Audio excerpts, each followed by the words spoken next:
Wallowing her pride, I guess.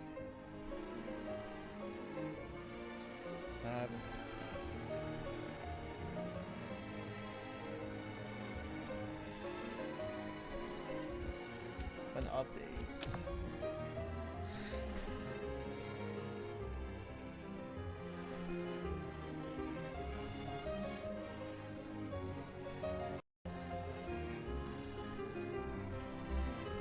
Hello, I'm Key.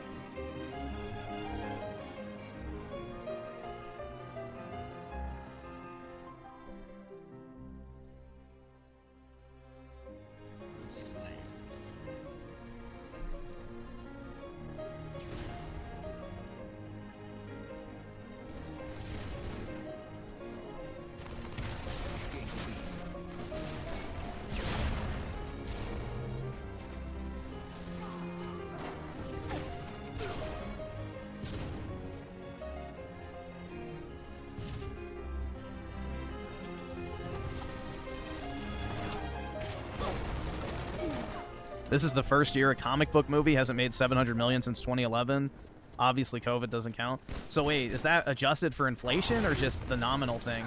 Because $700 million back in 2011 is way more money than it is today. So that's the other aspect of it too. It's like people saying that new Superman movie or whatever did so well, but it's like the Man of Steel movie I think did $700 million basically at theaters, not adjusted for inflation. And the new one only did like $500 million or something like that.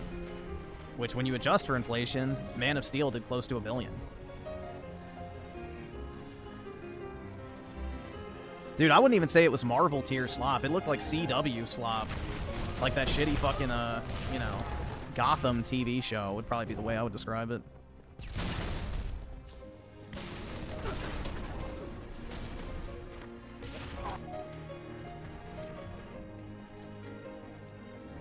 Also, ticket prices are far cheaper back then. Yep, exactly.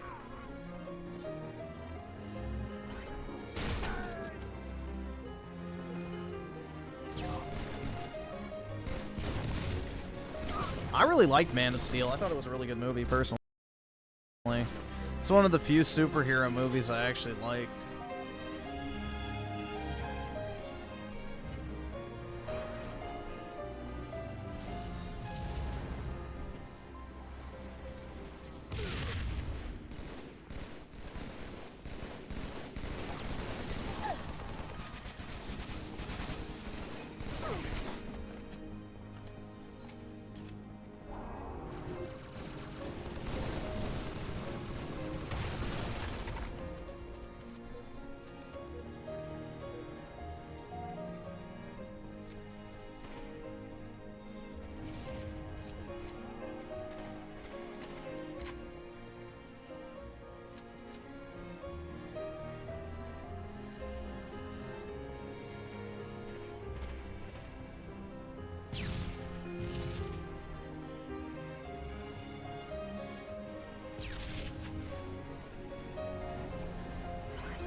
I paid $60 for 4 people. Could have waited a month and run a digital plus pizza for that price of tick. Dude, you probably could have done way.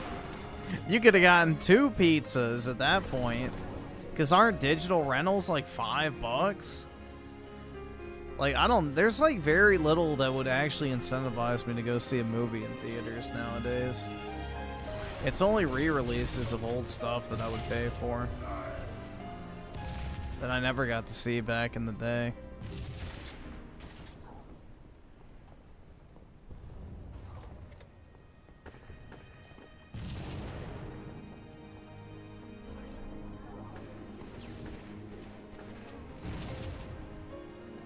Yeah, when I went to go see that Star Wars Episode 3 re-release, it was like $20 for my one ticket. So, it's crazy expensive to go see a movie now. Everything's so fucking expensive.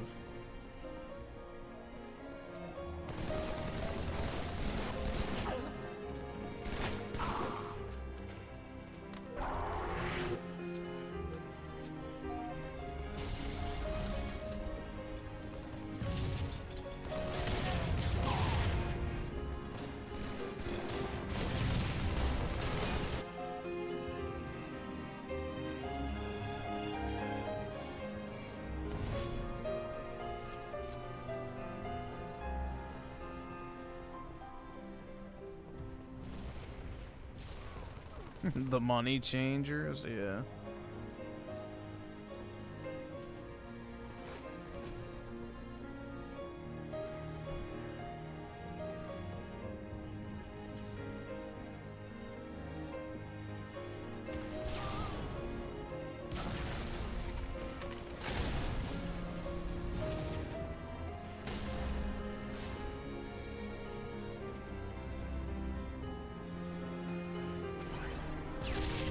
Why would I pay to watch hentai in a movie theater? Stop.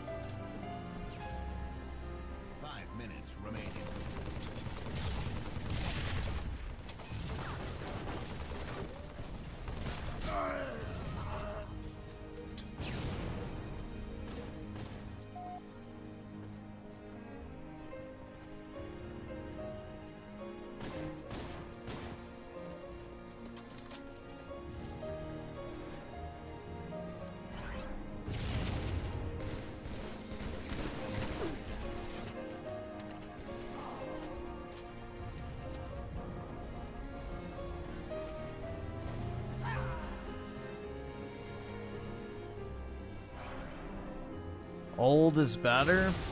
Nowadays, it seems to be the case. 10 years ago, I would have disagreed.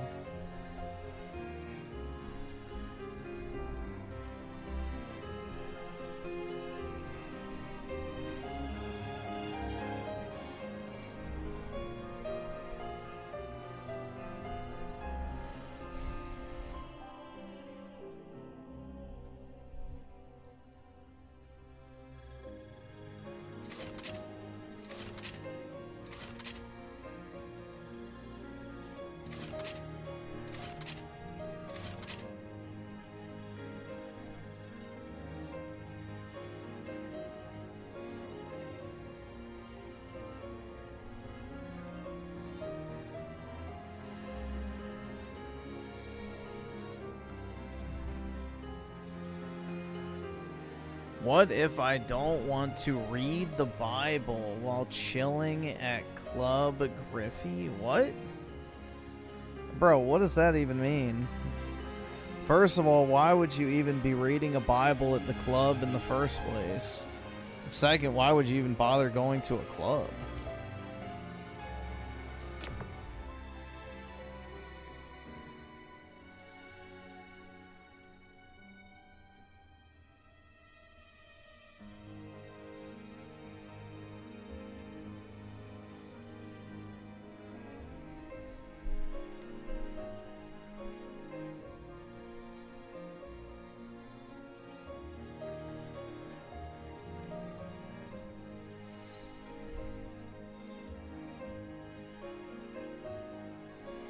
Dude, PK doesn't even faze me anymore.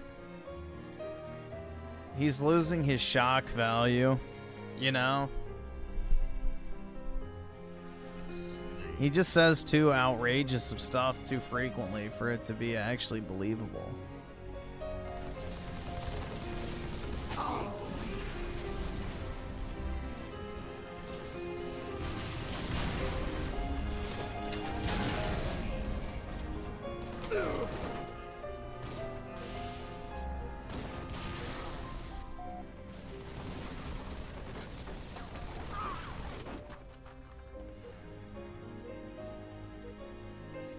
Yeah, I don't really get the superhero shit, to be honest. I really don't.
Shit.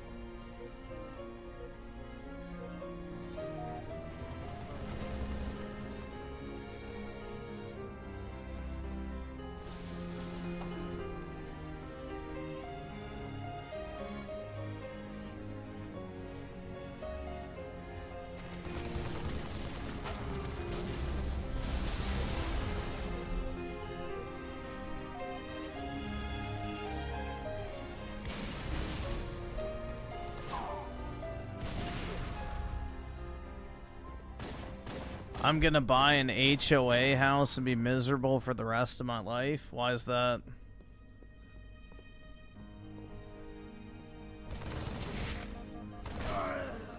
It's entirely possible I could be miserable for the rest of my life, but I don't know.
Griffin, you would love Watchmen. Wish I appreciated more back then.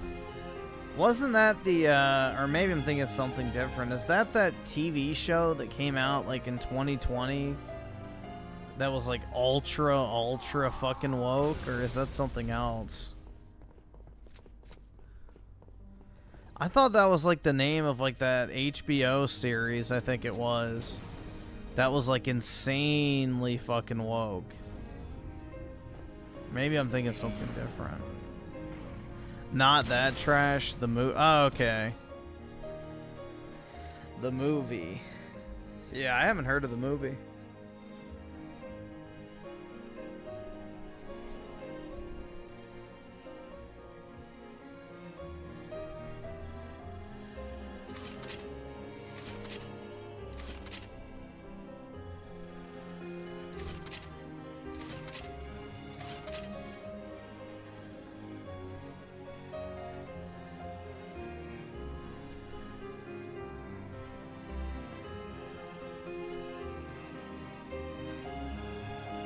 The movie is based off a comic made by one of the wokest hippie retards. He also wrote V for Vendetta, which is another cringe propaganda slop. Yeah, I don't know. I haven't seen either one of them.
Am I gonna make a video about Steam getting cucked by payment process? Nah, I don't really care about that.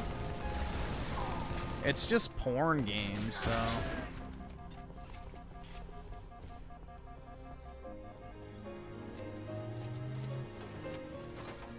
It's just porn games that got pulled, so...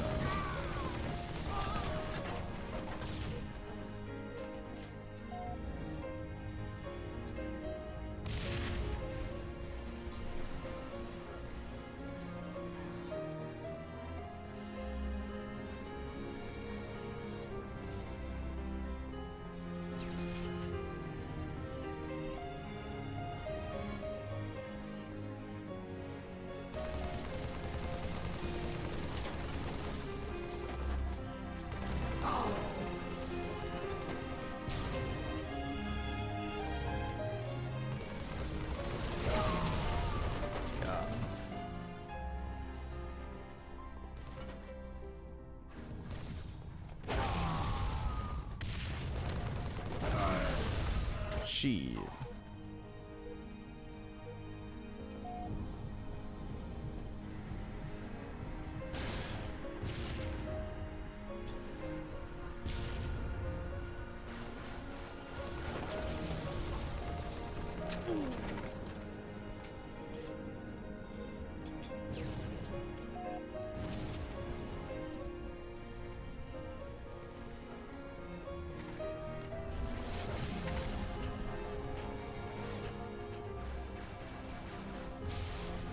All right, awesome. Thanks, nigga. All right. Let's see. Britt with the 5. Hello, Griffin Gaming. How are you doing? I'm alright.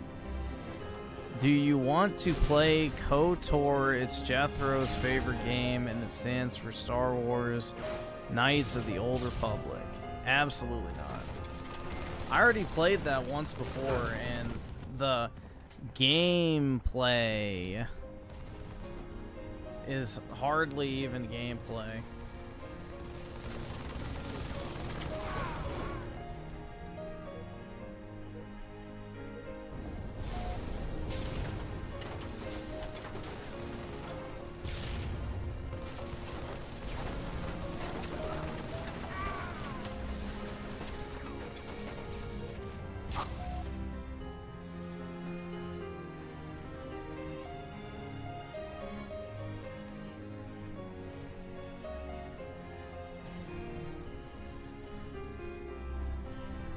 It's one of those games where you wish you didn't even have to play it. Like, the story's obviously the main draw, and it's like, if I could just skip the actual combat section, it'd probably be better. It would actually be better.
Is Griffin a chud? I don't know. I guess it depends on what your definition of chud is.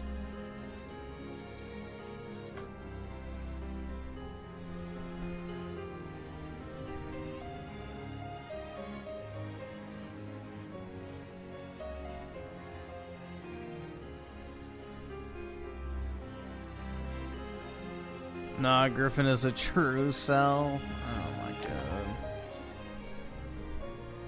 Shit.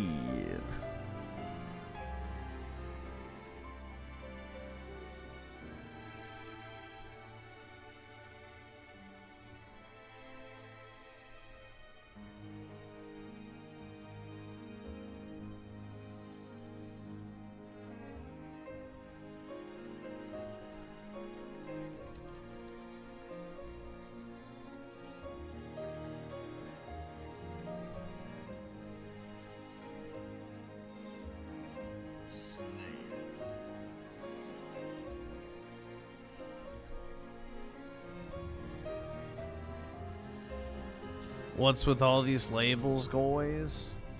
I don't know, it sounds like a phishing attempt. It's like one of those honeypot exercises.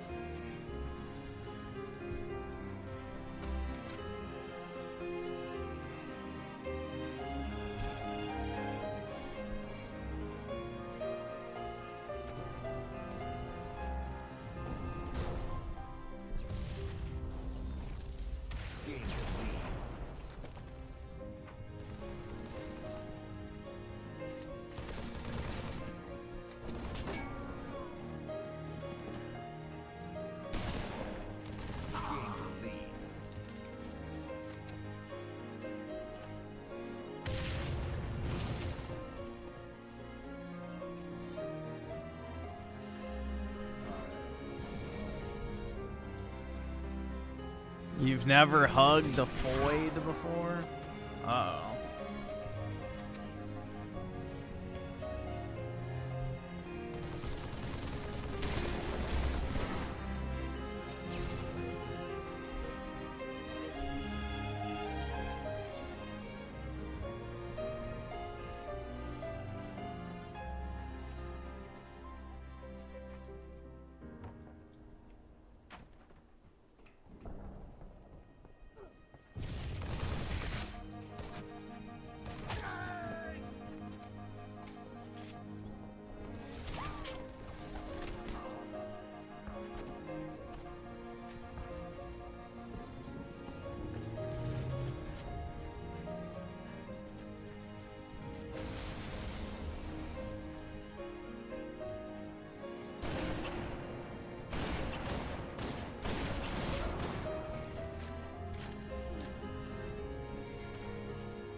What was awful? What was so awful that you couldn't see after watching it?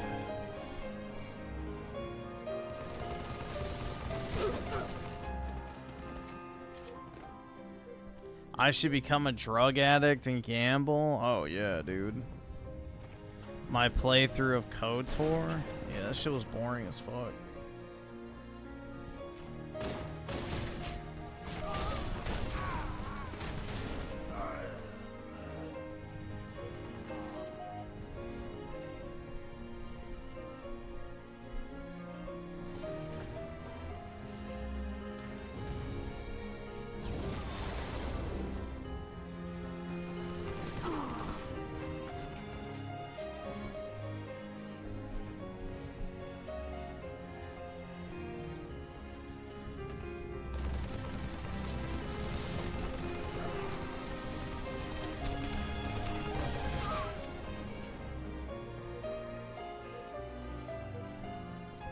Is Last of Us 2 better than the games you've been getting donated lately? Yeah, I would say so. I'm trying to think. The last one was Resident Evil, so obviously better than that. What else? Metal Gear Solid 3, definitely better than that.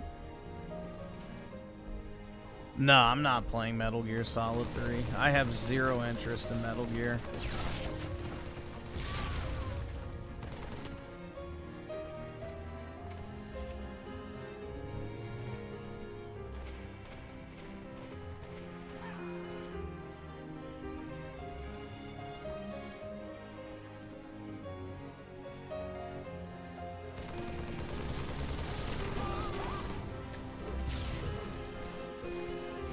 What about Silent Hill 2? Dude, that shit sucked. I hated that game. Genuinely.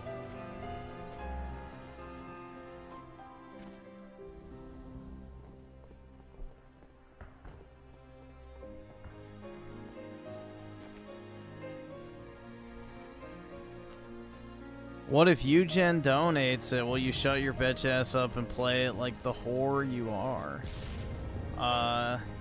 I don't think he can afford that shit.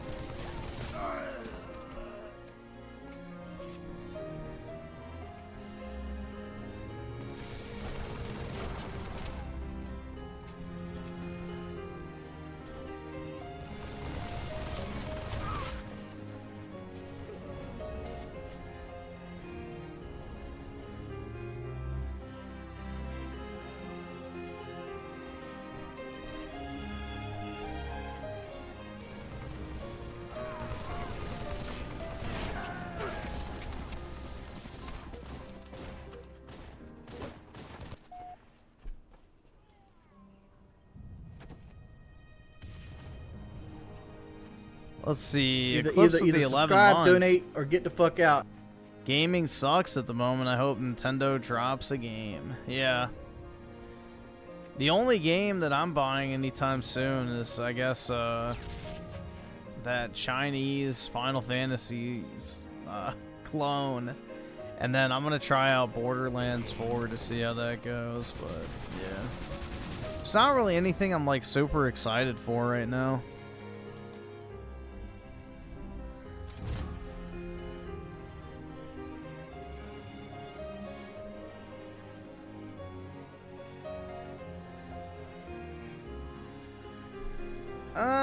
I don't know if I want to buy Gears Reloaded, to be honest. I don't know.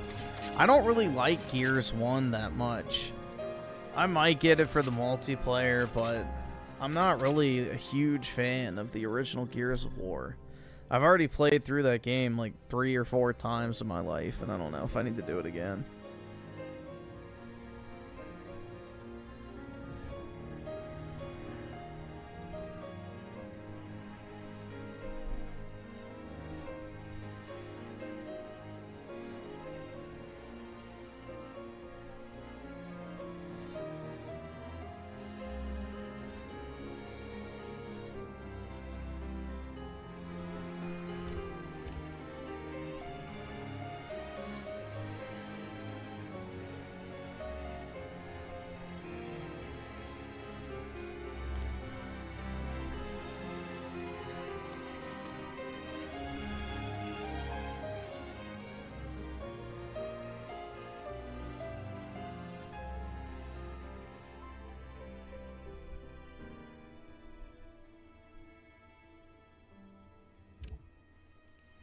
You need to play some dating simulator slop. I don't know if I can anymore, guys. Like, I'm so afraid of women at this point that even virtual ones scare me.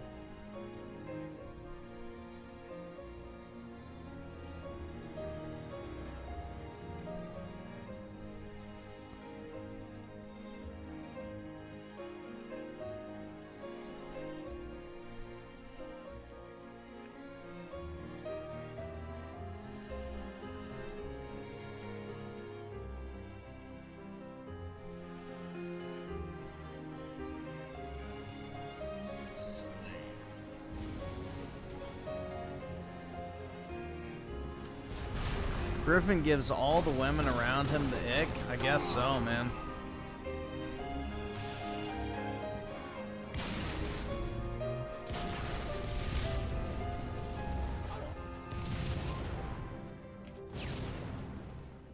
Gain the lead.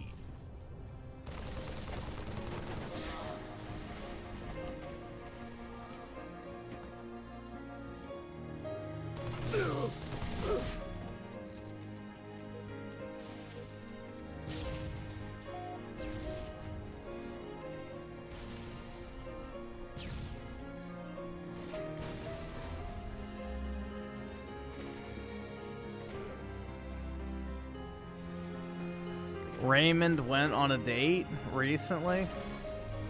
Yup, it's over, man. It's truly over.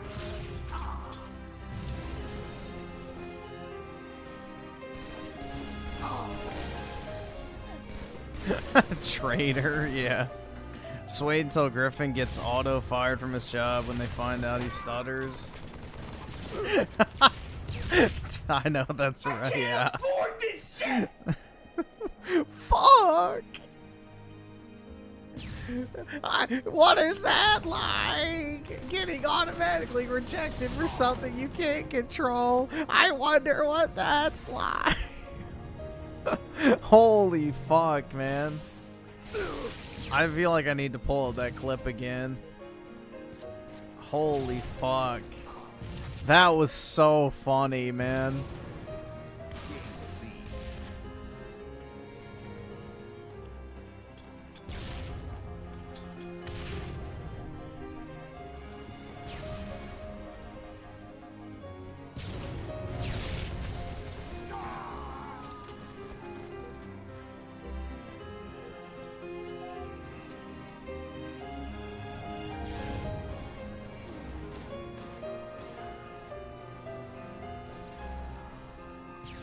Griffin is laughing at someone else's pain. That's all you can do in this fucked up world, man. But you're damn right.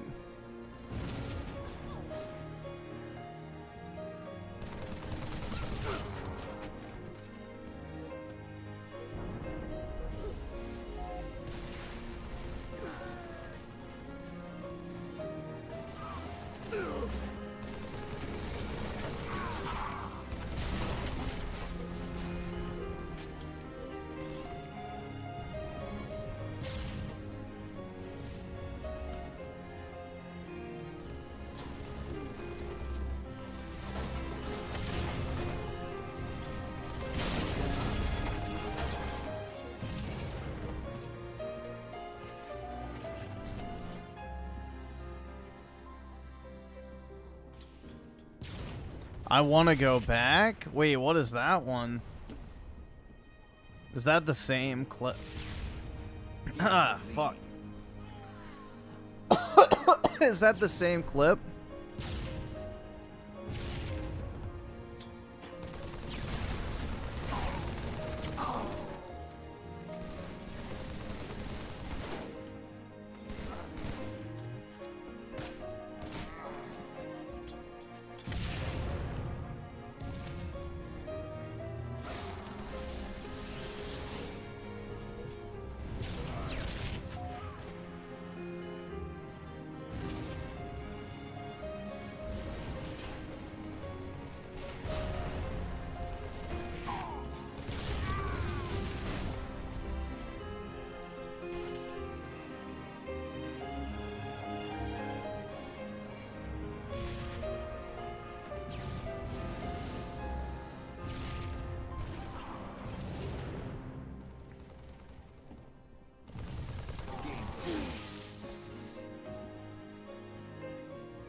Yeah, I've played Castle Crashers many times. I had it back as early as the PS3.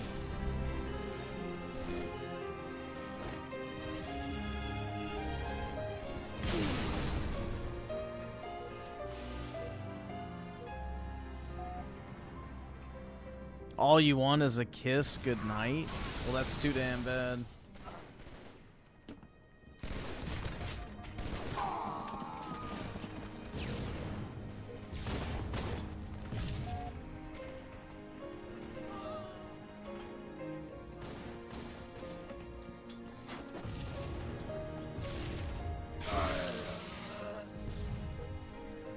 Raymond needs a goth mommy who will play My Chemical Romance whenever he feels sad. That's right.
What would you do if a hot woman appeared in your bed and begged you to join her and she said she loves you?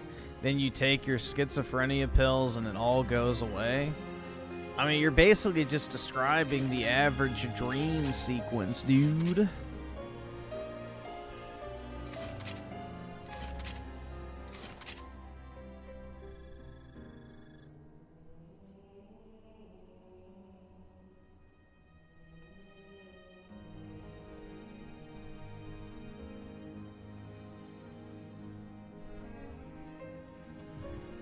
That's like one of those memes where it's like, you have like the perfect life and then you wake up type shit. Griffin, guess what? What's that?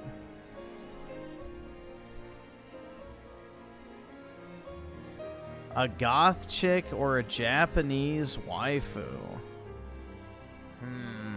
Well, you can change the goth chick. You can't change the Japanese waifu.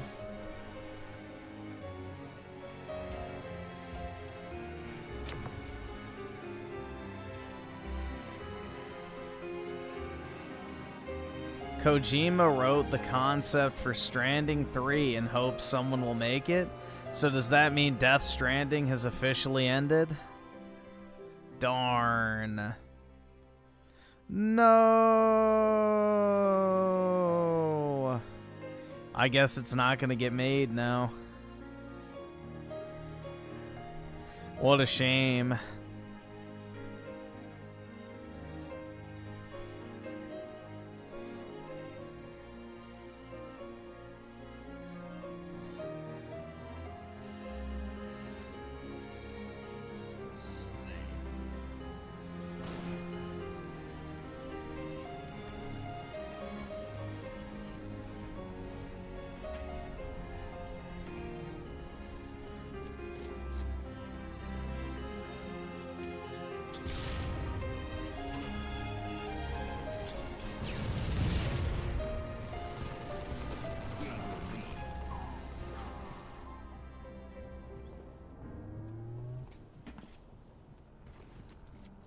Yeah, Death Stranding belongs in the cozy game genre, I feel like.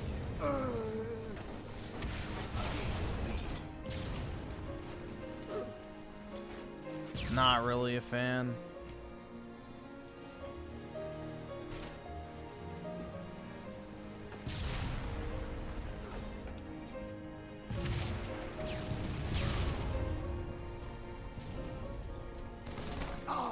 Oh, fuck.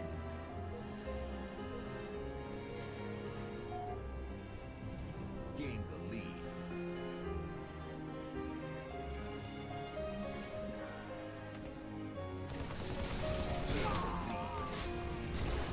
Double kill.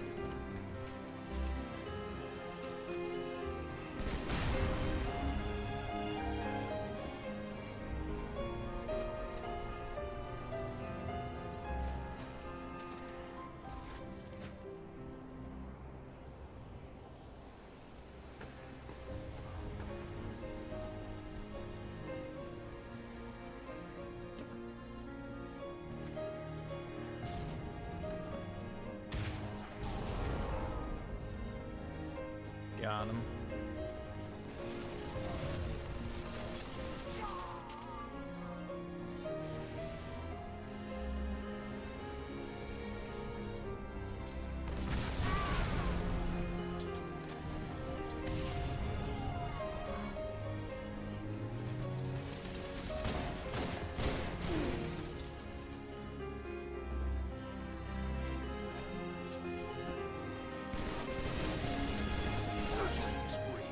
Nice.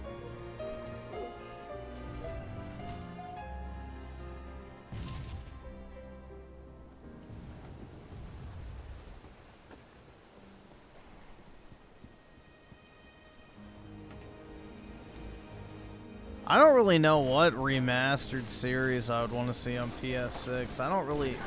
I don't have like a deep desire for Sony to remake their games. I mean, maybe the God of War like original trilogy, but even then, I don't know.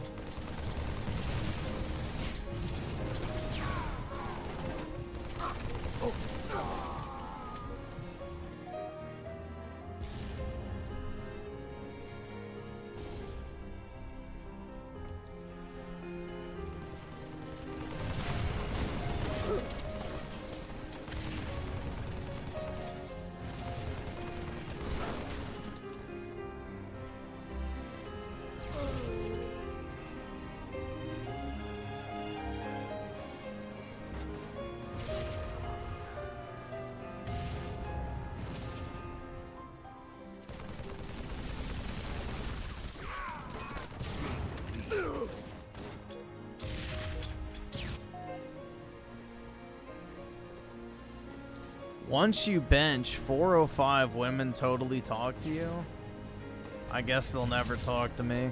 I don't bench.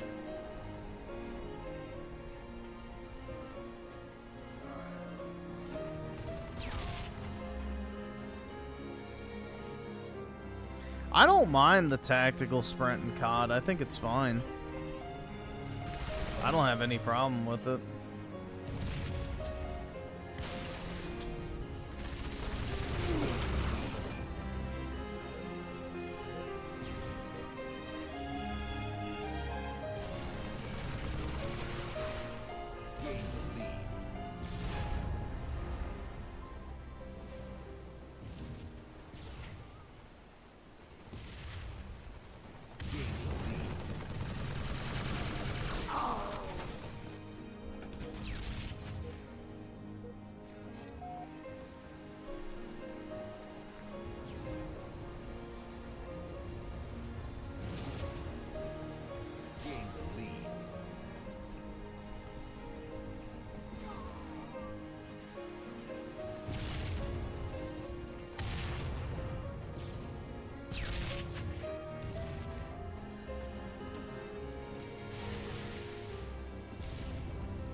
If I have a good personality, women will just start to...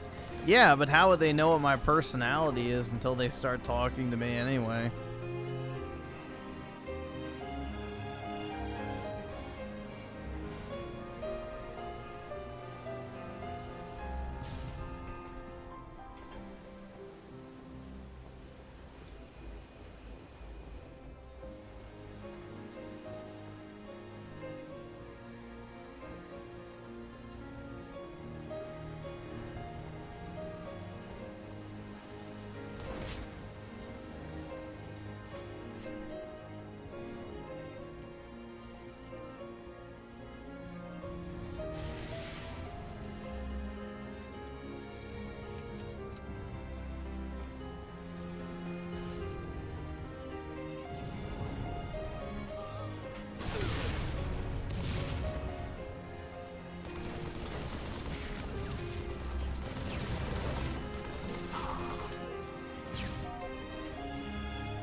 Start trend max? No, I'm not doing any of that shit. Nope, I'm not doing any of that shit. 1 year on Ozempic? I'm not doing that either.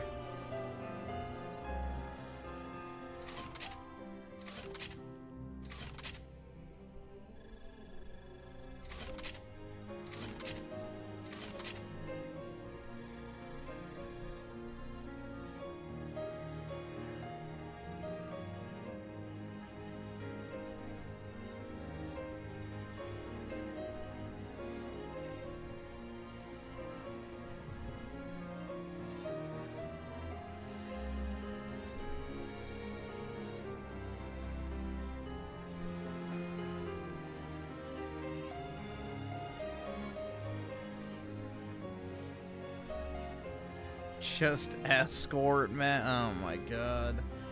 Yeah, no thanks.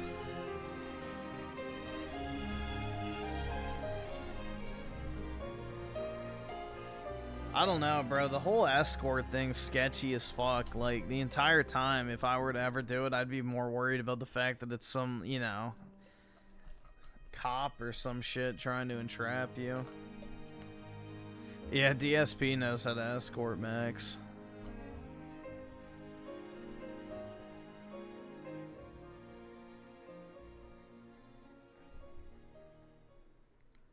You can find some good ones. I'm good, bro. I don't need any escorts. I'm fine.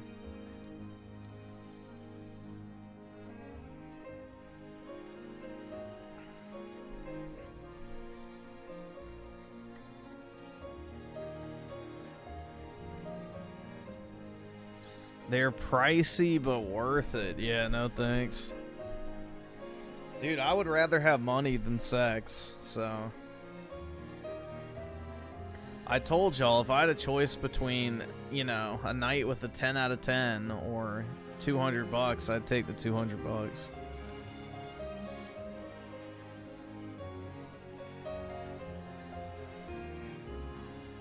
I want the money. But yeah.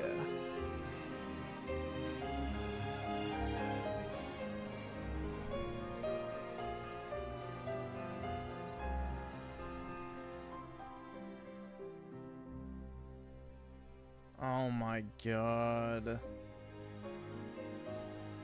Dude, Mamma Mia. It's Mario, guys.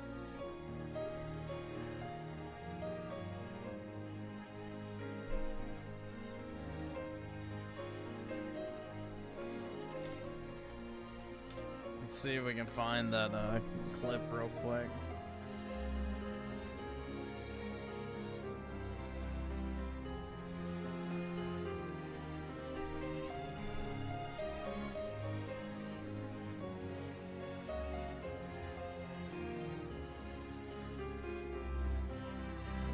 I think it was this one, right? 208. With the mixtape in it, with the girl in the seat, maybe two of her friends in the back, because that happened a lot, believe it or not. Going to a fucking show, I'm not okay, I'm not okay. Oh god. I'm not okay. I'm not okay. Ah, trust me. I'm not. Oh, man. I want to go back. I want to go back. I want to go back. Need to donate and make you rich. I don't want to be rich. I just want... It's like My Chemical Romance. It's like the beginning of I'm Not Okay, I Promise. That music video. I don't want to be rich. Or what's the line? It's like, I don't want to be popular or something. It's like, what was the beginning of that fucking music video? I gotta look it up. Lyrics. I want to be rich. What does... Fluffle Nugget with the 2? My bad, I didn't see that. Let's see. Remove gaming from your handle. Gaming is dead. That it is, man. Gerard Way say at the beginning of I'm Not Okay, I Promise music video. I don't want to make it. I just want to. And then it goes into the song. I'm not okay. I'm not okay. Bruh. I'm not okay. You wear me out. I'm not okay. I'm not okay. Ah, trust me. I'm not. Oh, man. I want to go back. I want to go back. I want to go back to 2005 and 2006. Driving my Dodge Dakota with the 1-disc CD changer, with the mixtape in it, with the girl in the seat, maybe 2 of her friends in the back, because that happened a lot, believe it or not. Going to a fucking show. I'm not okay. I'm not okay. Oh my god, bro. Blasting My Chemical Romance. This will never be me, man. I'm sorry. I don't have this in me. It's 2005. It's 2006 again. The sun is out. It's an August heat wave. It's light till 9 o'clock. The corn cobs are going by you this fast. Everything is possible, and nothing matters. I want to go back. Dude, I don't have this type of energy in me at all. God, I want to. If I don't get my shit together, my shit is together. I'm fine. My life is pretty uneventful and, you know, mundane. I don't have anything inherently wrong with me. Like, I'm not addicted to anything. I don't have any, like, hardcore vices. I don't have any debt. I make decent money. I have a good career path. I'm fine. Feel that again. The hot scene chick brushes your hand at the show, or the first girlfriend that you hold your hand, you could take a walk at the show in the suburb of Sydney, Ohio, at the church there.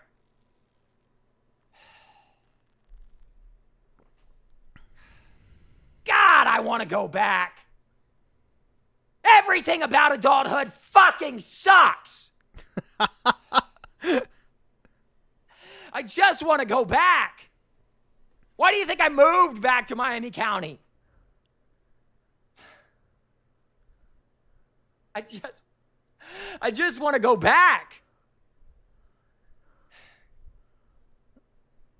Just let me speed through the country roads with the fields going by me at 1,000,000 miles an hour, with some emo rock band on the radio and some emo hot chick in the passenger seat. I don't want to make it. I just want to.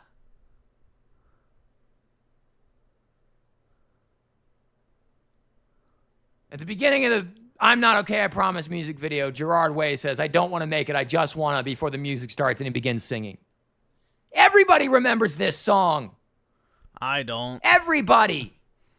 Nope. God, and this music video was a send-up of a bunch of 80s and 90s teen movies. Griffin the Nice. None of this is real. Perfect. This was a simulacrum of a simulacrum. It was a send-up of the teen movies, the not another teen movie type movies. And the emo scene wave was a send-up of the punk wave before that. And emotional hardcore had 4 waves on it. And then there was it's all a copy of somebody trying to relive something else of their glory days they never really had. I think he's 36.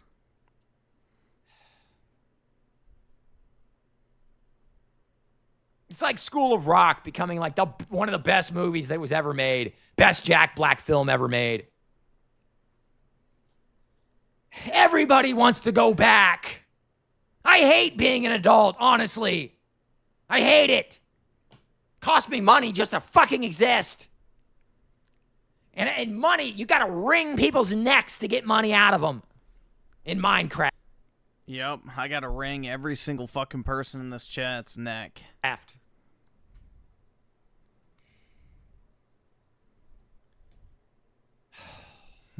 Here it comes.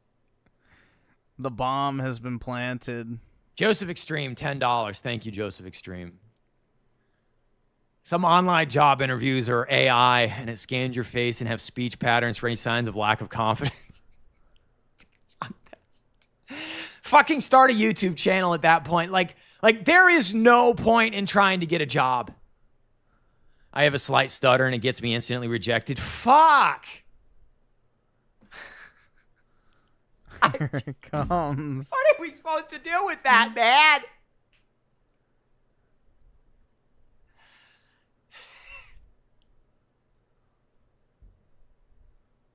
Fuck. Instantly rejected. Something you can't even fucking control. Gee, what's that line? Instantly rejected for something you can't even control. What's that like? Not like everybody knows what that's like at all, huh? You're instantly rejected for something you can't control. Of course you are. Fuck, man.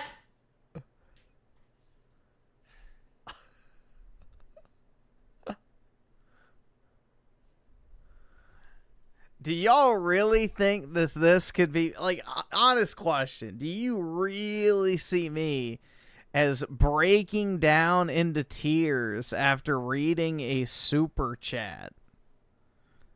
Come on. Like, this is what I mean when y'all are like, oh, this is you in 5 years. Like, come on, bro.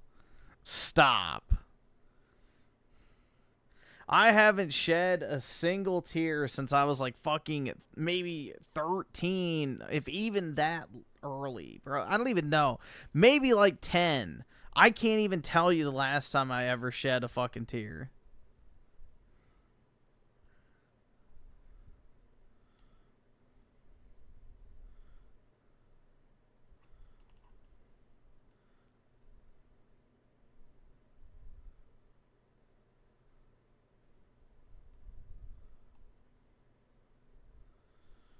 Yeah, this is like that Jordan Peterson energy where he started crying on camera because he was like, I feel bad for incels or some shit. I don't fucking know. It was something retarded, and then he started like bawling his eyes out. It's like, what the fuck, man?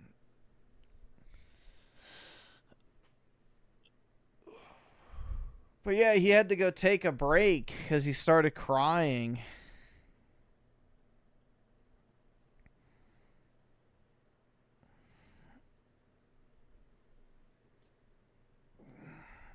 The only emotion I'm filled with nowadays is anger. That's it.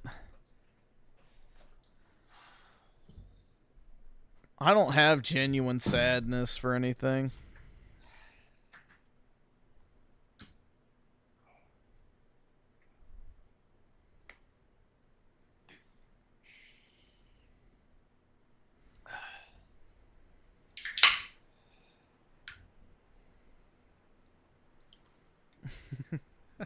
The Pepsi crack. God, I'm sorry, man. I'm sorry, man. What do you say to that? You know, I have always been beset by a strong, deep cutting misery. Yeah, I do buy those sometimes. They're pretty good. For the actual inequities in the world. To be fair, I don't like specifically seek them out. I just buy whatever's like the buy 2 get 3 free at the grocery store. So usually it's those because they're like the cheapest ones. But as you guys have heard, I haven't had many recently because they haven't been on whatever sale. So no Pepsi cracks as of late. The actual inequalities, the actual A plus P doesn't equal C. The main grocery stores where I am is Harris Teeter, which is like Kroger, Giant, and Safeway. Those are like the 3 that are near me. So usually I just go to Harris Teeter because it's the largest. And there's like 3 of them where I live. Actually, no, I think 4 now. Like within 5 minutes of each other, which is really weird, but high density area.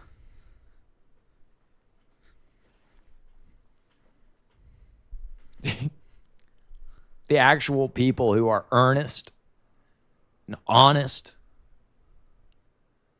try.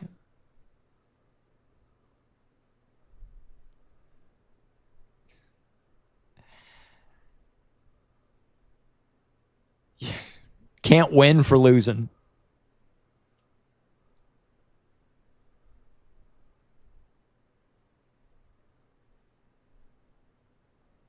It's Jover. Stuttering also affects my ability to flirt. Oh, yeah. I know. I understand. Oh my god. Did the Romans know they were at the end of the empire before it fell?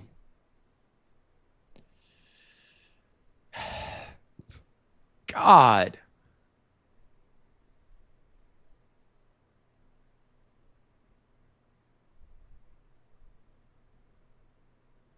Square eye, I'm in a crappy mood, haven't said hi. That's all right, man. Brutal. Dude, I have always felt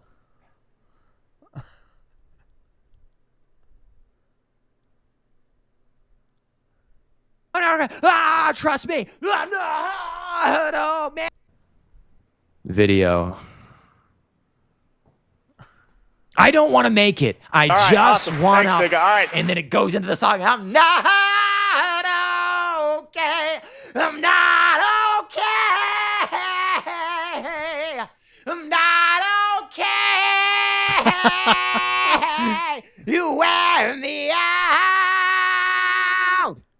Oh my god, bro.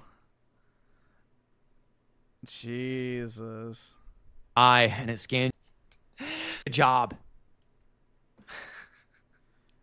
What are we supposed to do with that, man? Bro.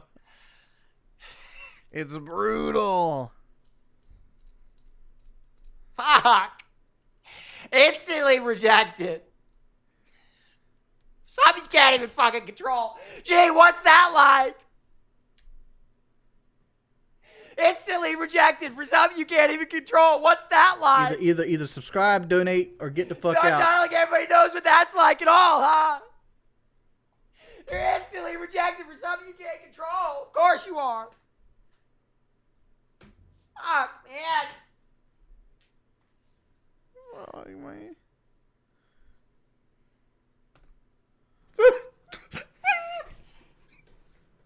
I just can't do it. I can't take this shit no more, man. Oh my god, bro. That shit's wild. This will definitely be Griffin 100%. I bet there's no way. Dude, I didn't even cry at my own grandparents' funeral when I was a child. There's no fucking way I'm crying over a super chat. Sorry.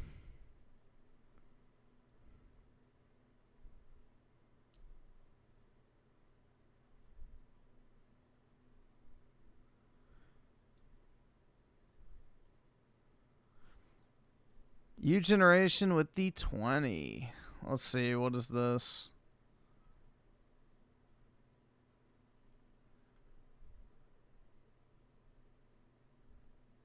Coming up. Oh god. Okay. Let's see. Run a dog with the 5. Gee.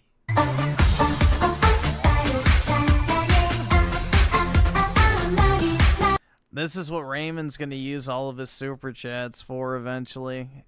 I have a feeling he'll eventually take the Asia pill just to go get laid.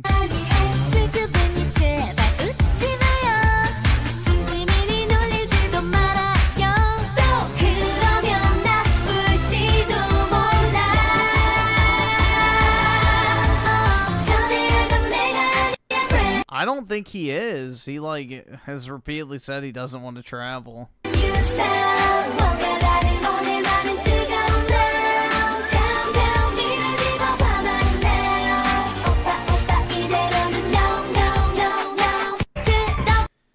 Griffin's tight. I guess. I don't know.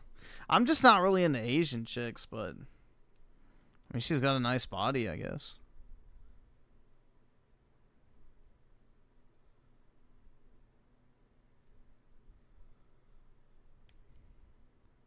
That only works with brown Asian? Not necessarily. There's a pretty big market for Western men going to Japan and finding wives. I mean, granted, you have to be white, but yeah, it's actually pretty easy to go to Japan and have dating success as a white guy. So, but yeah, if you want like the super piss easy, like, yeah, I just want to walk down the street and get laid 3 minutes later, then yeah, you go to like, you know, Indonesia, Vietnam, the Philippines, Thailand, that type of shit.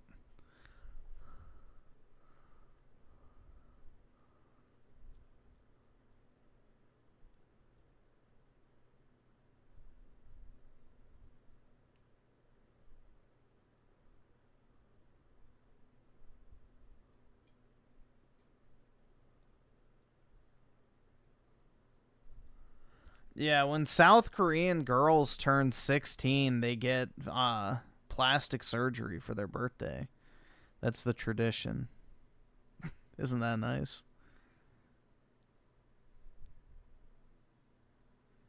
Nah, he has like those chiclet teeth.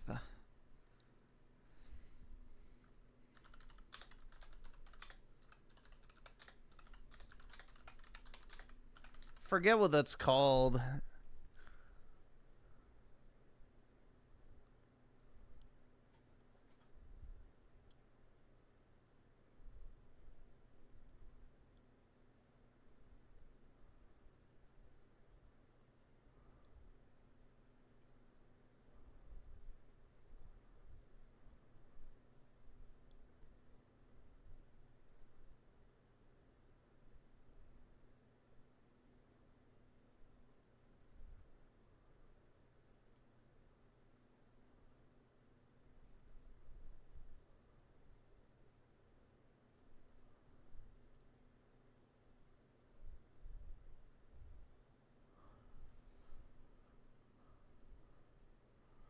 I think if he gained a little weight, actually, got his teeth fixed, and yeah, trimmed his beard, he probably could have a decent amount of success, honestly.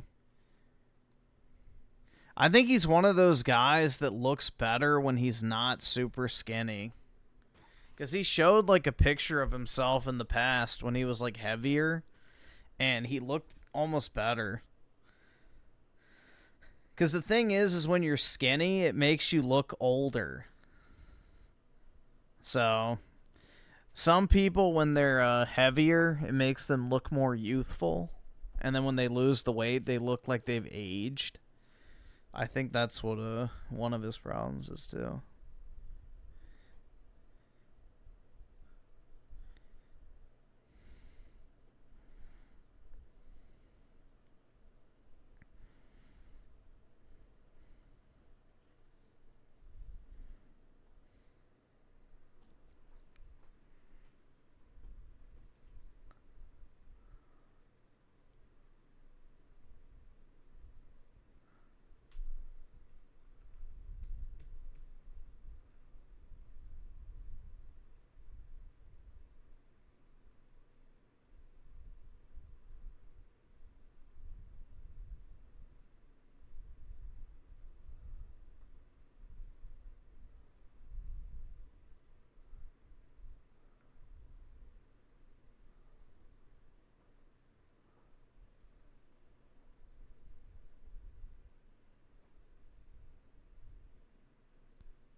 Ain't gonna matter how he looks if he keeps acting like... Yeah, I mean, that is true. So...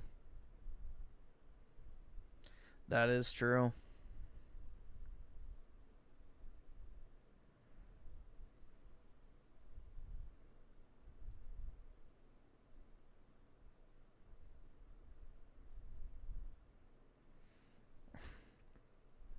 See what this is. Ladies and gentlemen, in this video, I'm going to be discussing the last photographs of Adolf Hitler's life, ranging from mid-1944 all the way up until 2 days before his suicide on April 28th of 1945, which is said to be the last time Hitler was photographed. There is some dispute on a few of these photos' origins and their exact timing. Those will be addressed when we get to them. You'll notice the rapid aging Hitler underwent in the final months of his life. The first photograph depicts Hitler wearing sunglasses on April 3rd of 1944, about a year before he died in snow-covered Munich, Germany. He is walking alongside Heinrich Himmler. Hitler was sporting a walking cane in his right hand and looked noticeably aged, even in comparison to a few years prior. These photographs depict Hitler on July 20th of 1944 in the immediate aftermath of an assassination attempt that would have been less than a year before he committed suicide.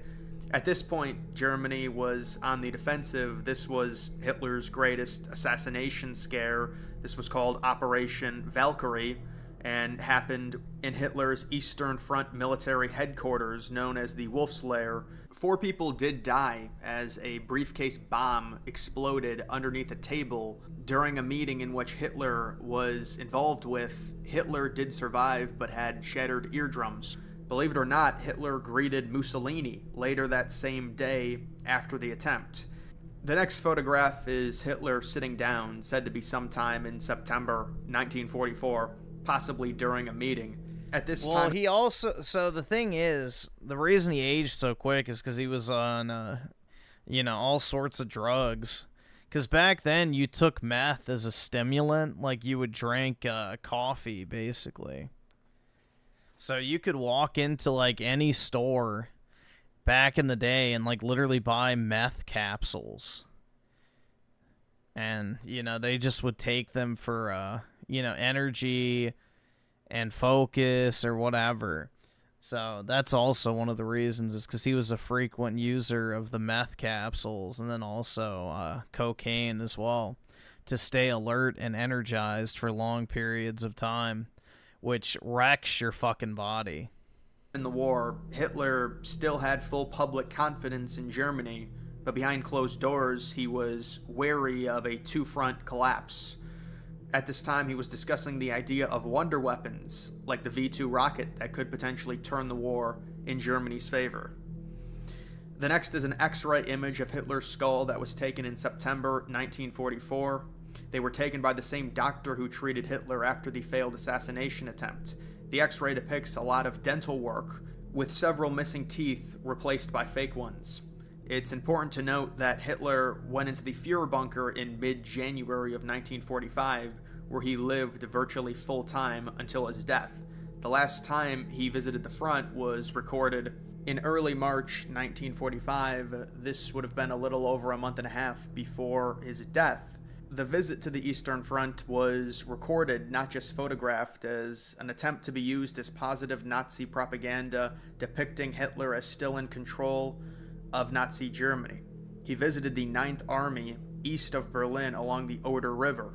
The footage exposes the rapid aging of Hitler as the uncontrolled shaking in his left hand is visible for the first time on video, a telltale sign of Parkinson's disease.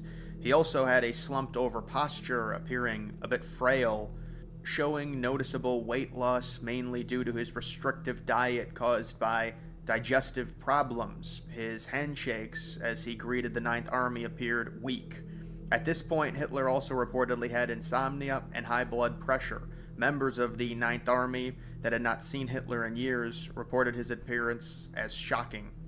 This image timing has been disputed, as some say the photograph depicts Hitler in March of 1945, which would have been about a month before his suicide. although based on the physical appearance of Hitler and the backdrop, which suggests it was possibly taken in the Reich Chancellery, the photograph could have been taken sometime in 1944. If it was taken on March 20th, 1945, that would be just over 1 month before his death. There were very few photos of Hitler actually inside of the Führer bunker where he lived for over 3 months.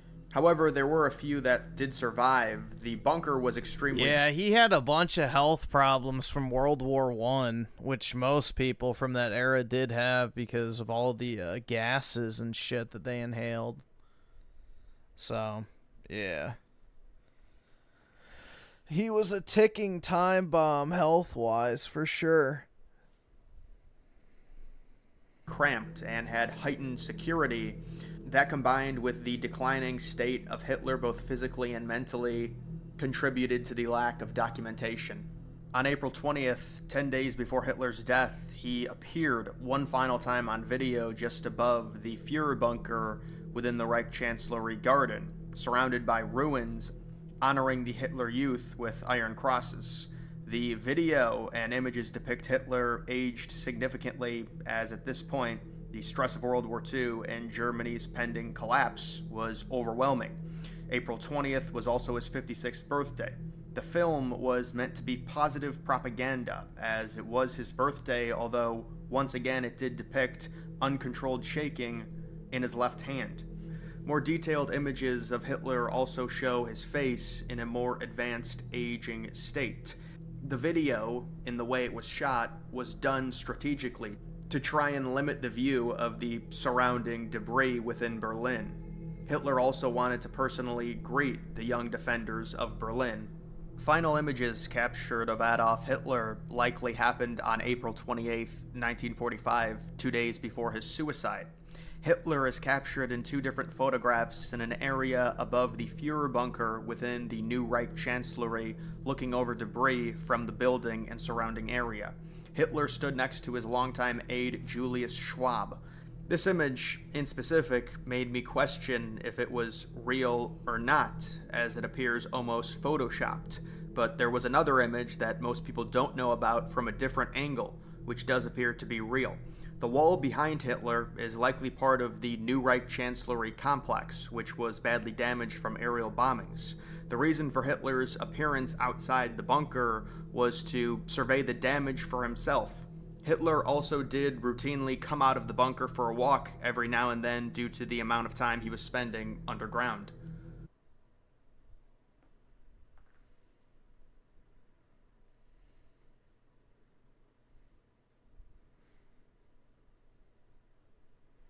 What if he really did flee to Argentina? Well, the CIA documents came out saying that, you know, there was pretty much a definitive proof type thing that he did actually go there. So, I don't know. It wouldn't really matter. He wouldn't have made it very long. He wouldn't have lasted very long either way. But they checked in, I think, Brazil, Colombia, and then also Argentina. Those were the 3 places they looked.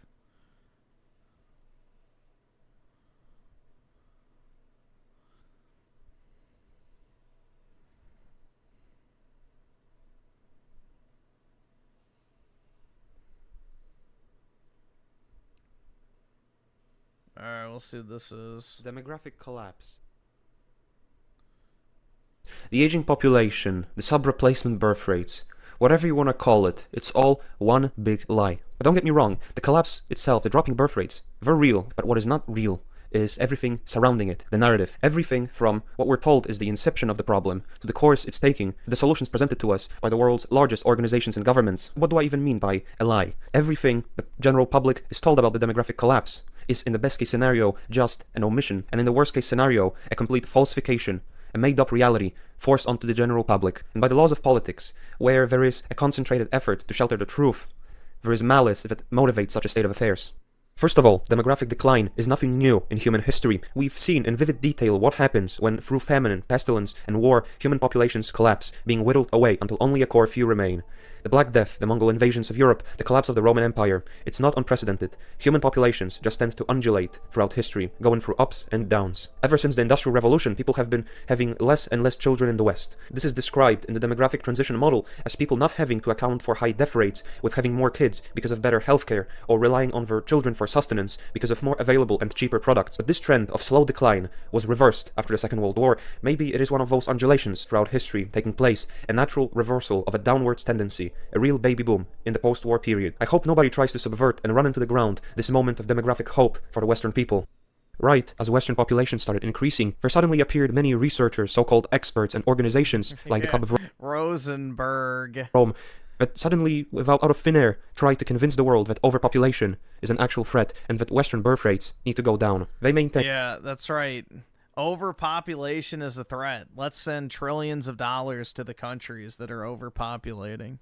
Genius. That if the world population keeps on growing unchecked, that we're going to experience what's called a Malthusian collapse. This meant that global populations will not be able to sustain themselves on the resources and supplies that are present at this point on planet Earth. And this would in turn cause turmoil and chaos as we fight over diminishing resources, in turn causing a complete societal collapse. This movement went from a complete academic fringe to the forefront of political and ideological discourse at the time, and the scope of its operation was unseen before.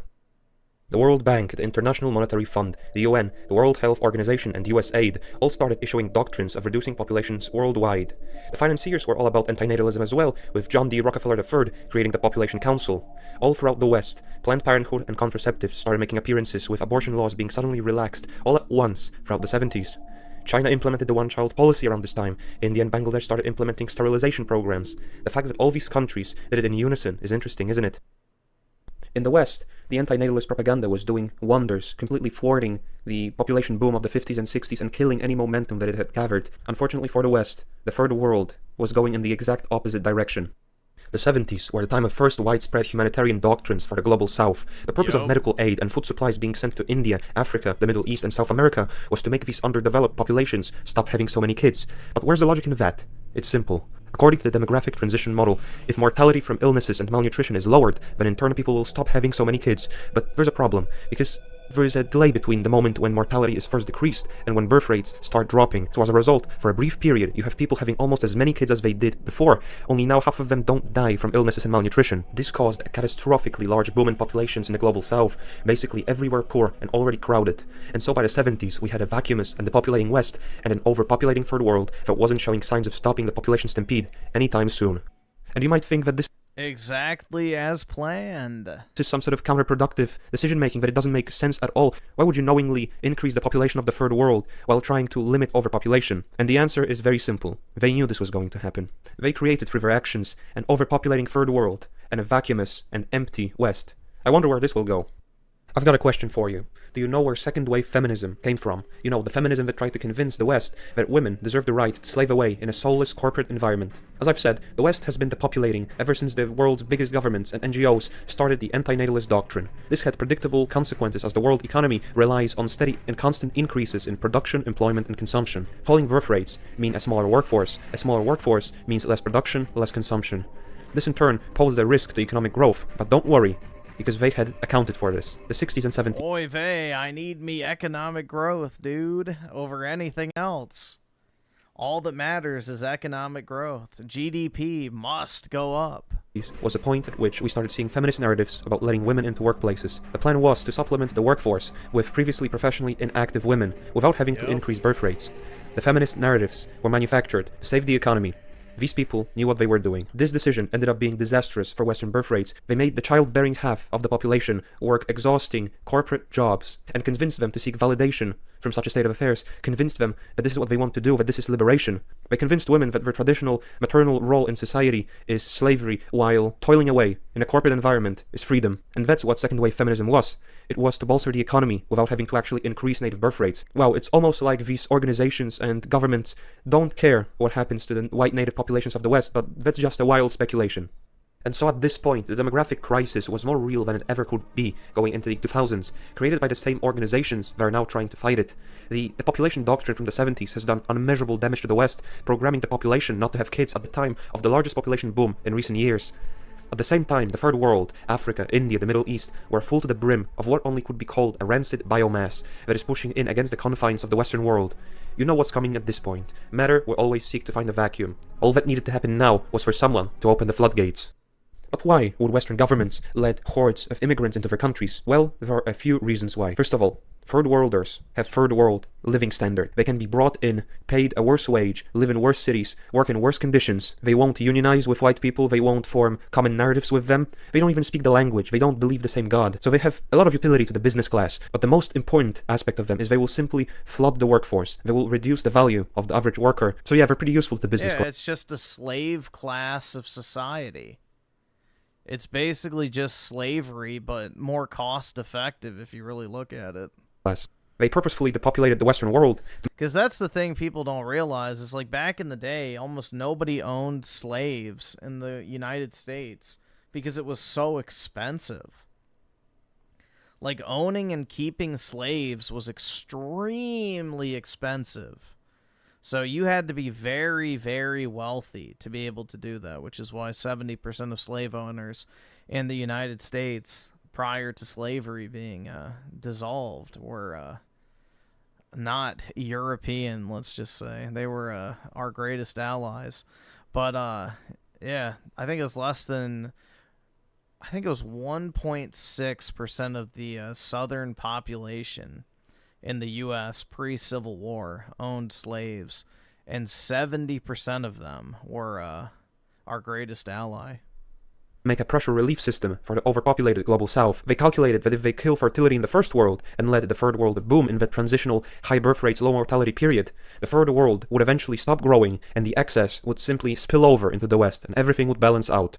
However, in the 70s, this whole discourse might have actually been caused by genuine concerns of a Malthusian collapse taking place. Nowadays, I think it's more a case of political practicality and utility. Think of it this way. You can manipulate money to your benefit by instituting fiat currency, where you can just manipulate the amount of it on the market, bearing almost no cost in doing so. You can basically print money out of nothing. But when you look at the workers, traditionally you cannot just print workers out of nothing. That's not possible. But with controlled mass migration, you can just inflate the supply of workers on the market by bringing hordes of migrants into the country. You depreciate the value of the average worker, you don't have to pay them as much, and on a macroeconomic scale, that's massive gains. You save money on every worker, you pay less.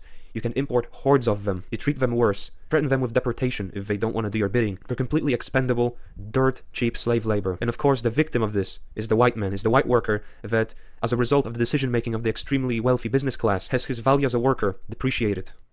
As for the deliberation with which Western governments are letting its native populations die out, let's look at what actions they are undertaking to address low birth rates. Most Western governments have instituted welfare programs to fight falling birth rates. Studies show that such programs have limited effects on wealthy populations, but are really effective on low-income groups. You know who is a low-income group? Immigrants. So you, by paying taxes, are paying for your own replacement. But hypothetically, what could you even do to actually fight off demographic collapse? Government policy can do wonders to remedy a demographic collapse if instituted correctly. A good start is not legalizing abortions and spreading feminism, but let's look into a more direct approach. The best example is how the ancient Chinese have dealt with a diminishing population after the collapse of the Qin Empire. At the height of the Qin Empire, the estimates suggest that there had to have been around 25 to 40 million Chinese people within the empire. After its collapse and the establishment of the Han Dynasty, the population fell as low as half that number, with roughly 15 to 18 million people. The way the Han encouraged the Chinese to have kids is simple. They imposed a penalty in the form of a 5-fold increase in taxes on unmarried women of 15 to 30 years of age. The repercussion for not paying that penalty tax being state slavery. Suffice to say that in the 2 centuries that followed, the population expanded to 60 million.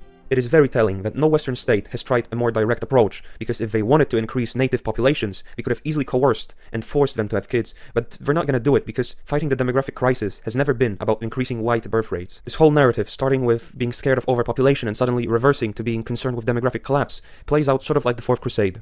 Just like the Fourth Crusade started with genuine and sincere efforts to retake the Holy Land, but further developments skewed their original goal, and in the process the Crusaders had besieged and plundered Constantinople, a Christian city. They set out to do one thing, but the opportunity to enrich oneself became too much to pass up, and they ended up doing a whole lot of damage. The thing is, the people behind the world's biggest organizations and governments, they might have believed in the post-war period that the world might actually suffer a Malthusian collapse. These might have been genuine motivations, as they instituted anti-natalist doctrines worldwide, not only in the West. So we know that this wasn't some vindictive thing against just white people, as it ended up being later down the line.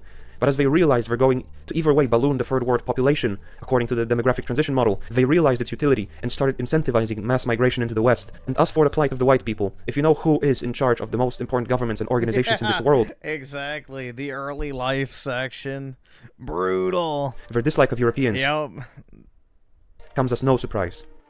As proof of concept that everything about demographics you hear from the mainstream is a lie, collapsing populations. And then the other aspect he hasn't mentioned is part of the charter with these central banks that control all these Western countries, currencies, is the fact that, they will continue to loan the government money so long as two conditions are met. That the loans are collateralized through income taxes, and also the loans are backed up by the populace itself, which has to expand. The populations of these countries must expand, or else they essentially default on their agreement with the Federal Reserve, which is probably a lot of the reason why, for example, the Federal Reserve is refusing to decrease the interest rates with Trump. Because he's not allowing all these fucking people to pour in, and he's trying to deport a bunch of people. So, just food for thought. Squirrel Stamper with the 2. Where's Hadrian when we need... I know. We need international Hadrian. Aren't even a Destroy that temple, a.k.a. the central banks. unanimously negative thing for the average person as portrayed by everyone. The supply of workers decreases, wages and working conditions rise. The aftermath of demographic decline usually also produces times of prosperity and the formation of a strong middle class. But the reason why it's painted as something bad by the media is because in this case, what benefits the lowly individual doesn't benefit the business class. So the demographic collapse of today is not only largely manufactured, as you cannot tell me that legalizing abortions, spreading contraceptives and bashing traditional values doesn't affect birth rates. It's also of great utility to the wealthy individuals of this world and is in their interest to be maintained as the status quo. That's why governments remain inactive in the avenue of coercive action to increase birth rates. The whole thing is deliberate, unnatural to a large extent, malicious, and also a gross mischaracterization of the actual process.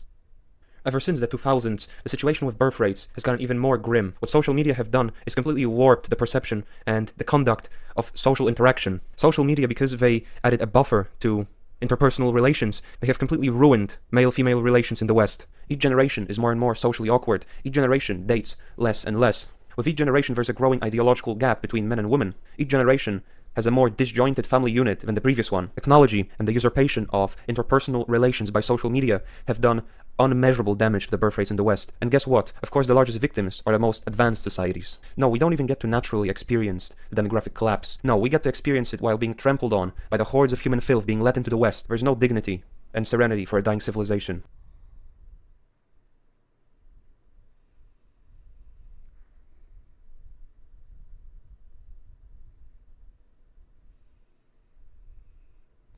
To stand up for the Raymonds of the world. Oh my god. Yeah.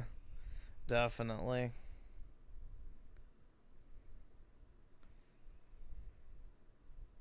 How long will his channel last? Here, let's Demographic collapse. See how old it is. Oh, it's brand new. So 3 months.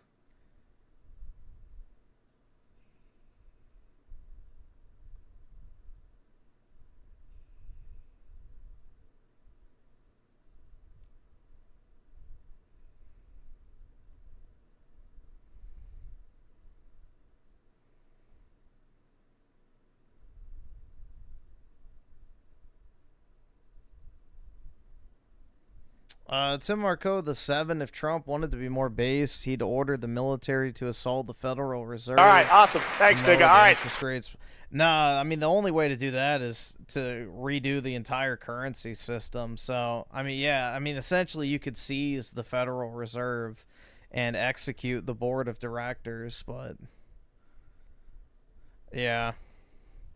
That's really your only hope, is to just overthrow these central banks and retake the authority to control the monetary supply. Otherwise, it's never going to be fixed, because the Federal Reserve, no matter what laws are passed, no matter what, policy is enacted, no matter what trade deals are done, they can literally tank the economy with the striking of a pen.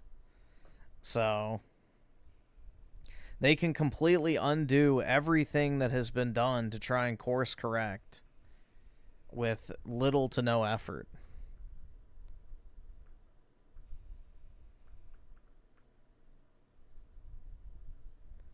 So that'd be a dictator, dude. Oh, yeah.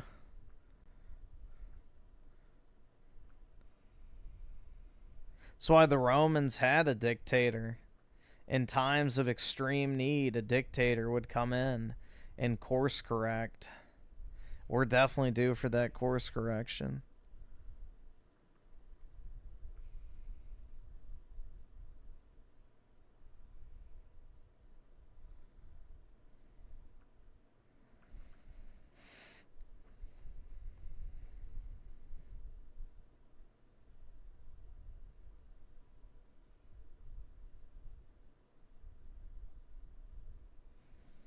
Let's see. Bigfoot Papa with the 5. This dude's channel is wild and funny AF. What's going on today, my niggas? It's your boy Invader Oh my god.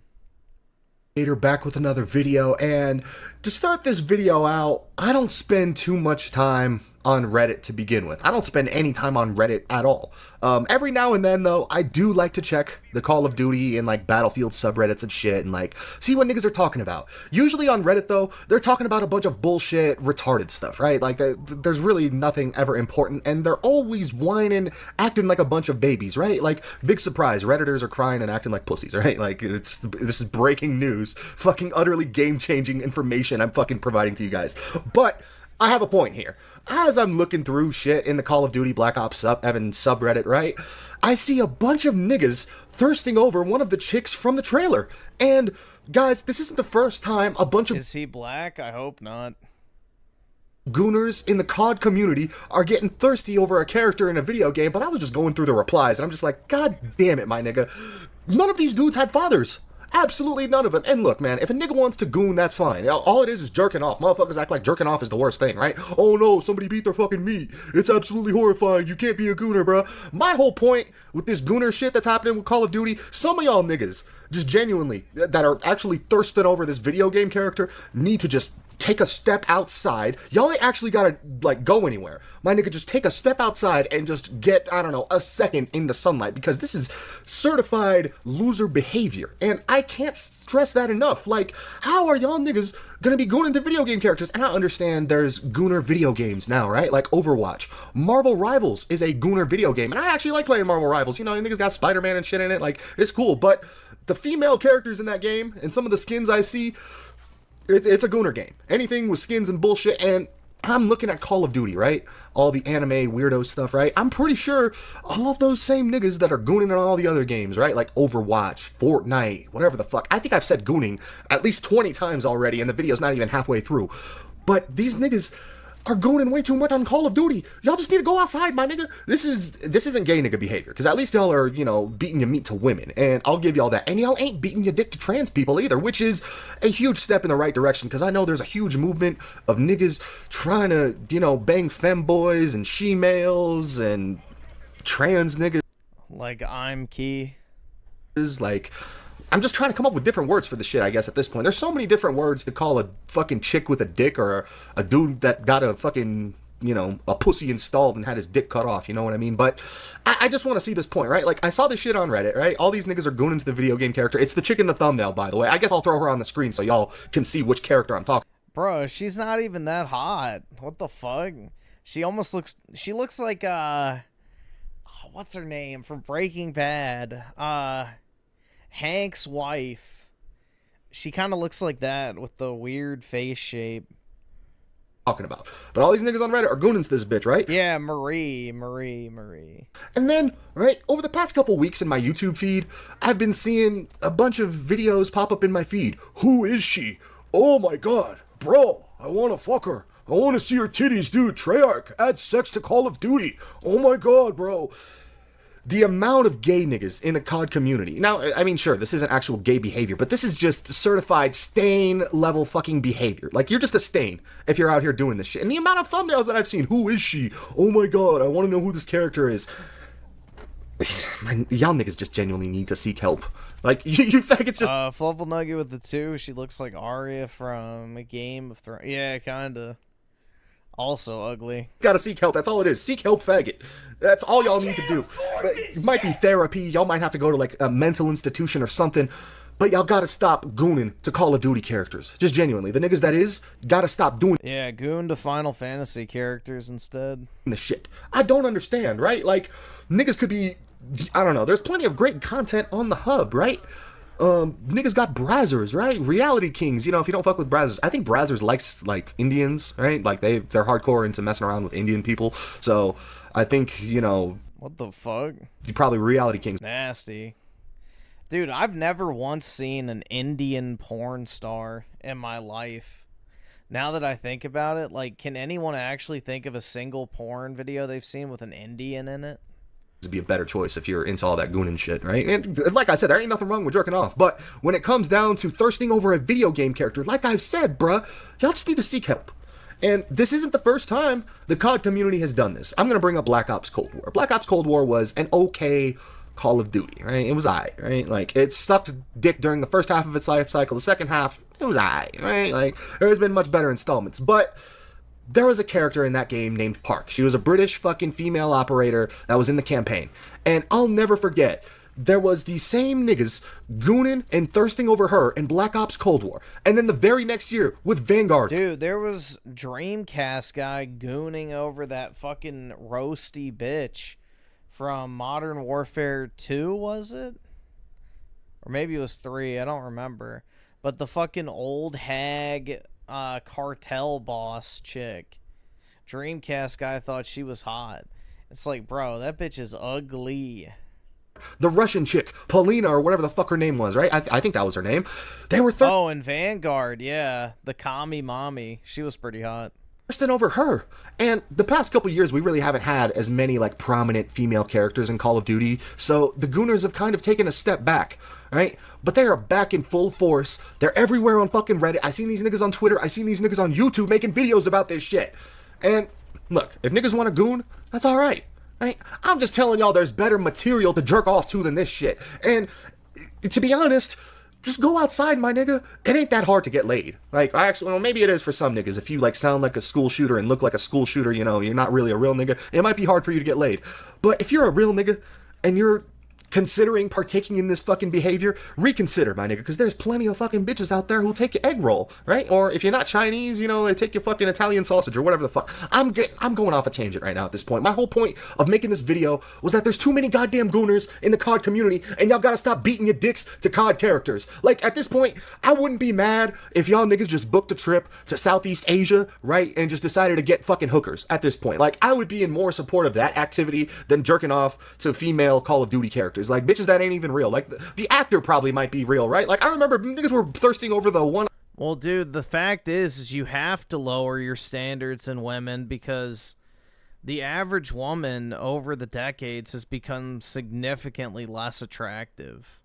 Like, now they're covered in tattoos, piercings, colored hair, they're extremely overweight, single moms... whores, literally, with the OnlyFans epidemic. So, I mean, you basically have to lower your standards over time because it's like there's nothing out there, bro. The outlook is bleak. One operator in MW19, I forget the chick's name, right?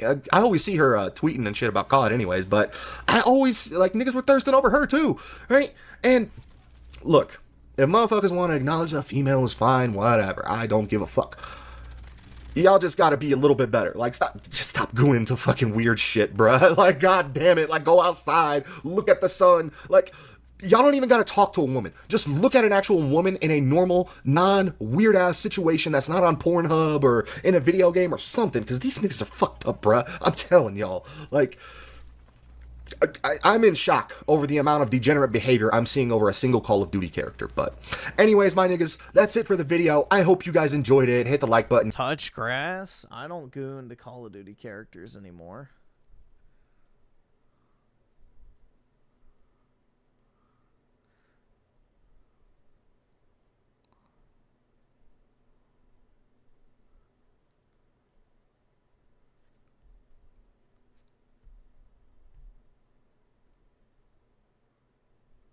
on tomorrow's We've been hunted teachings. for too long, hermano. We let fear control us. But no more. They'll all see. No one escapes me. Fluffle Nugget with the 2. Griffin is a real. Nika. Hopefully. Maybe someday. What?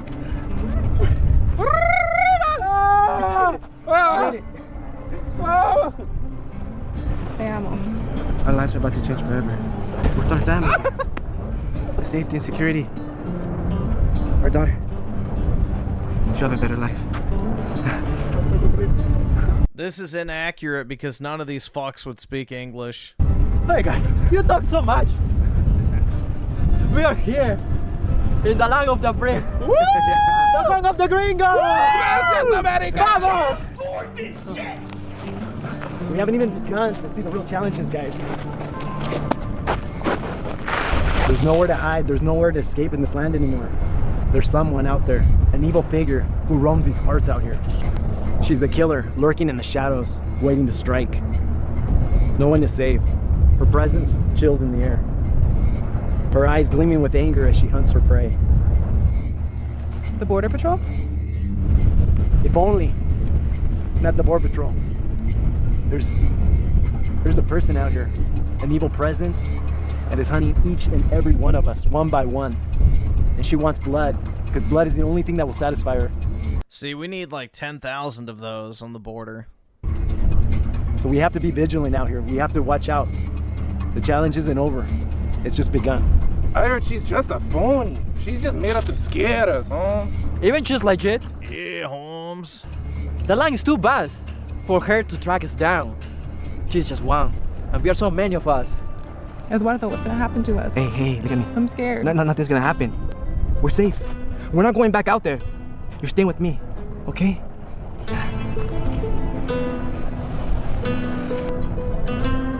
What's wrong? Based.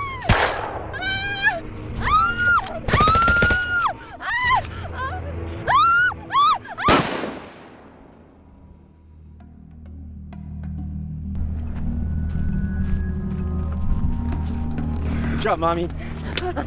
Fuck those Mexicans!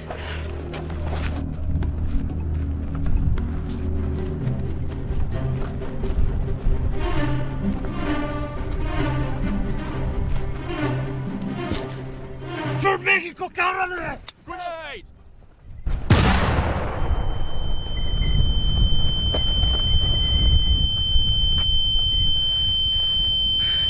No!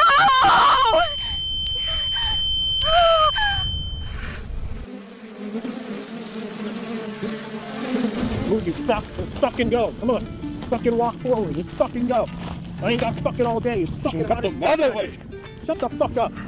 Get in the fucking barn right fucking now. Fucking hurry up, you fat fuck.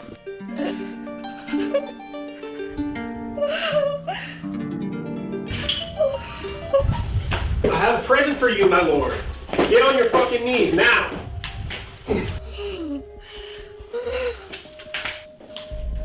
Oh, is this who I think it is? Oh. Disgusting. I wish I would have taken you out when I had the chance. Putting you in jail was fucking pointless. You stupid Mexican! Putting me in jail only helped me. I got to make new contacts. I gathered all the white folks. We're gonna work together and we're gonna finally get rid of all of you Mexicans for once and for all. You'll never take us Mexicans out.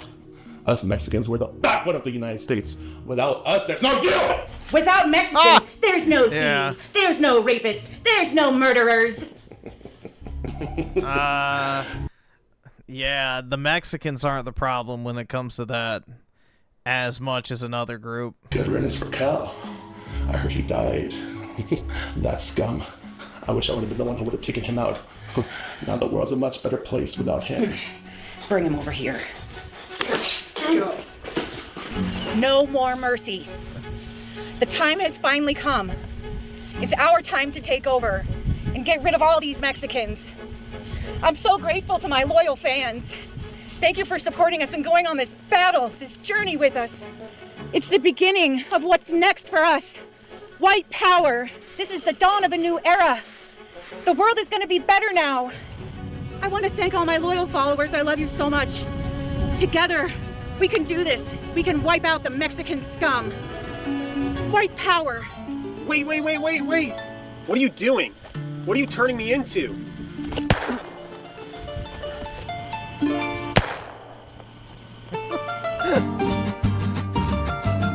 I got you now, dirty Mexican. One Mexican down. Karen roamed the borderlands like a shadow of vengeance. Die, you Mexican! To her, every step across the line was an act of war. Every Mexican face, a target. No one was safe. Not the mothers, not the workers, not even the children. Fueled by fury and a twisted sense of duty, she moved through the desert with one goal, to purge I need the more land. resources. These Mexicans are slipping through my fingers like rats. Patience, Karen. These vermin have nowhere to go. They'll crawl out eventually. Our plan is much bigger than you think. Keep pushing forward, and before you know it, these vermin will all be begging for mercy and bleeding out in the streets. I need answers, not patience. Oh, and you will, Karen. You underestimate the scale of our operation, Karen. They're beneath us. You give them way too much credit. It's only a matter of time before they submit. I want them gone. Every last one of them. I want to see their faces when they realize they can't escape me. They think they're safe in their little communities. Yeah, the subtitles are obviously AI generated. They're not accurate at all. I'll burn them to the ground if I have to. And you will, Karen. We will bring them to their knees. But in the meantime, follow the plan. We don't want them dead. We want them broken and humiliated. Then, and only then, they will understand their place in our world. They'll see. They'll all see. No one escapes me.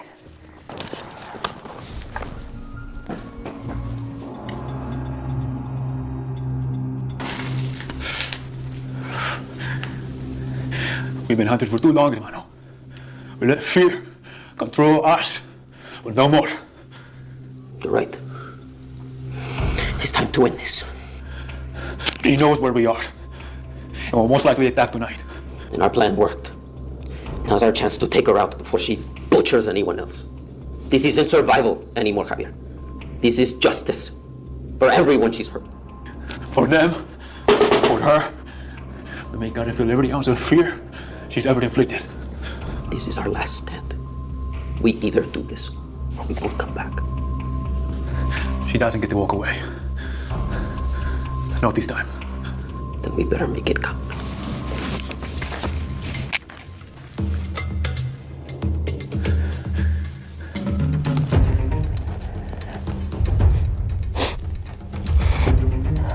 I can smell them.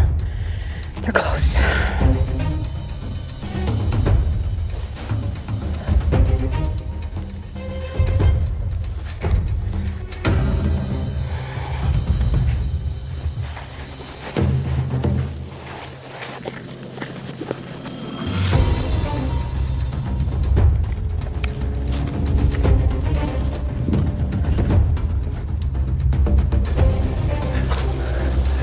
Looking for someone.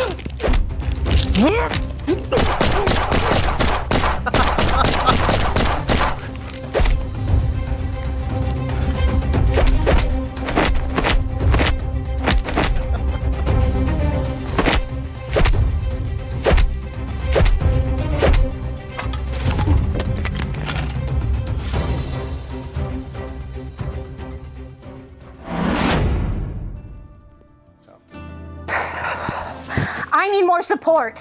They knew I was coming. I was ambushed. You still don't get it, do you? You were never meant to succeed. You were just a tool. What are you talking about? We had a deal. The deal was never about your little hunts. It was about control. We needed you to flush them out. to get information. You played your part, but now you're obsolete.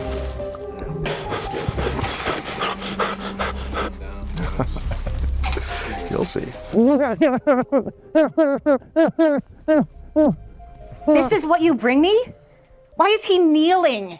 He should be dead. Well, you'll be fine. Don't be afraid.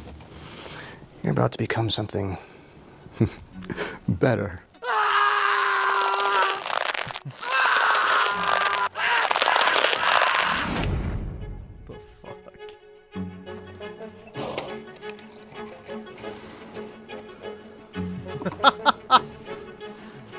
This isn't right.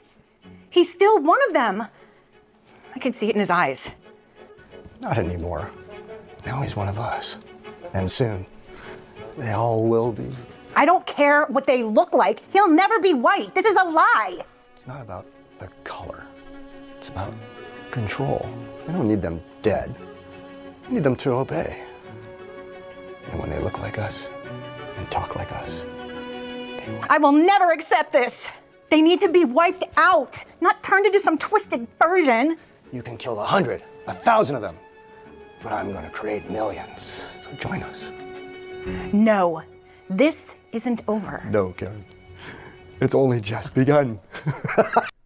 Yeah, this is the birth of Nick Fuentes. A Mexican stabbed with the white serum.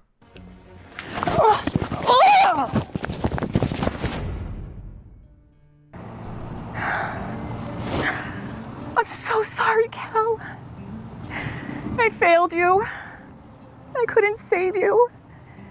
I'm so sorry.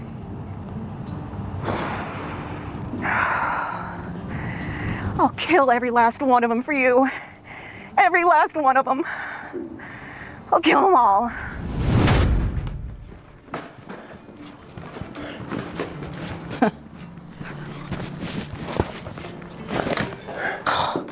You almost had me fooled. Almost. You're not one of us. You're just a Mexican turned white, a dirty Mexican. Hey, I'm just like you. I'm white. White power. Kill the Mexicans. Where is the Grandmaster hiding? I swear, I'm one of you. Tell me where the Grandmaster is, or I will blow you away. I don't know. No, no! I really hoped you'd be smarter than this. Time to finish this. Babe, what is going on? I suggest you put some pants on and stay out of the way. Just because you have a big wiener doesn't mean we're a thing. What happened with you and Grandmaster? Karen, baby, let me come with you, please. Listen, this is no place for you. I'm going to take down the Grandmaster tonight. It's going to be extremely dangerous. I can do it. I can help. I appreciate your support, but your talents lay in the bedroom, not in the fighting. But okay, but I can be there. And, well, okay, if you don't want me to go, whatever. It's... Okay. Oh.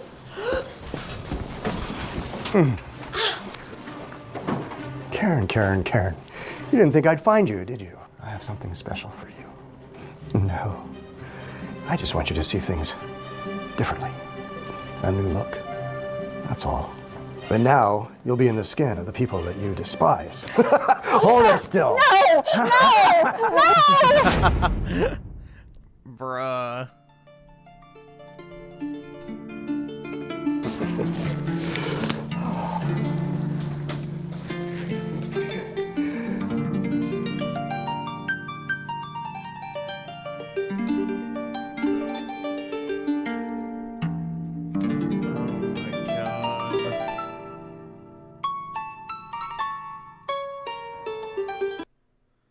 Jesus.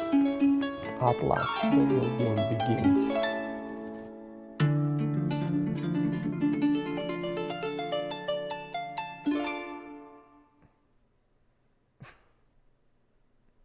Jeez. Part 2.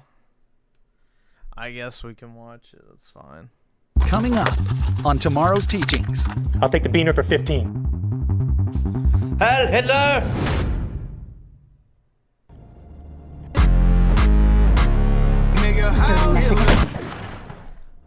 I just want to provide a better life for my daughter. Please, don't shoot us. Do you know what you're doing right now? You're crossing the border illegally into my country. Now I'm arresting you with assault with a deadly weapon with intent to kill. How dare you?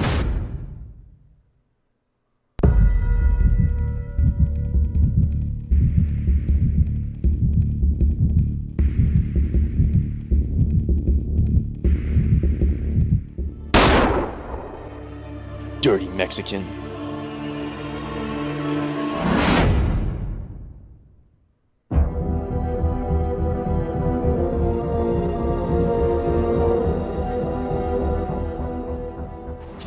Hey, Mom. Son! Oh. How was training today? I killed 13 Mexicans today. Shh, keep your voice down. The guards are gonna hear you. I will avenge you, Mother. I love you, son. I love you more. Don't make the mistake that I made and think that nothing can stop you. But Mom, I'm unstoppable. Listen, I've had some insights, okay? I've heard that they are looking for someone killing Mexicans. You have to be careful. You have to finish what I couldn't accomplish. You have to be smarter than me. You have to kill them all. I will. None of them stand a chance against me. I'm gonna make America white again. Avenge us. Hell yeah, brother. I will.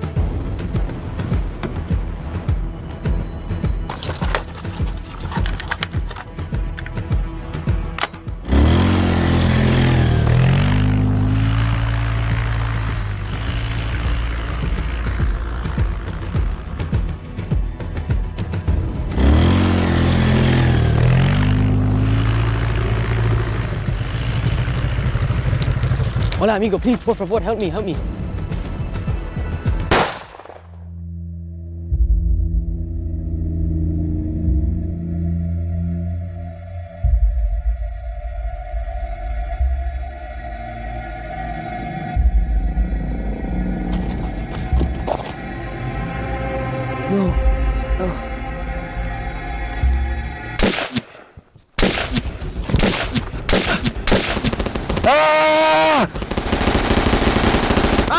Oh, they're gonna kill Juan.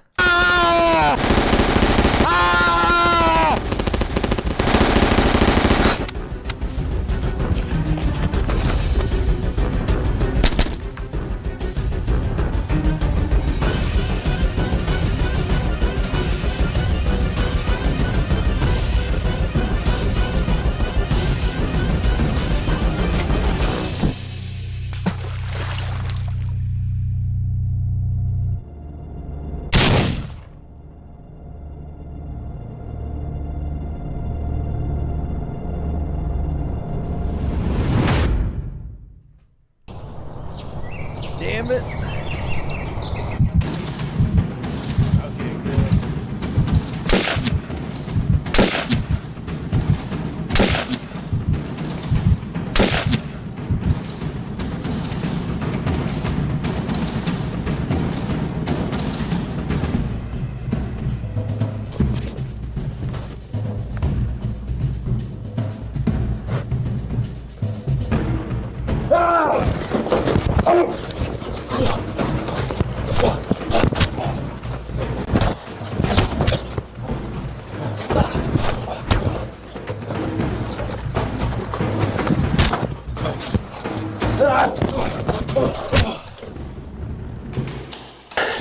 You think you can kill me, boy?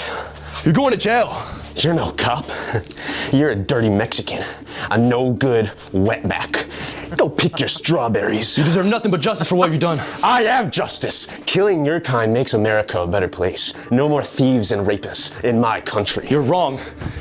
Again, wrong demographic. Innocent Mexicans? They're people just like you. They're not people. You're aliens. All Mexicans must die. You're crossing the border illegally into my country, and you will pay. No, you will pay. I've been tracking you down. I know who you are. What? I know everything about you, cow. How do you know my name? Oh, you don't know? Know what? Your mother murdered my father. Dirty Mexican. Woohoo! He was a good man helping people until your mom shot him in cold blood. He was the only relative I had. He deserved it. He was crossing the border illegally, and my mother took. All right, I'm gonna Hassan stream this real quick because I gotta go take a mean shit. So, you know, why not? I'll be in the chat though. Him out. Did a favor for the U.S. He wasn't even crossing the border. He's from the United States. He was helping his nephew cross. You're evil! You killed my father!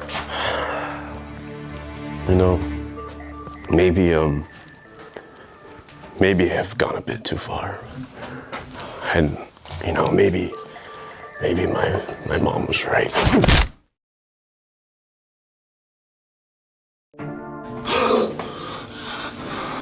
¡Ayúdame! ¡Sácame de aquí! Pierdes tu tiempo. Créeme.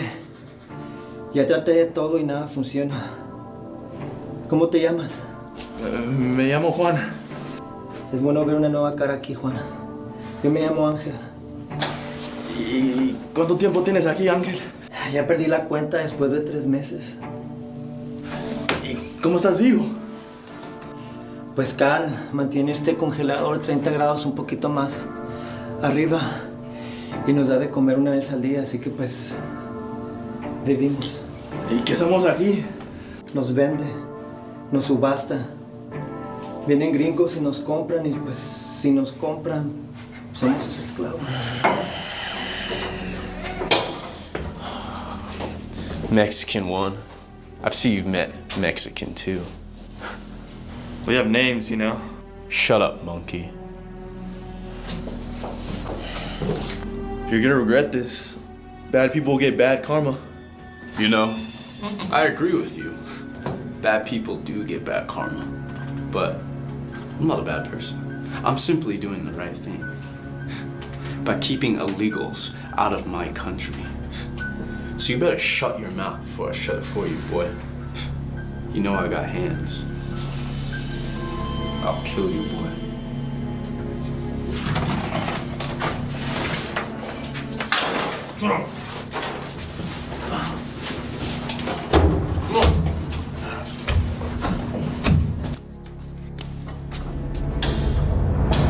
He's tall, strong, healthy.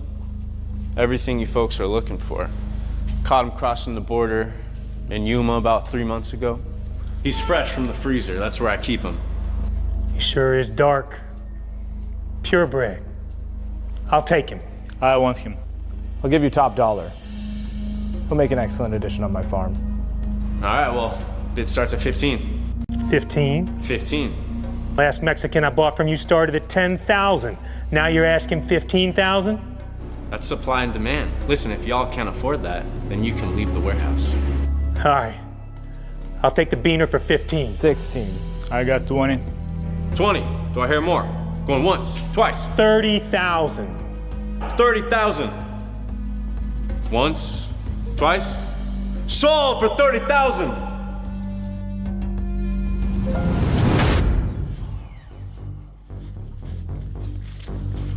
Are you gonna sell me too? Nah, you have meaning. For what? You hold meaning. My mother killed your dirty Mexican father, and now she's sitting in a prison cell for the rest of her life. I will torture you for life now.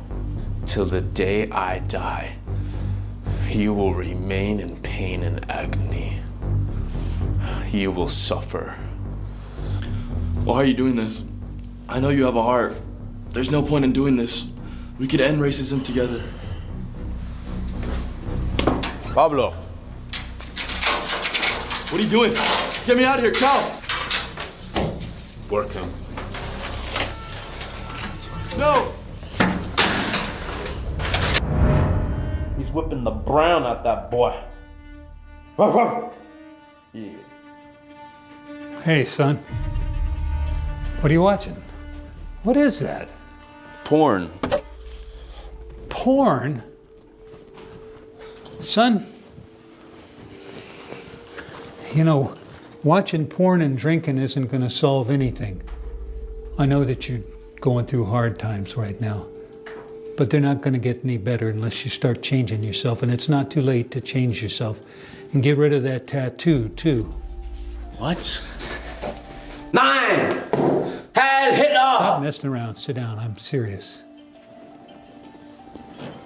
Look, Kyle, son, I'm sorry for not being here with you. It's just that there's been a lot going on at work. Like what? Well, there's this maniac loose, and he's kidnapping and killing Mexicans. And you're punishing him? That man's doing this country a favor. He should be rewarded with a crown and not be left in darkness. Are you serious? He's killing people. People? Mexicans are not people. Mexicans are rapists, murderers, cartel drug leaders. They should never be in this country. I mean, that man is a hero. Should be rewarded. Look, you sound just like your mother. I got a call. I gotta go. Son, I love you.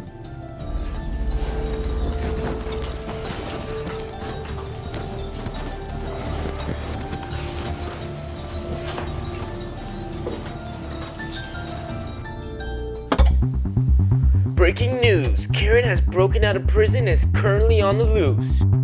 Beware.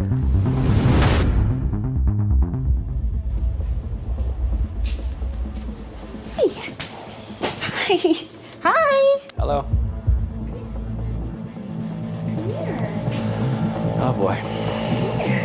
You're new. Come closer. I don't bite. It's not what I'm in here for. What's your name? I can't have my glasses on. I can't read your back. Can I help you? What's your name?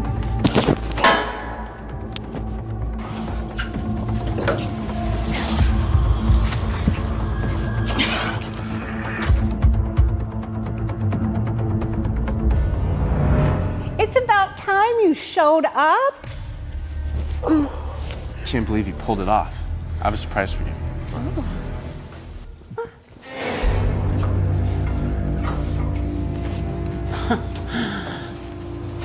Where'd you find this little beaner? He was actually trying to find me. You killed his father. Ooh, the son. You killed my father. You're our property now, boy. Help me get him. Help me!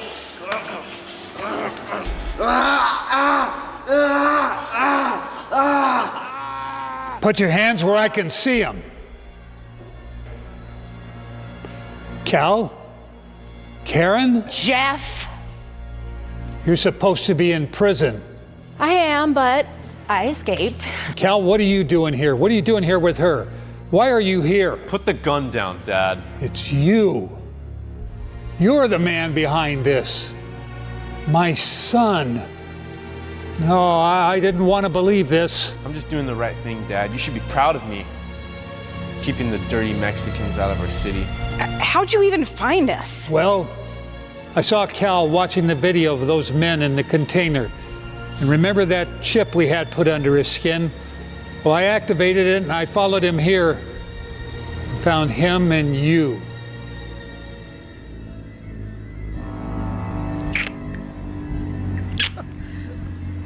I don't believe this.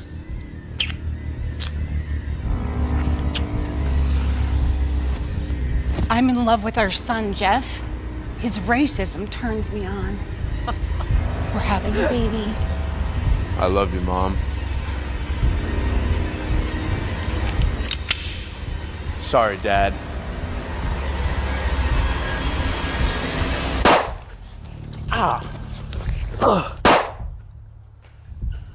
Who the heck are you?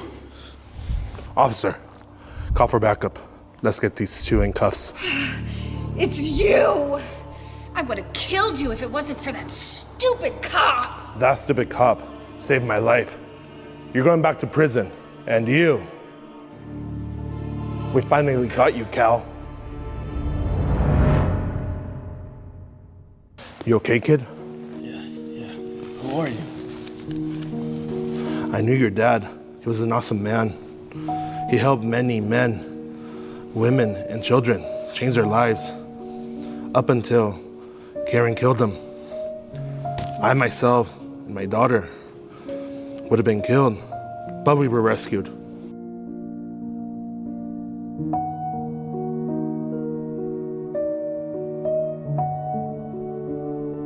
Karen and her son Cal were both sentenced to life at the most high-secured prison in the country. They can now live to regret without ever stepping foot into the real world again. Or will they? Hey guys, it's Jason from Tomorrow's Teachings. If you guys want to see exclusive content that you can't see anywhere else from Tomorrow's Teachings, go ahead and subscribe to our Patreon. If you guys enjoyed that Why did they have to blur this guy's face? video, make sure to hit that like button, share with friends and family, and make sure to subscribe. Without you guys, our channel's nothing. We love all of our fans.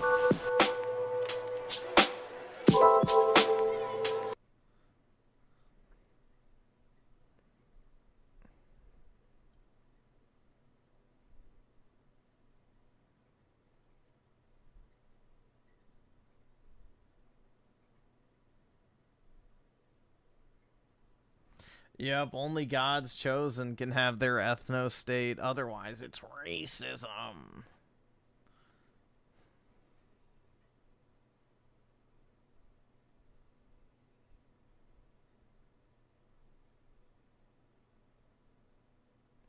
How much you guys want to bet that Act Ma'am calls the tranny she? Place your bets. Place your bets. What do you guys think?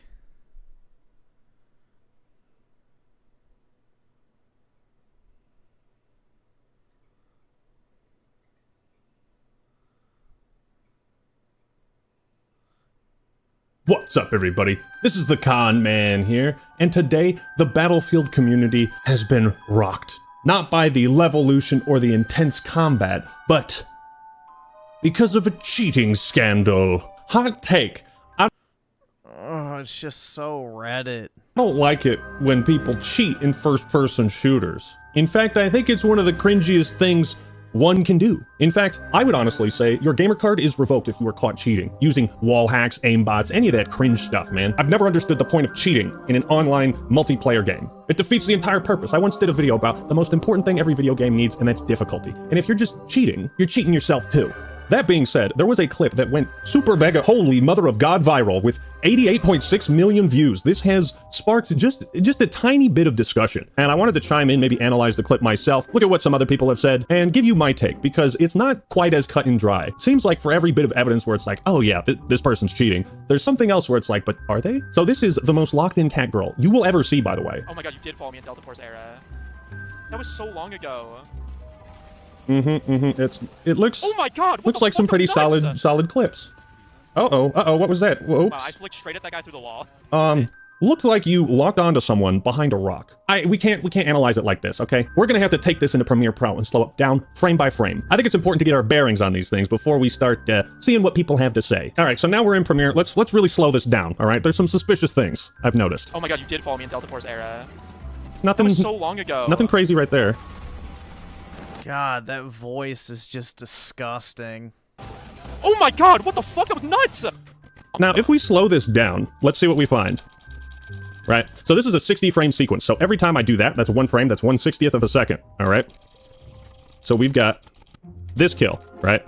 Red X, that's the visual feedback. So this is important to see what kind of reaction time is consistent. Okay, so from here, 1, 2, 3, 4, 5, 6, 7, 8, 9, 10, 11, 12, 13, 14, 15, 17. So about 17 milliseconds, almost a third of a second to react to the kill. That's pretty normal. That's pretty normal. The speed at which this person then locks on, but not quite. This is flicking, I feel like. That right there. It's not perfect, right? Misses a couple shots, and then gets right back on target. I think, at least this clip, this doesn't look like cheating to me. Although, from my understanding, it is possible for people to play with cheats and get good enough that they can throw in these little mistakes to throw you off the scent. But nothing in this first clip stands out as cheating. I think that's real. It's just when you watch it fast, but there are mistakes there. There's mistakes. Oh my god! This one, however, I mean, how... That's 5 frames to go from that right onto where someone... Yeah, you can't flick while ADS'd anyways, and it's fucking stupid. ...is behind the wall. That's a little suspect. Now, if you zoom in bottom left, right behind the shoulder there's a red dot. So, it is possible someone with map awareness knows there's someone there, and you just naturally flick over there before realizing, oh yeah, that's a wall, I can't see that person. Now, again, if you had aimbot and you could see through walls, you would just keep aiming and then almost immediately start shooting this person, right? But instead, Riley here sprints forward before realizing, okay, so well, that's all good. Doesn't look like he's cheating at all. Wow, I'm shocked. Uh-oh. until that happens, right? So what you'll notice in regular gameplay, right, is that it takes time for someone Let's see if it gets correct. to aim to the next target. This is a weird jump. That's just one frame. That space covered in 1/60th of a second, I don't know about that. And that's right where that other guy is. So, I mean, that, to me, looks kind of suspect. Wow, I flicked straight at that guy through the wall. You sure did. Now, again, is this person cheating if they don't secure that kill before aiming to the next person? Again, this is what makes it difficult, because you're like, well, there's these mistakes here. But some parts, it does look like they're cheating. Doesn't secure the kill. But does shoot at the guy that's currently aiming at them. Now, I'm also noticing that a lot of these kills are not headshot kills, which would make it more obvious if a lot of these clips were consistent headshots, right? Yeah, off target for those first initial shots. It's tough. It's tough to say. Ooh, but that timing, though. 6 milliseconds before... That doesn't look good. Here's my question. If Riley isn't cheating, then why aren't they playing for some kind of pro team or using... using these FPS talents in other games? I mean, who knows? Maybe they're super fucking good. I haven't done the research, but if this is how you're aiming in Battlefield 6, I mean, you should be playing Marvel Rivals. You should be playing Counter-Strike. I'll eat my words, by the way. I honestly can't say definitively if this person is cheating or not. At first glance, it really does look like it. You know, I would be curious to see if Riley would be able to replicate this type of aiming accuracy and skill on other FPS games. So here's where it gets complicated, because we have a guy like Enders, who's pretty big in the Battlefield community, saying, bro really thought he could get away with posting aim highlights without being Shroud. I believe Shroud posted a clip of him playing Battlefield 6, and while it looks kind of similar, it's not nearly as crisp, clean, or precise as Riley's. And that's what I posted, man. Posting gameplay of you cheating and pretending you aren't is one of the cringiest things a gamer can do. Blatant, obvious cheating, 48,000 likes. Why are y'all cheating in a beta, bro? Yeah, I mean, see, I hate the idea of being too confident and then getting something wrong. I would say I'm about 92% certain that Riley is using some cheats, some hacks, or some external program or software that would not fly in a competitive setting. What is interesting, however, is that... So it seems like he's using very, very deliberate non-gendered language and slipped up once. Riley actually got banned on Twitch amid these cheating allegations. This is a crazy amount of, like, views and interactions to have. Get it, games. All of them do it. This is strange, because, like, okay, so Riley posted this hand cam footage to try to quell the allegations. But, like, some of those shaking movements, like, why is that not being picked up? Parts of it do match. I don't know, maybe it's out of sync? I don't know, man. I'm getting far too invested in this, but you can check out the video if you'd like as well. You know, kind of come to your own conclusions. Now, here's where it gets even more interesting. Hi, actual former cheat dev here. Riley is cheating and using a mouse sim aimbot. Their FOV setting is around 2 to 4, minimal to no RCS reduction, probably an external. Have a nice day. Don't know what all of that means. It seems like Battlefield 6 has a pretty strong anti-cheat, as I've heard reports that over 300,000 accounts have been banned or prevented from cheating in the game. It would make sense that a less powerful version of aimbot would maybe slip through the cracks, which would explain why Riley misses some shots and it's not quite perfect when you slow it down. Apparently a mouse sim aimbot, though, is something that physically moves the mouse or its mouse pad. I don't know, man. But then, hi, actual former cheat dev here. Riley is not cheating and is just moving a mouse with her hand. Her sensitivity setting is likely pretty high. Probably just well-practiced and talented. Have a nice day. What are we supposed to think? I don't even know if either of these people are actual cheat devs. Definitive proof Riley is cheating. Yeah, that snap, it does not look natural. Aimbot snaps onto a person she doesn't see and continues to sprint forward. If they flicked onto this person, why not shoot? True, yeah, that's the 1-2 second clip that... It's a little sus, Okay, now Riley also posted this screenshot of her OBS. And what you'll notice is now he's using her! There we go. I knew it. I knew it was a matter of time. The other ones he was reading. He was reading other people's tweets. But that was his own words he chose. So, there you go. That they're using a game capture source, not the full monitor. Now, if you want to cheat on stream and hide the UI and the overlay, that's how you would do it. If you wanted to prove you weren't cheating. Dude, this is like the ultimate form of mind cucking. They will have you look at a man that sounds like a man that is 100% a fucking man and force you to call it a woman. Like, that is the ultimate form of mind slavery. That breaks the human brain. At that point, you have admitted that you are not in control of your own senses, and you don't trust your own mind. That is the ultimate subversion.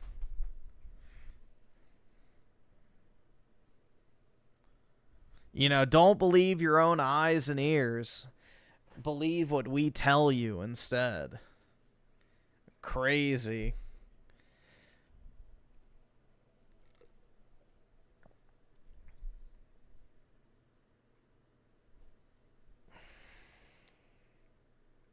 That's how they break you.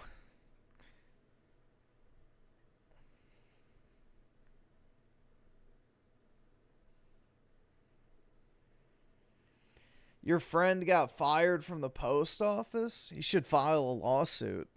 Especially with the current administration, and the government would probably settle it. Or at least get him his job back. Unless you're not in the US, I don't know. Yeah, 2 + 2 = 22. The happiest you've seen Raymond out here. Okay, I just had a bit of a realization and I need to get it out. I think the reason the stop worrying about the validation of others, crowd, rhetoric, whatever you want to call it, drives me so insane is because the same people who would have you think the validation of other people does not matter are the same people that say you need to be stoic and go inside yourself and become the best person that you could possibly be in order to curry the admiration of other people. Thus, a cyclical validation loop. So you're still chasing the validation of other people. It's not, it's all the validation of other people at the end of the day. There's more to this. I'm gonna suss this out, but it's all validation at the end of the day. You can never truly stop caring what other people think. Okay, I just had a bit of a realization and I need to get it.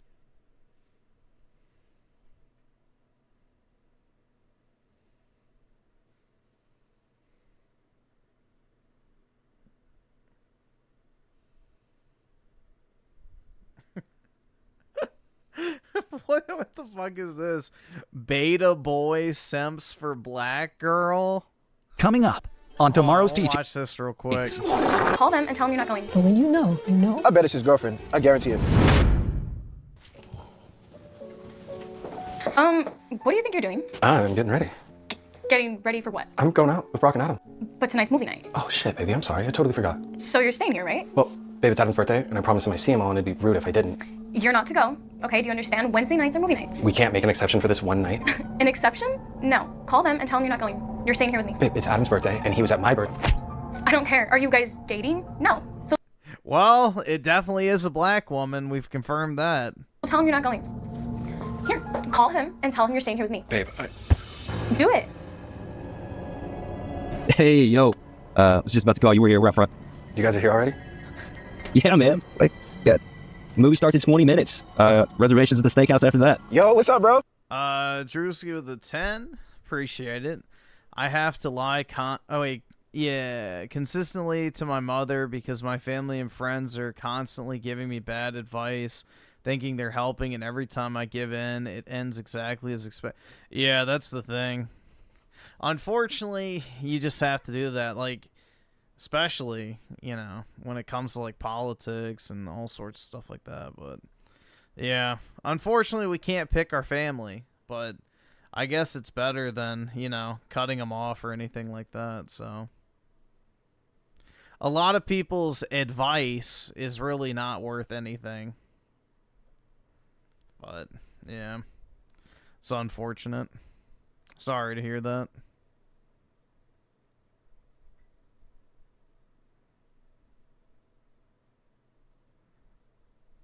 You shut the fuck! Don't you fucking tell me to my face to shut the fuck up! Yeah, the worst advice is from people who don't live by what they say. That's probably the worst, which is 99% of advice, is people telling you to do shit that they don't actually practice themselves.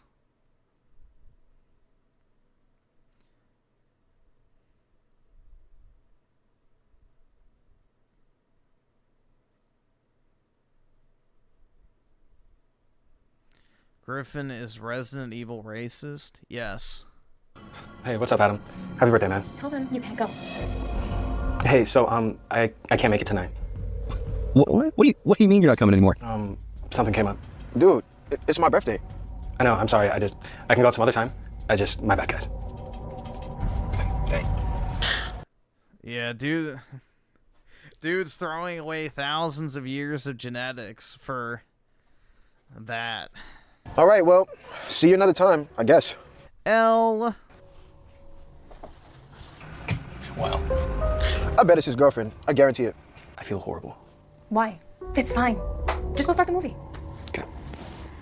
Oh, and make popcorn. Of course. Are we watching Star Wars or The Notebook? Baby. Huh? Are we watching Star Wars or The Notebook? Is that even a question? We're watching The Notebook. Okay. Oh, hold on. Hello? Hey girl. Hey. What are you doing? I'm just watching a movie right now. Bitch, we're going out. Me, you, Isabella, Bree, and Sophia. We're going to Short Club. DJ Dredd is going to be there. Oh my god. Wait, what? We'll be at your place in my 47 minutes with the Uber, so get ready. Okay. All right, bye. Bye, boo. You're not actually going out with them, right? Yeah, I am, and I'm gonna go get ready, okay? No, wait. Because it's a movie night tonight, and I had plans too that I can't Yeah, this is the iDubbbz life. cancel just for this. Yeah, but it's girls' night, and they want to go out. It's different. You wouldn't get it, okay? To be honest, I don't feel comfortable with you going to the club tonight. What? Why? Because the clubs are literally made for guys to come up and talk to girls, and you going to the club with all your girlfriends just doesn't sit right with me. Double standard. You were just about to go out with your friends. No, we were going to see a movie and to get food. I would never go to the club without you. Okay, Greg, being a girl at the club, it's different, okay? I'm just there to be with my girls. If a guy and a girl are dating, shouldn't they be going to the club together? I don't want a bunch of guys coming up to you and offering to buy you drinks. All right, so I gotta go. And you know what? The more you worry, the more likely I am to talk to a guy there. Why would you even say that? Oh my god, Greg, jeez, you're... Dude, he's simping for a fucking... I gotta be careful with my word, but yeah, nah, absolutely fucking not, bro. Your ancestors are very, very sad. Just like your dad. I gotta go. What time are you gonna be back? I don't know. Okay, bye. His mind spiraled out of control, consumed by the relentless thought that she was out there Why is she wearing that? She was dressed more like a whore before she changed. getting her cheeks clapped, laughter spilling from her lips as strangers flirted with her all night. Then, something on social media caught his eye. Knowing that his dad is part of the clan, he couldn't stand the sight of her with the black monkey. I tried calling you 50 times. It's 3 a.m. Oh my god. Wait, what? Something on social media caught his eye. Knowing that his dad is part of the clan, Knowing that his dad is part of the clan, he couldn't stand the sight of her with the black monkey? Bro, she is black. What? So his dad is a member of the clan, but he's dating a black bitch? What the fuck? That doesn't make any sense. couldn't stand the sight of her with the black monkey. I tried calling you 50 times. It's 3 a.m. Oh my god, you are such a buzzkill. You know, Ricardo's right about you. Who's Ricardo? Ricardo, the guy at the club. What? Yeah, and you know what, Devin? He has top floor, penthouse, and drives BMW, unlike you, and he makes a lot of money. So you went over to some guy's house after the club? Not just me, 4 guys, 4 What the girls. hell is wrong with you? Shut up or I'll gut you. Come here. Huh? Come here. Come here. Get on your knees. On your knees. You are mine. You're my little monkey. So you do as I say, and I do as I please. Understand? Yeah, I understand. I understand, mommy. I understand, mommy. Okay.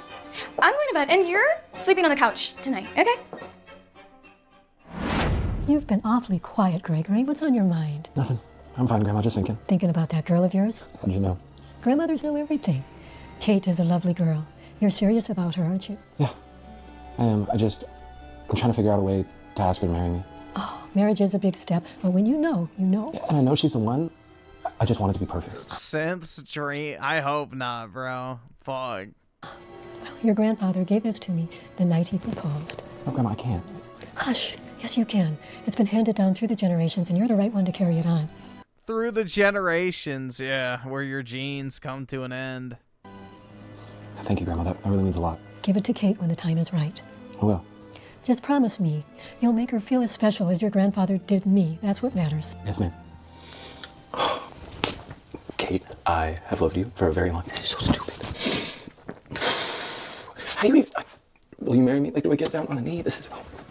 Will you marry... Oh my God, why is this so hard?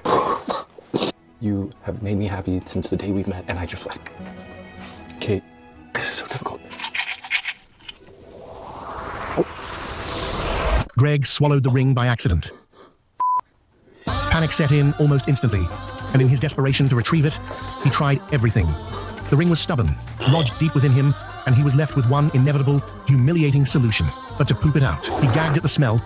It was unbearable. A pungent reminder of his old Indian roommate. He plunged his fingers into the mess. His old Indian roommate.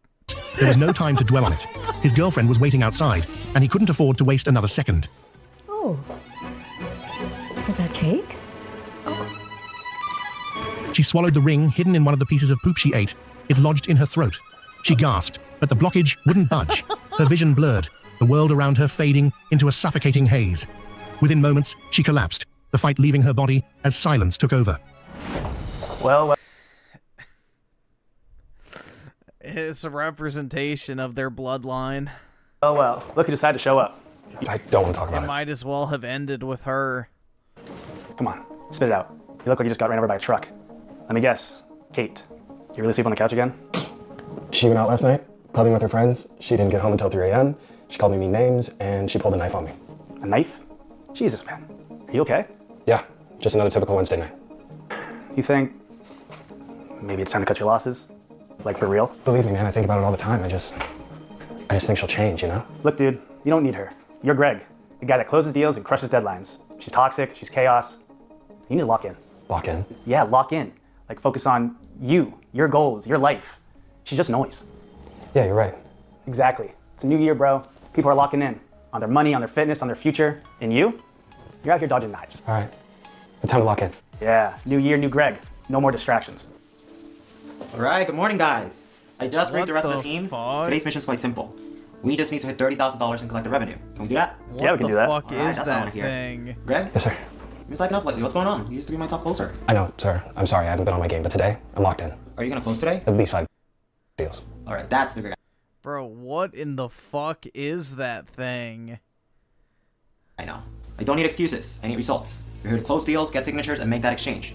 Our clients need our product. Let's make sure they see it, right? You guys are my closers. Now let's close. Hey. Did you spend all day texting your little friends at work or maybe another girl? Yeah, I don't want to do this tonight. Oh, so now you don't even want to talk. Great. You're acting so different.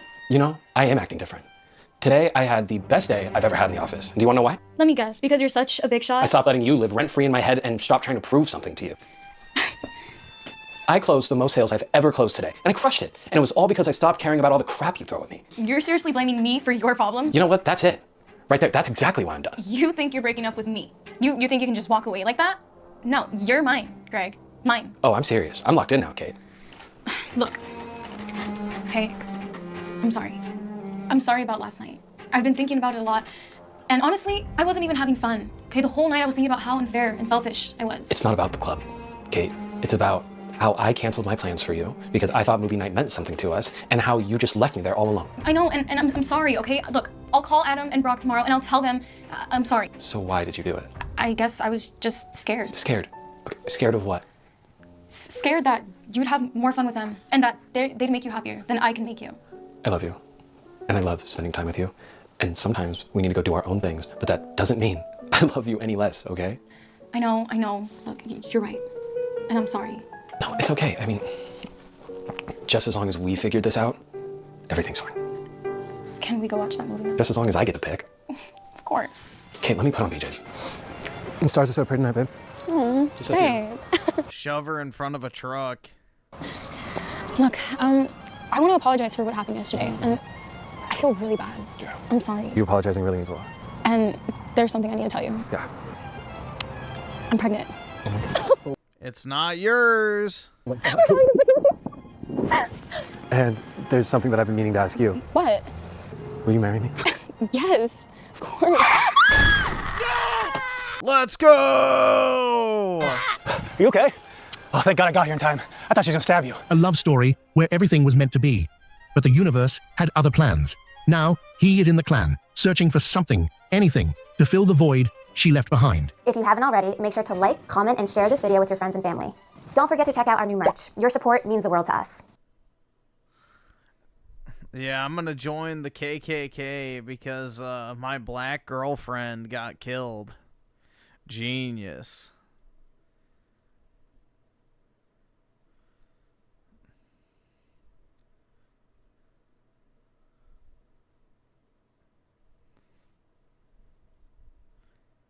Yep, he saved them.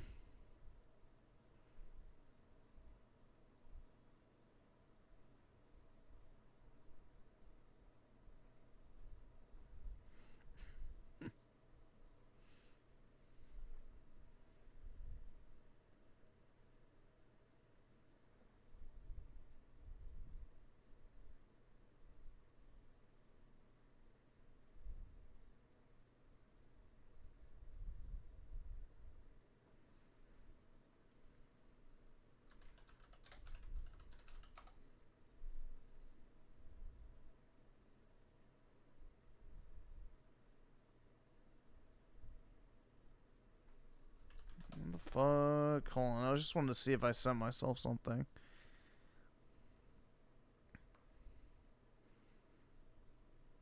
Oh, fuck. Did I not?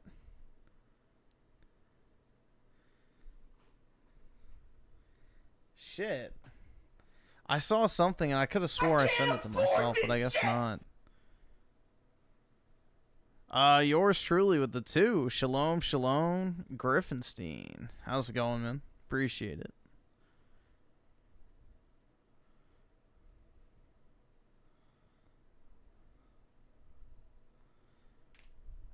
Dude would have had a miserable life, yeah.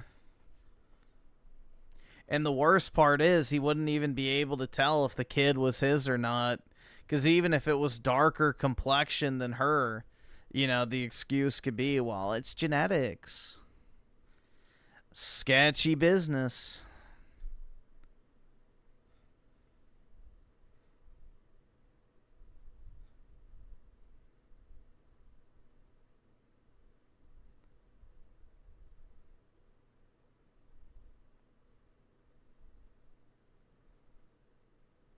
This has been a crazy stream, I guess so, yeah.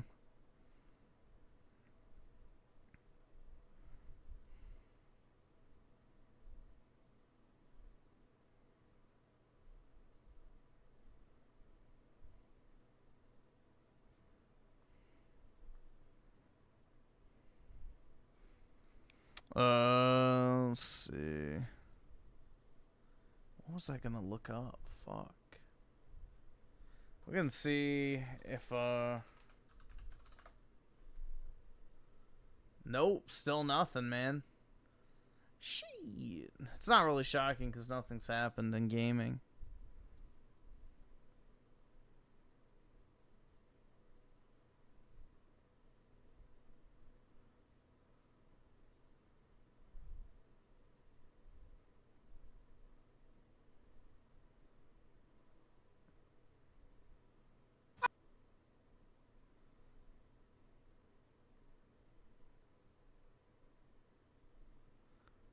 See, where?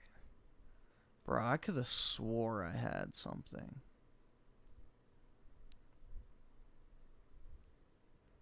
Give me one. I'm just checking my text real quick.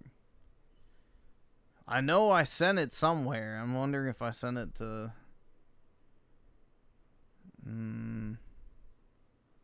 Nope.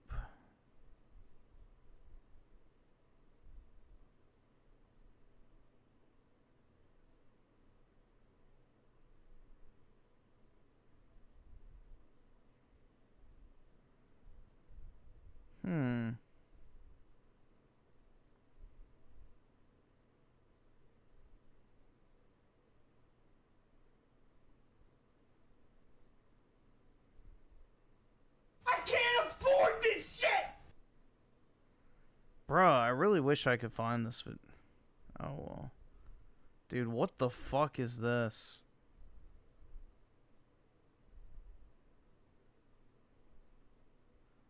Nasty. I just opened up Twitter and it's a black guy eating a banana off the tree like a freaking animal. That's gross. I did not need to see that. Where's my bookmarks? I just want to see if it's in here.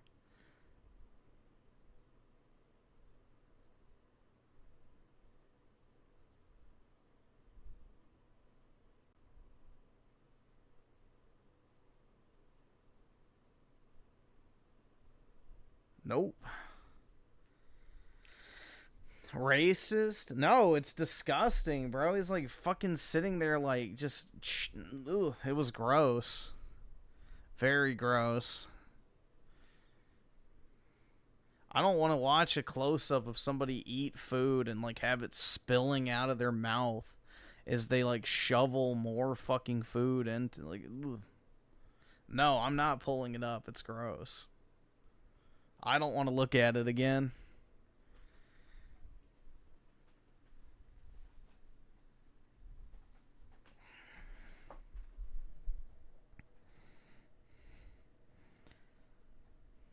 It's like that, wait, I don't think I have that. Yeah, I don't. The, Bangladesh street food. Do you guys remember that? Do you guys remember that one?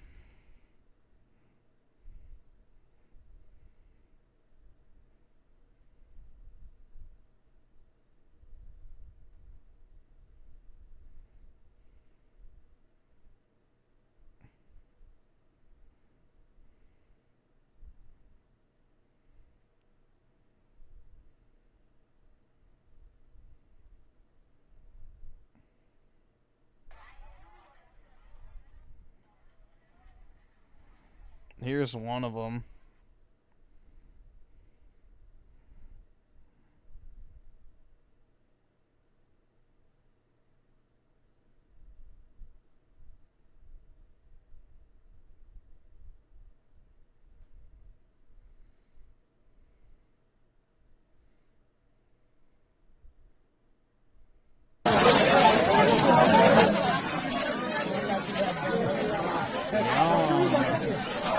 You want some diarrhea on your rice?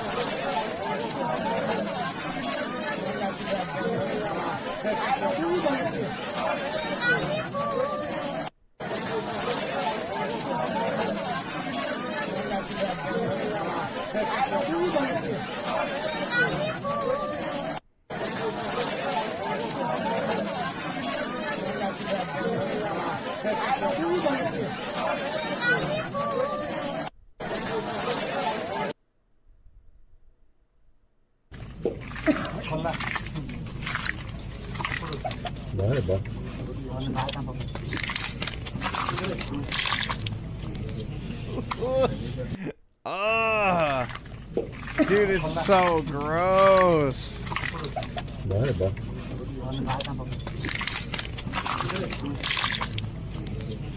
It sounds like when you have a really wet shit. And it looks like it too.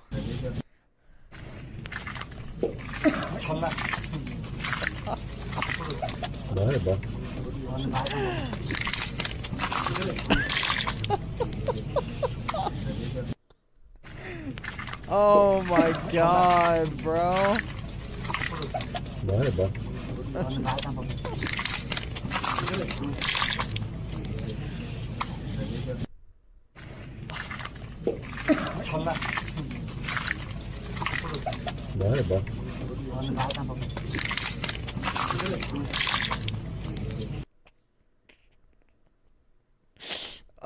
Oh my god, bro, it's so nasty.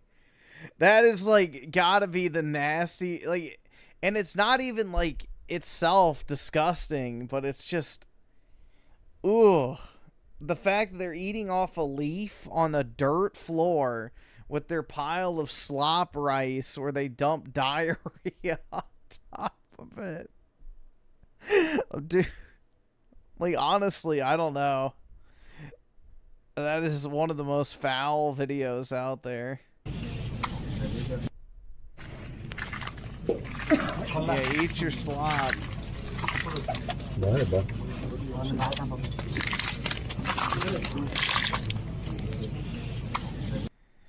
Oh my god, bro.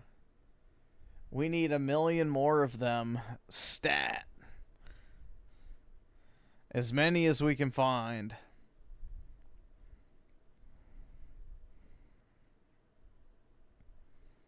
Yes, I've seen the video where they mix cow shit and water. Yup. I have seen it. Unfortunately. Or where they just straight up put their glass underneath a cow that's pissing and then chug the whole thing. Or I showed y'all the urine eye wash the other night.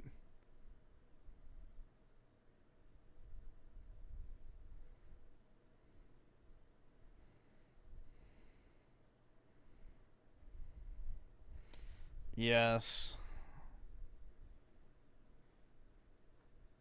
Let's see. Cosmo the 2 don't yeah, I have it, but it's like an hour, so we'll see. I don't know if we'll watch the whole thing. That's a long video.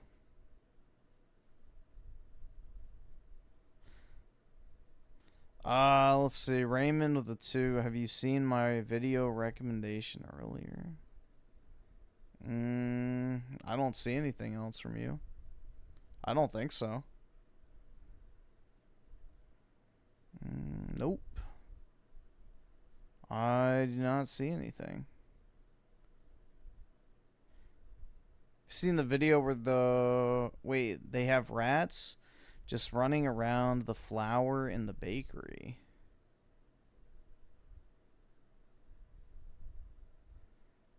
No, I have not seen that one.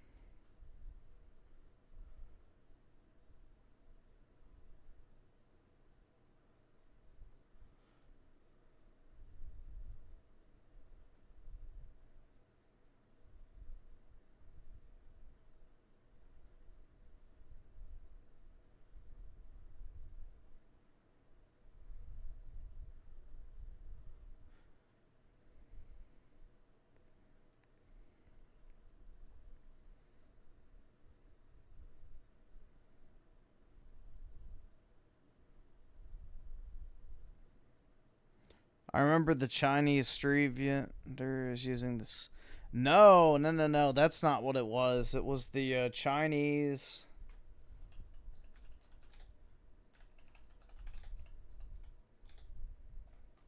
It was the cooking oil.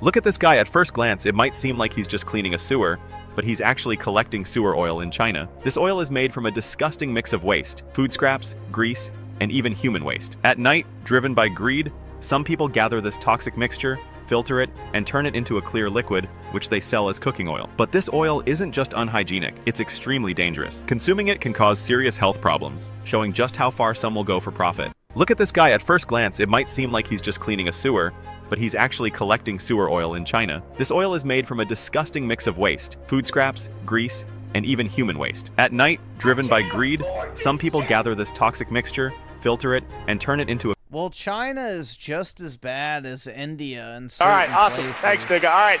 But yeah, it's not as bad, generally speaking. India is probably one of the most disgusting places on planet Earth. Period. But there are parts of China that are very, very bad. Because they're just as, impoverished and, just unsanitary as India. A clear liquid, which they sell as cooking oil. But this oil isn't just unhygienic, it's extremely dangerous. Consuming it can cause serious health problems, showing just how far some will go for profit. Look at this guy. At first glance, it might seem like he's just cleaning a... Gross. Is India or the Philippines better? I think the Philippines is better, but there's oh, let's see.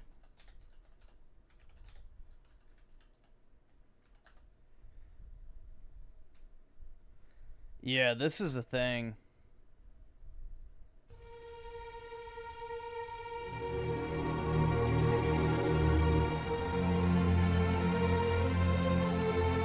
Let's see if this actually has it.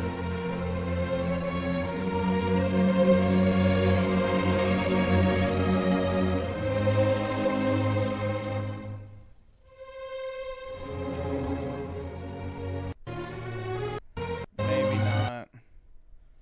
I got clickbaited.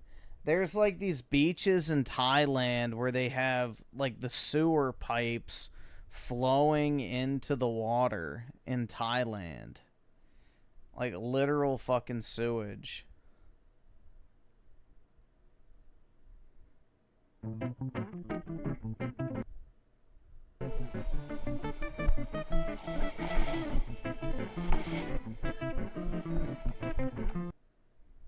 Nope.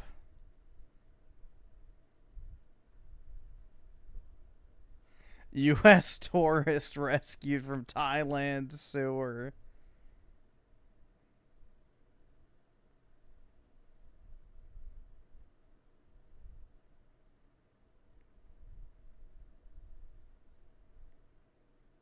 That's nasty. A sewage canal.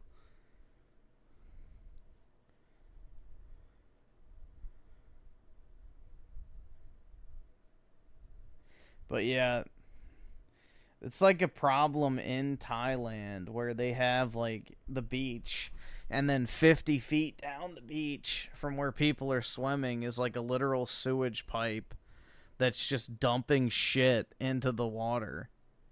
It's gross, man.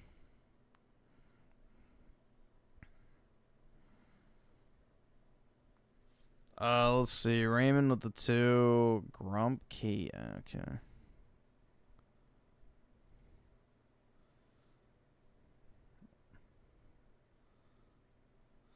At least the street food there isn't nearly as bad, I guess. I don't know. I don't know what Thailand's, like, standards for food are.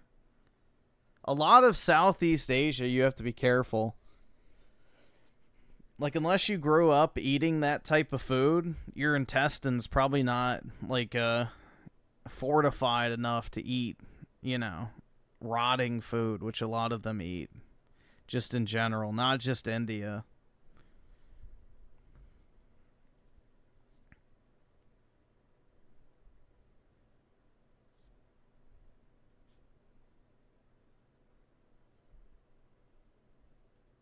We did it, guys! We reached 2 billion subscribers! I want to play a console game. Oh, God.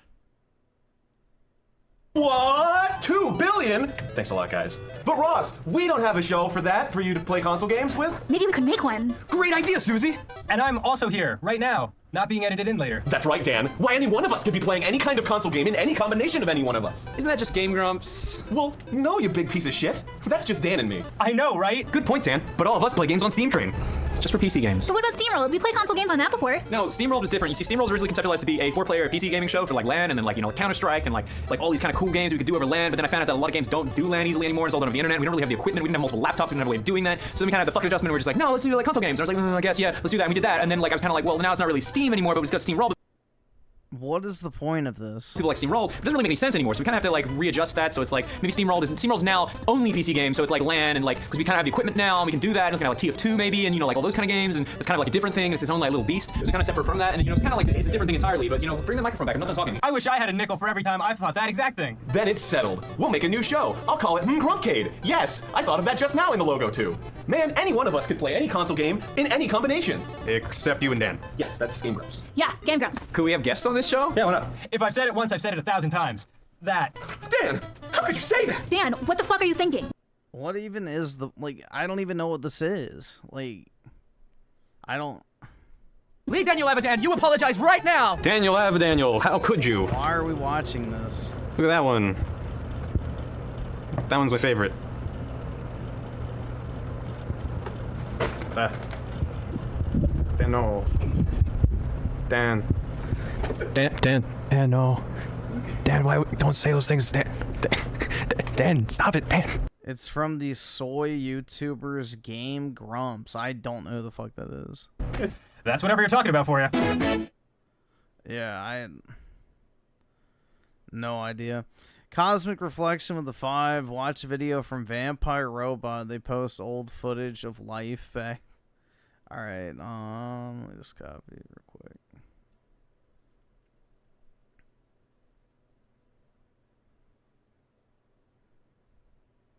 They're like massive YouTubers. I've never heard of them. Here, you can look it up real quick. Game Grumps. Yeah, I've never heard of this shit.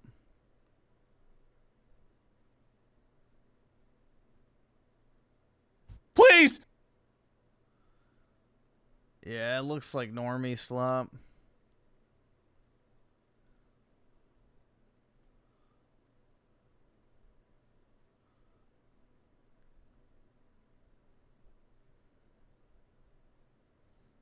Buying a video game at a mall? Oh my god. This is blackpilling.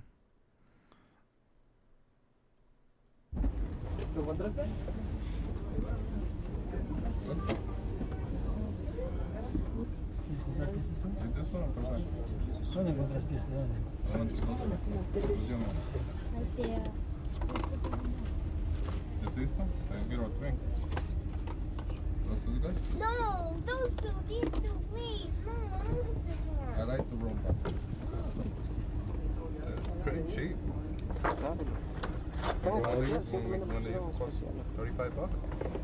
And Yeah, GameStop is more like Funko Pop land these days.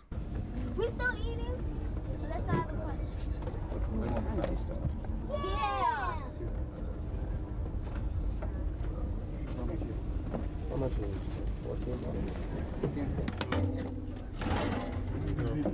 Do you have to reboot it? Yeah, but I didn't close this out completely yet. No, it's completely closed? Okay, did I give you a receipt? No. That's yellow. Here you go. Alright. Alright, thank you very much. Take it easy. I'll see him tomorrow with those books, alright? Yeah, no problem. So you're gonna use that one? what machine is that for? Yeah. That's just a book. Let's get going. Yo tengo. Lo acaba de conocer porque dice, están buscando un asesino ahí. Yo tengo mi gorrita, mi moto.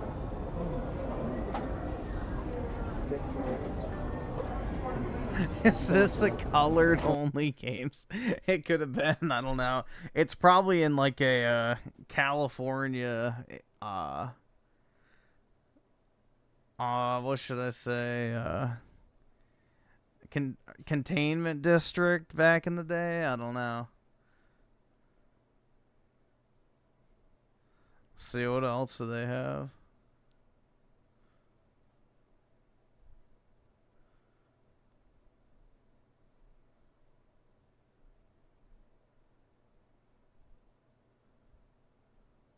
I wonder if they have, let's see.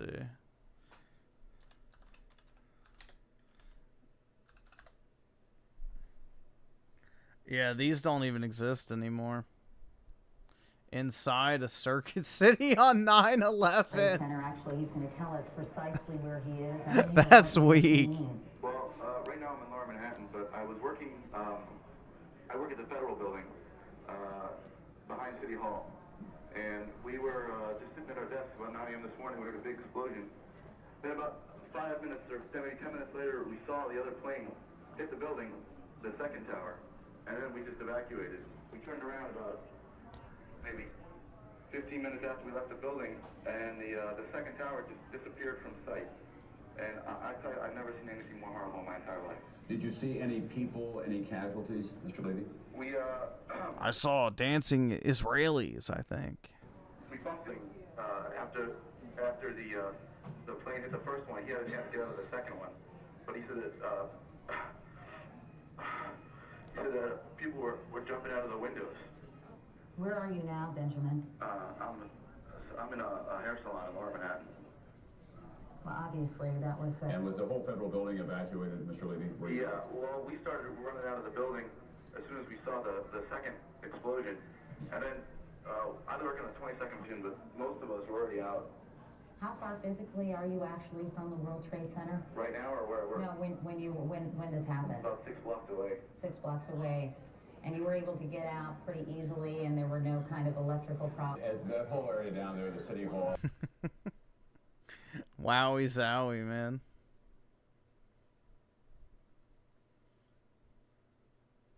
Oh man, this is really gonna be blackpilling if they. This, you just noticed. Oh look, they got okay now.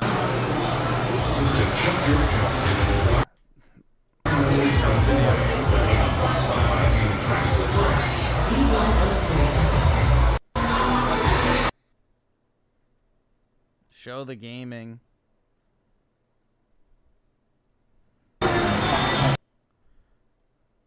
Maybe. This section doesn't even exist anymore. The CDs and DVDs.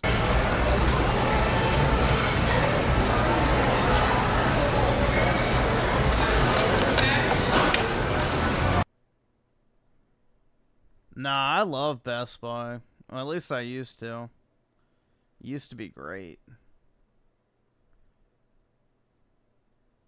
They had so much stuff back in the day. Let's see. 2005.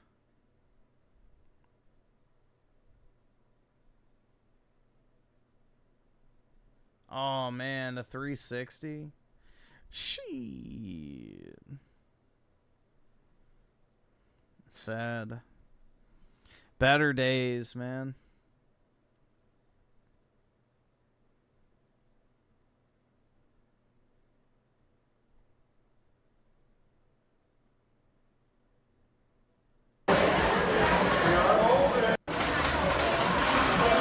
$59.99 phone. I got an iPhone. Android was $300. If your phone breaks, you can use this one.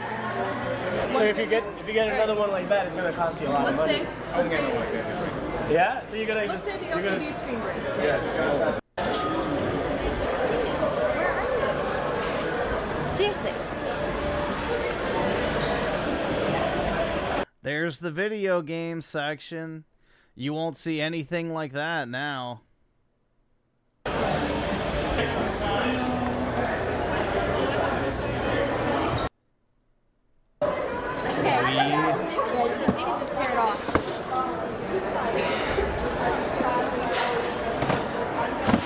I had that black Wii. Yeah, because we're gonna get some breakfast. Only the black one is for the bundle though. Yeah, and the way the video game section used to work at Best Buy is like all those rows would have like 4 or 5 games in each slot. So you wouldn't just look at like the first like row, you would have to go to the actual shelf and like flip through 4 or 5 different games like in each individual slot. So it was really, bro, they had so many games back in the day at Best Buy, like genuinely more than GameStop in a lot of cases.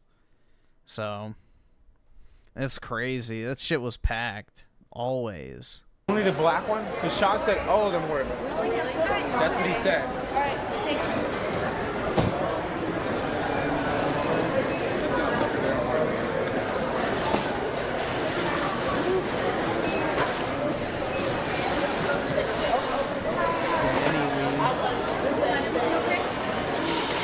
No, I think it's just the regular. Back when you swiped your card, too.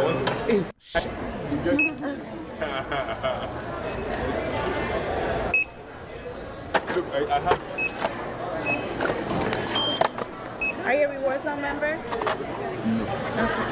Would you go have one?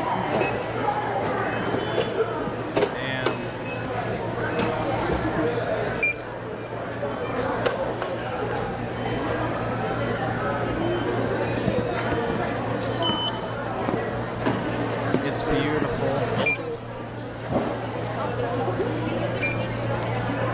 You definitely want to go right to GameStop, right?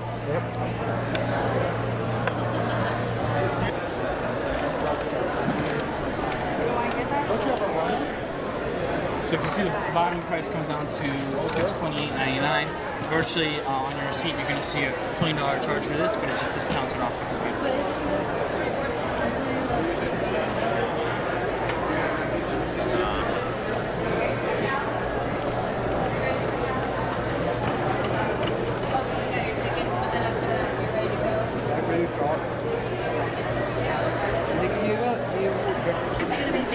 Fail Pip with the 2 needs more Indians. 0 out of 4. No. Less Indians, man. Less. You wouldn't be able to move in the store because they'd all be buying 85 TVs. So here's the Data Pro and the Data Plus. They're two different types of data plans. There's a $15 data plan and a $25 data plan. The $15 data Bro, plan the gives you 200 Blackberry. Holy fuck. megabytes, and then the 2 gigabytes pretty much unlimited. So it'll be about 450 minutes. It'll be about $85 a month. That's the most expensive. Agreement, it's going to be $500. This one red book? I'm sorry? Red book, red book. That's the regular price, $500. This is within a 2-year agreement, and this is the...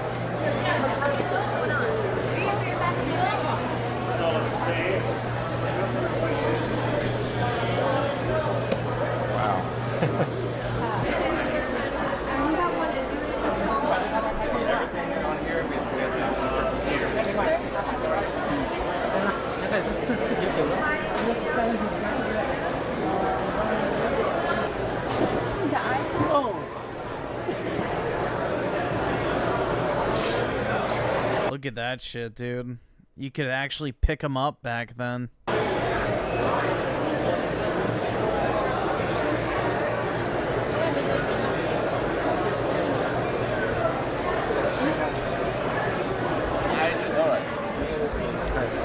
Hey guys, anything on the sales ad, you have to have a ticket for it. Any laptop or desktop.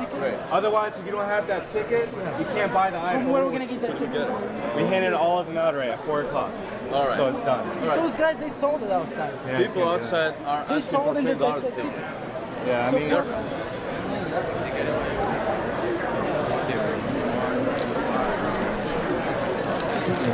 Thanks. ¿Quieres compa?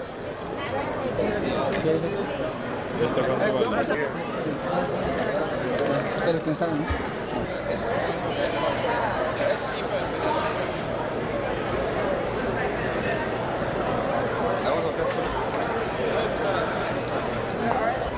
Ew. I'm triggered! Get that shit away from me. Gross. This is right before the PlayStation hack, I think, as well.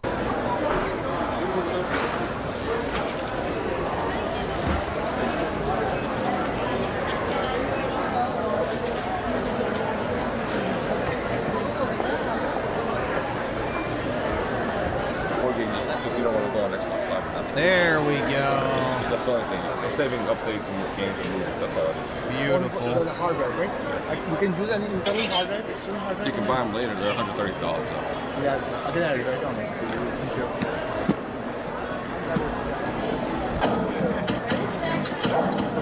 DJ Hero.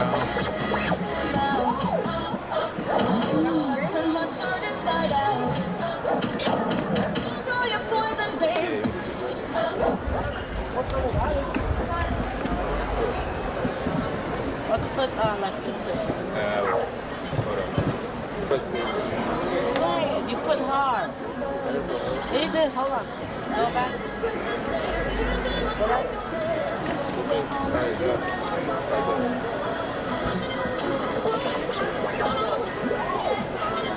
I'm gonna do it.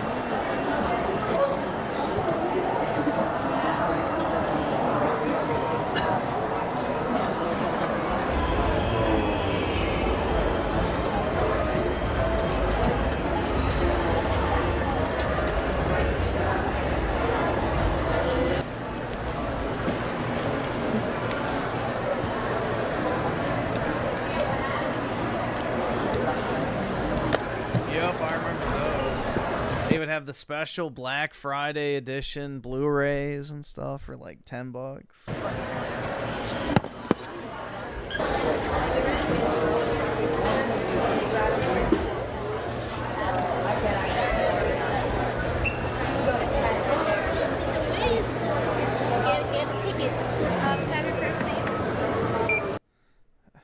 Bruh.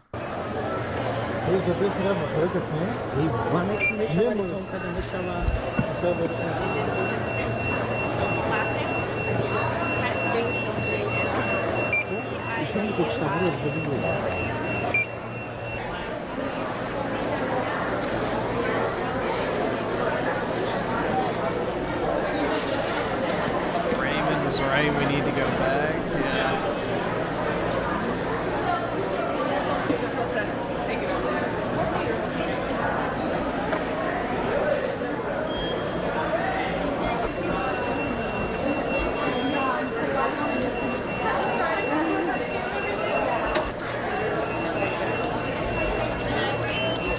Well, this is before Obama, you know, took effect on society.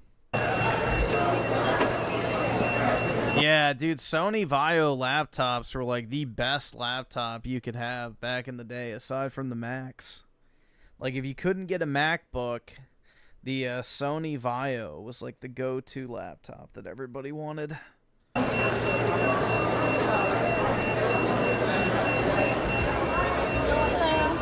how are you? I find out how much this is. Okay. Yeah. What did you do?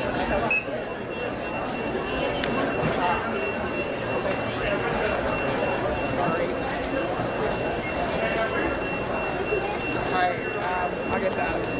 Is that, I mean, is it on sale? It's hard to tell. No, it says. Yeah, I'll get it.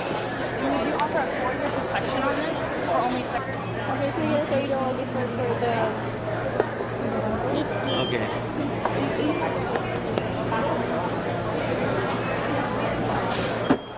What time? I can't tell what on the counter. You had a game.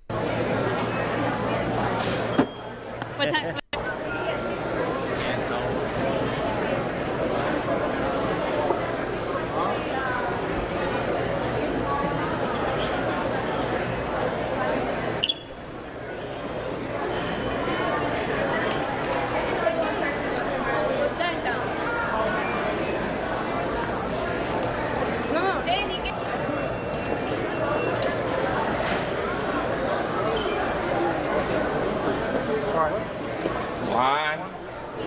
Lines at the end by the balloons. No, I'm gonna be on like America's Most Wanted next day.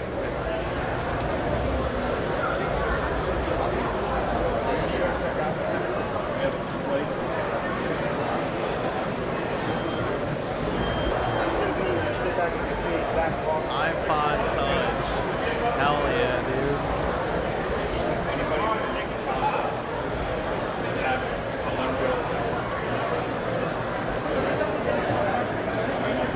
Not yet. That's what I'm actually calling about. And like I said, if you her don't call it, upgrade is actually next. Yeah, if you had a 32 gigabyte iPod Touch back in the day, that was considered large. Like 32 gigabytes back in this era was considered large for storage on a mobile device. Friday, so we're gonna we were hoping to get that pushed up today. Yeah, I mean, if you like, you keep it going. It's just kind of like old test.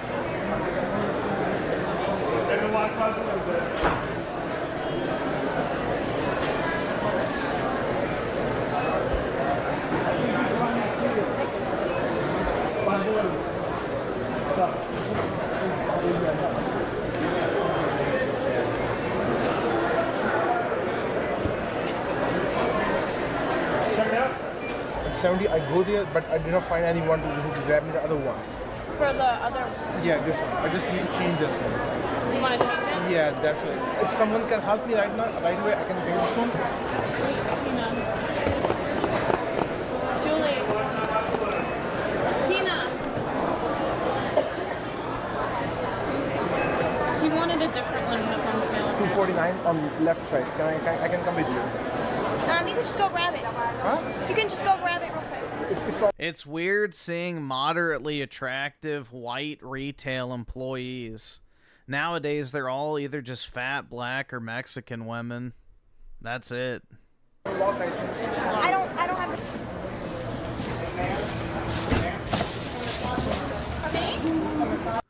Yeah, those are considered 2025 10s nowadays.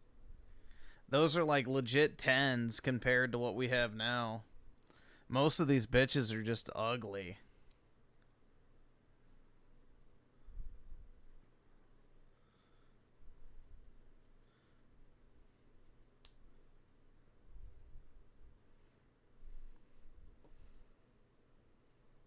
This shit's kind of depressing, I'm not gonna lie, like...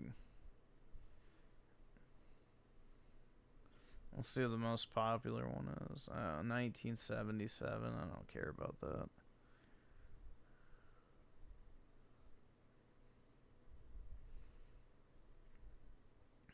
But it just shows you how shitty society's gone in the past 15 years, bro. Like, compare all those people you just saw in that video to today. Like, they look actually civilized. Nowadays, it's just gross. Like, that's the thing. It's like, I've unfortunately had to live through the past 30 years, so I've witnessed the decline in real time. So...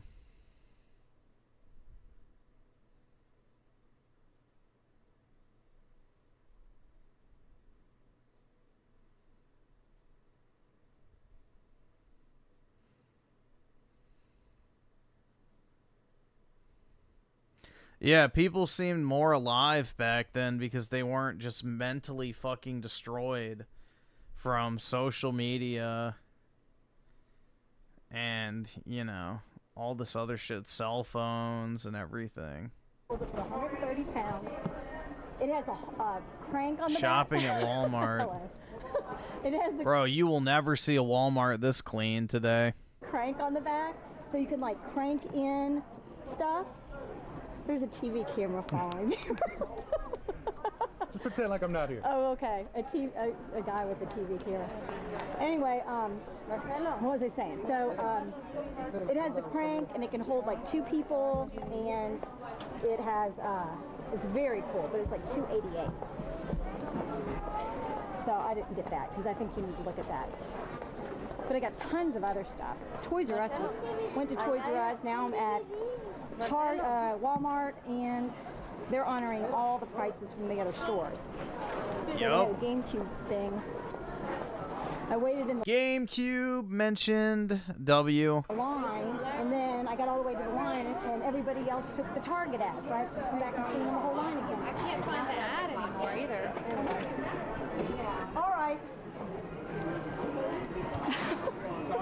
What? Did I get Harry Potter? No, I have already gotten Harry Potter. Yeah, I got Harry Potter with the GameCube. There's the 360. No, I didn't get the computer game yet. Anyway, yeah, there's just all the TV trucks are here. All right, Mike. Talk to you later. I'll call you when I get outside. Bye. What were we selling them portable DVD players? Portable DVD The portable DVD player, Yeah. they gone, man. They sold out. No way. Sold out, man. They sold out already? Yeah. Can you get a rain check on them? Nah, I think that was just a one-time item. Is that right? Damn. 16 bucks. Yeah. What time did they sell out? Those are sold out. They sold out. Yeah, 2 full pallets of them. They went quick. Yeah? Like 30 minutes. It's crushing. Sorry about it. That might be all the big ticket item sales you see from us today. Right here. We're locked out. Portable DVD. That might be what we're after right there. We can get some to help us out. How much is it? Yes. We wanted to look at that, the $90. Okay, okay, let me see if I can find the keys, okay? All right. All right, thank you. All right, awesome. Thanks, nigga. All right. Yup, I had multiple portable DVD players as a kid. I had, I think, 2 or 3 of them at one point total. So, yeah, those were awesome back in the day. Let's see, Fail Pip with the 5. What better days? I remember when I was awestruck about Modern Warfare 2 2009. Yup. I don't know, man. It makes me angry to look at stuff like this, because it's like, this is what was taken from us. Everything's, you know, clean, orderly, people are normal. It's just, It makes me angry. Yeah, we can check the return thing too. So they had hundreds of these things and they're gone. Crazy. What is it you're looking at exactly? We're wanting these portable DVD players for my nieces. I was assigned with getting 2. So, and apparently they had these $70 deals on sale and they sold out at like 5 o'clock madness. So we didn't get you out of bed for that one, huh? No, couldn't do it. So what's your price range on this thing? Well, I was wanting to do the $70 deal, but it's looking like probably now up to around 100. So what do they normally go for? Do you know? Low hundreds. Really? Yeah. So would you consider this a luxury item? A luxury item? For a teenager? For a 7-year-old, probably. Yeah. They're spoiled though. So it's important to keep it affordable, I guess. It is, absolutely. Did you want to check another one out? Sir? Yeah, the next one up from that too, because that one looks kind of. We don't have any more. Do we have more of these microphones? Nope. Do you have a couple of those $70 ones by chance that you guys were? No. That went past quickly. Unless you're talking about the one that's like the one red. Yeah, I'm out of the Durbrand next and the Polaroid. I have the Philips and I have this Durbrand next one. I think I have all of them. Pretty sure. This doesn't look too bad, huh? It's just the size of the screen. Right. Now this is the next one up and you're out of it? Yeah, this would be the next one up. I'm out of this one. I have this and I have this. So these are a hot seller this year, I guess, huh? They've been a hot seller all year round. Yeah. Not now. Osky the 5, my brother had one, and it was awesome, especially watching Gladiator on the go. Such a great movie. If you haven't seen it yet, anyone in chat. Yeah, they were really nice, honestly. Like, I remember I used to bring mine with me whenever I had to go on. All right, awesome. Thanks, nigga. All right. But, yeah, it's just... I miss, like, deliberate devices, personally. That's right! That's right, sir! I miss having a device that was, like, your music player, your game console, your cell phone. Like, yeah, it's less convenient, but everything felt like it actually had a purpose. Nowadays, it feels like everything you do, it's like you're always distracted because everything does everything. And Failpip with the 5, I recall my handheld era. The Switch just isn't the handheld. It's too big. Yeah, it's not a true, like, portable handheld. So, I want Game Boy Advance SP Pocket. So, yeah, like, even like a 3DS XL size, I'd be fine with. But yeah, we don't have, like, true portable handhelds. What do you think? Unless you got my one, Mike. I think we'll go with 2 of these.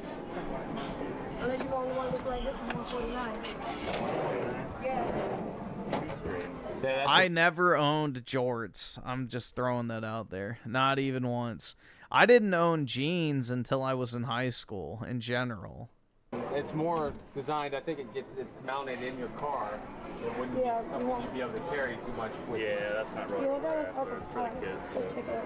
All right, cool. Thank you. All right. We do have to have those checked out over here. Okay.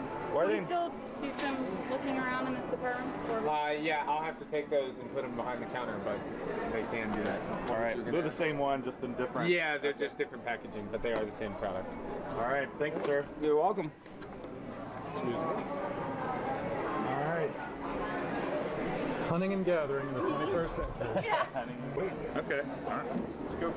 Did we do the DVD thing or not? I think so. Yep. Do you want to look around in this department first, or do you want to? Well, I think I'm good at this. Bro, look at all those 360 controllers. Shit. Yeah. Damn. Let's do it. I did a couple weeks ago. Nah, dude, I used to just wear, like, khaki pants and khaki shorts everywhere. So that was, like, literally just my default clothing back as a child. We're on the right track.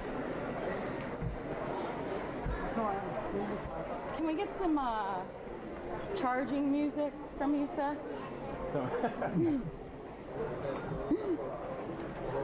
You guys. Becker. Not the small. Squeeze them out in the middle. food processor.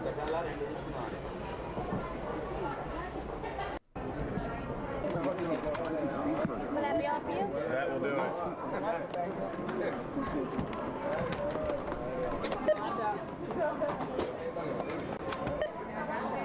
192.32. Debit or credit? Credit. ID, please. Is that okay? They need your ID. Can you deactivate that for me, please? That. Okay. Right now. There you go, honey.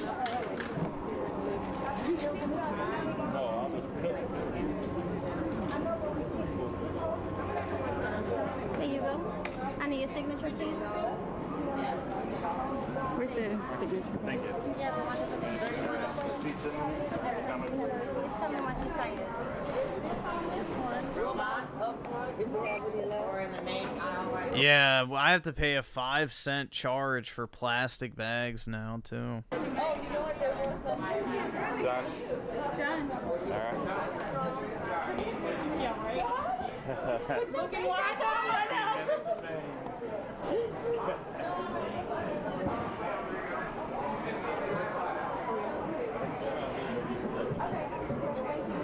You don't have any other stuff? We do. We've got a 12-volt, 2.5 amp powered cord. Very sexy stuff going on. Yeah, sponges, toothpaste, water. So you peaked. We have peaked. Basically. We have peaked. Yeah. This is probably, yeah. That's probably the best you're gonna get now. Is kind of the, you know, perishable, the toothpaste, the water, sponges. Where you heading?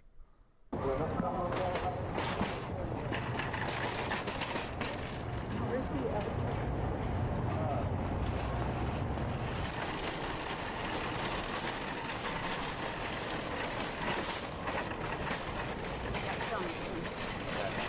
There's a lot. Yeah. Loading her up.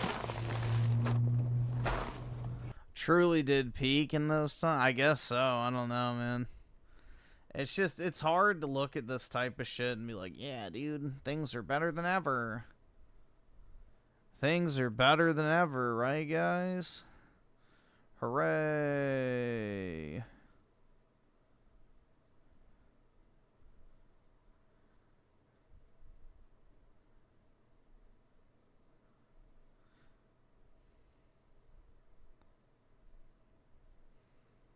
Can't even, you know, I mean, you can't do anything anymore.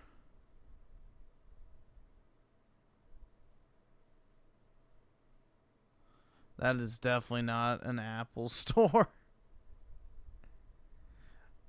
Maybe it is. No, I guess those are the cases. Never mind.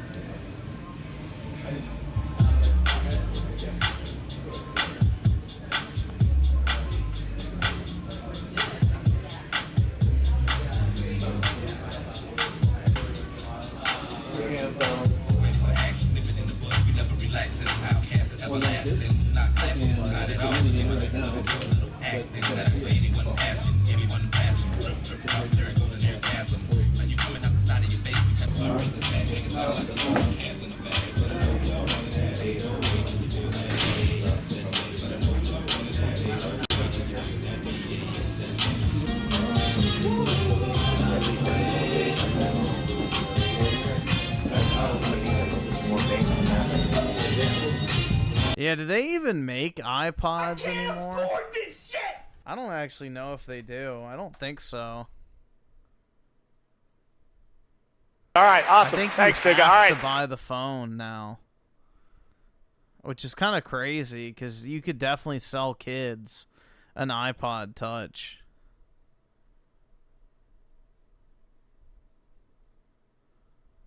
You might want this.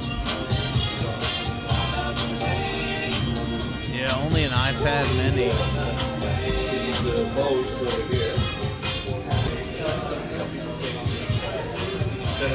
I have never owned an iPad in my entire life. I've never owned any sort of tablet, ever. So, no. I had an iPod Touch when I was like, I think 11.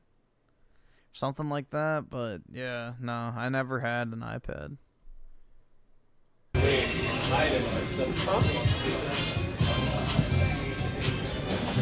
Which one do you have? We have the white one.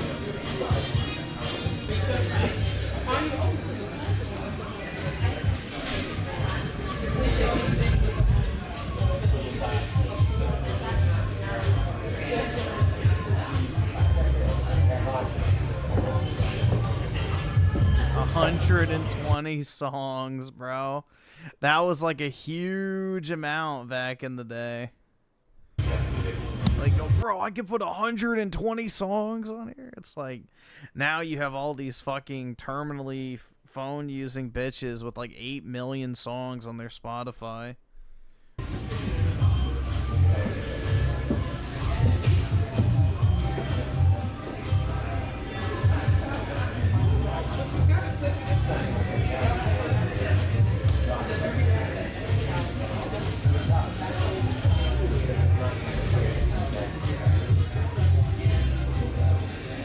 Yeah, this is 2005.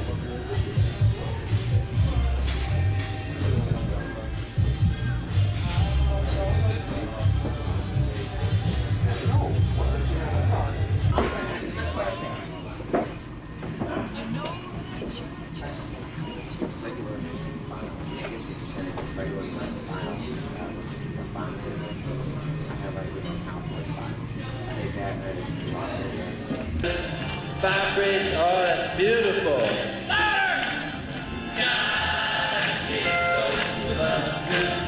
Vibration. Can I hear you just a little bit more? It's incredible. Vibration. Smile, you're on TV, film, motion picture stars now.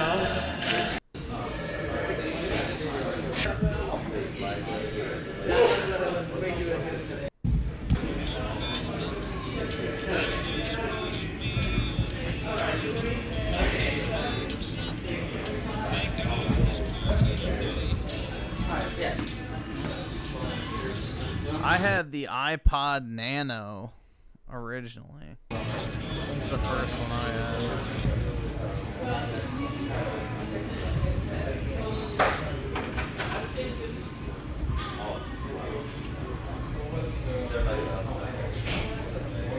Yeah, look at the packaging, man.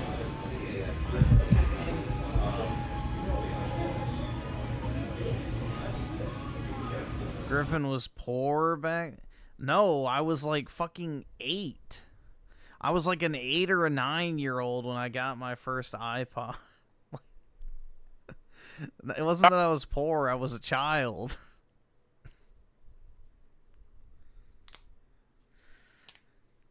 Let's see. So, Fail Pip with the 2 gaming was hype back then, even back in OG Xbox. Yeah, it was, man. I remember I played the OG Xbox at my friend's house. His brother had one. But, yeah, it was good times.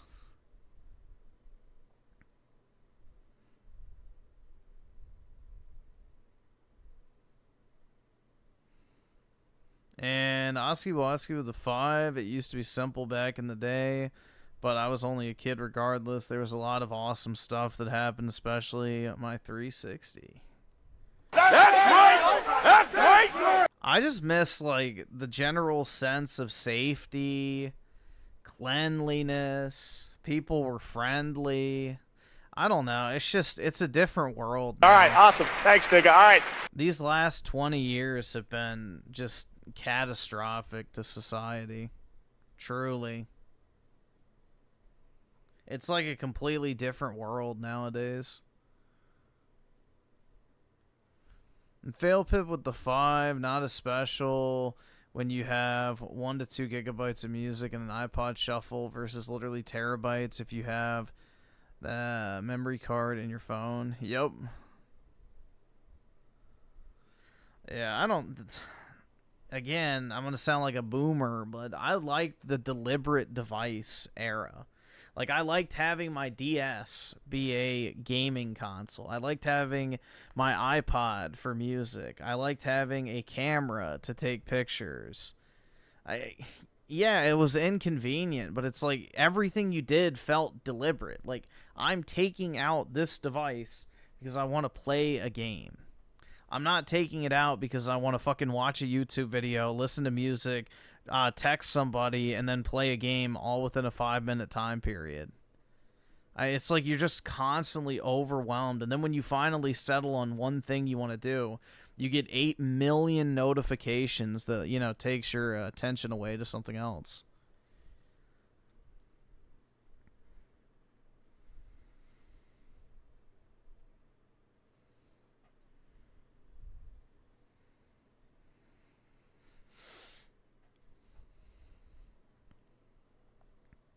Let's see. Kai with the 10, it said I had an iPad 2 in 2013, but trying to use basic features in 2021 was impossible and was unable to send an email from it, so I chucked it in e-waste. Yep, unfortunately, that's the nature of most of those.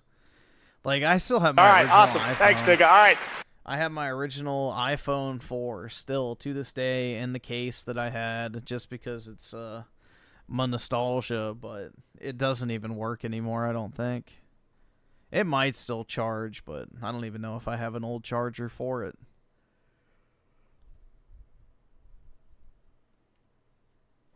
But yeah, that thing definitely would not probably do anything anymore.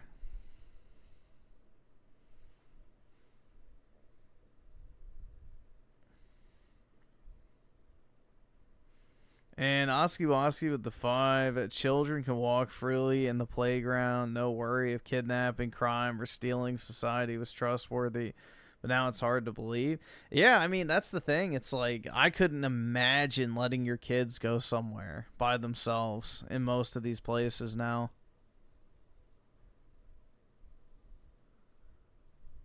Like, all right, awesome. Thanks, nigga. I genuinely couldn't imagine it, because it's like half the people you run into nowadays don't even fucking speak English. Like, it's crazy. Like, there is no community anymore.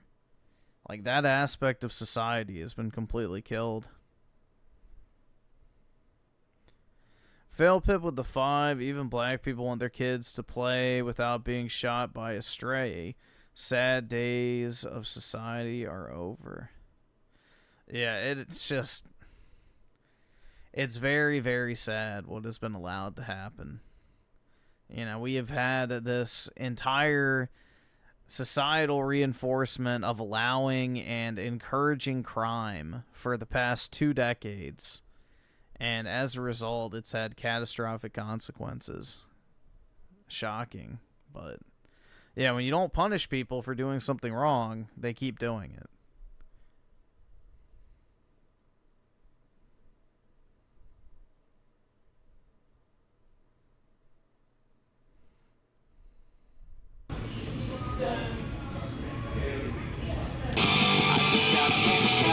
Oh, God. I used to have something similar to this called an iHome, but not that.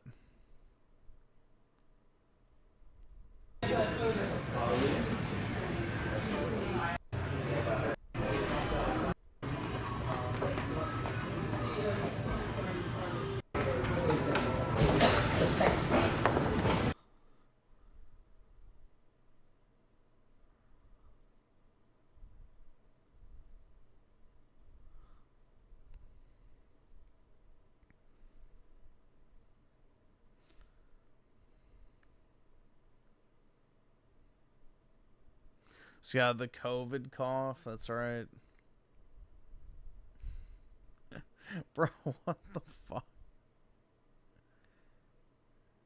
Oh my God. Oh my God. That is unhinged, bro.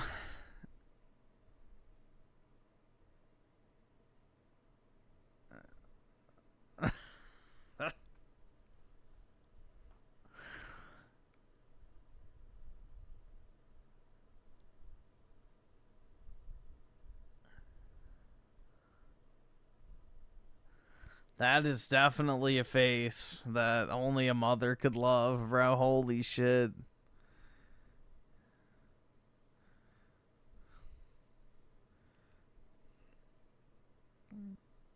Yoicks.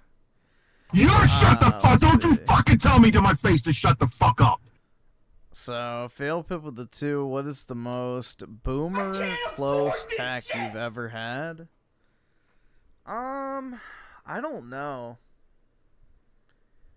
The thing is, I didn't really get any electronic devices until I got my Game Boy, which was like, I think when I was like 4, or no, when I was 5. So that was like the earliest like electronic device I ever had.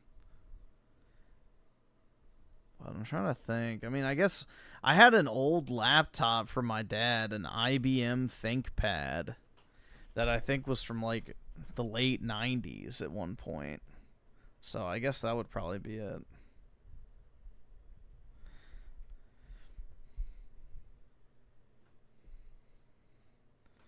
And let's see, Oski with the 10. Dude, I went into Walmart and I only saw maybe 3 white people. Not me because I'm a beaner, but you want to know who I mainly saw? I'll give you a hint. Shaniqua is popular. Yeah, exactly. I just got my EBT. That's right! That's right! Yup. They're allowed to take out cash back at Walmart, so you know, you go in, buy $5 worth of food, get $50 in cash back. Then they go to the liquor store.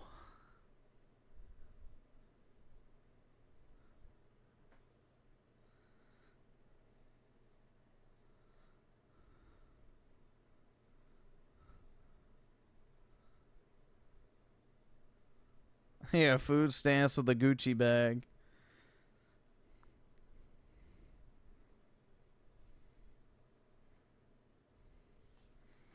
Yep, while you struggle to pay your rent, Shaniqua eats for free.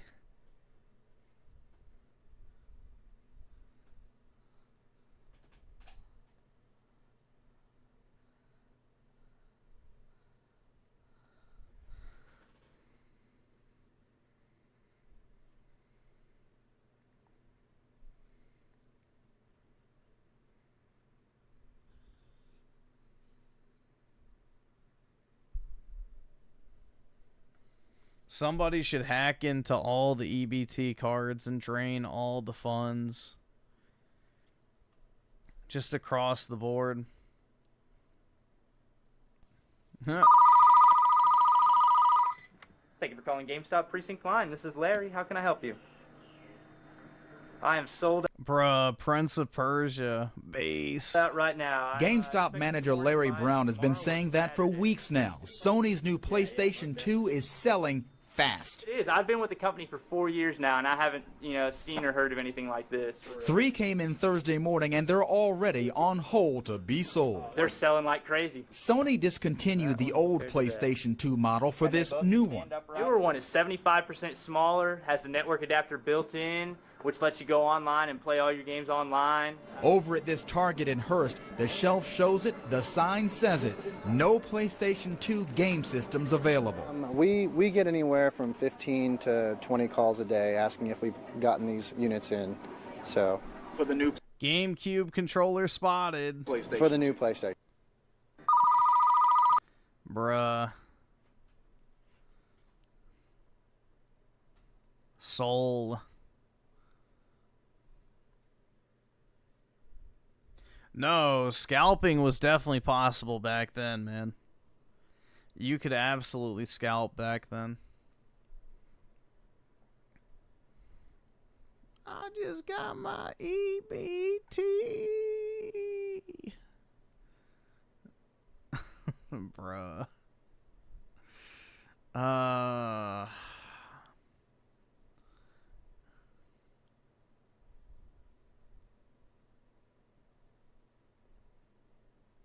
Well, I think eBay was already around, right? eBay is old.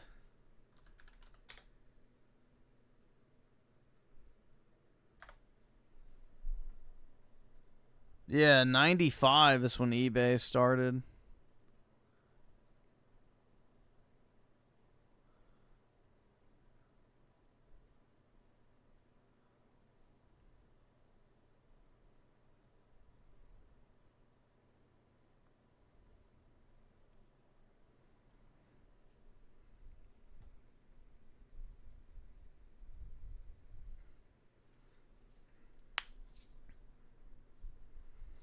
The Twinkies box will feed her 10 kids for the next week. Shit, nah. Maybe 10 boxes per kid per day. Like, that's the thing, bro. If there is a single person in your household that is obese, you should not qualify for EBT. Because that's where all the food's going.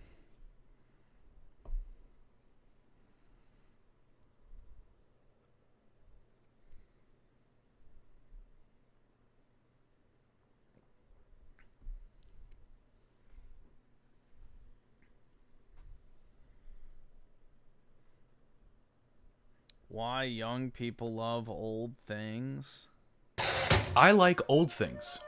I have 7 film cameras, an NES, a rotary phone, a bunch of records. Hello, I'm Johnny K. My parents' old cassettes, a book of mechanical movements, devices, and appliances from 1907, and a phonograph. I don't know exactly how many other people in their early 20s like all this old analog stuff too, but it's definitely not zero. I've been seeing a bunch of ads recently for... Everything feels purposeful, that's why, and it feels nice. Digital It's like a sensory feedback in using old electronics. Cameras that are supposed... That's why people love mechanical keyboards, dude. That's the easiest way to pinpoint why people like old technology.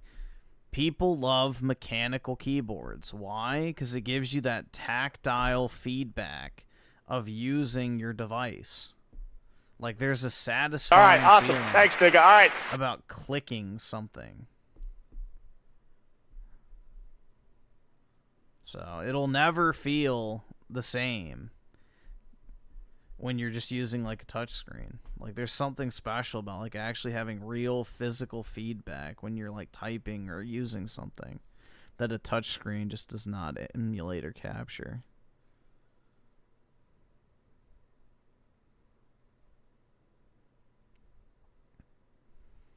Run a dog with the 5. What's this? Let's see. Oh, God. Yep. Oh, my God. That's actually fucking funny.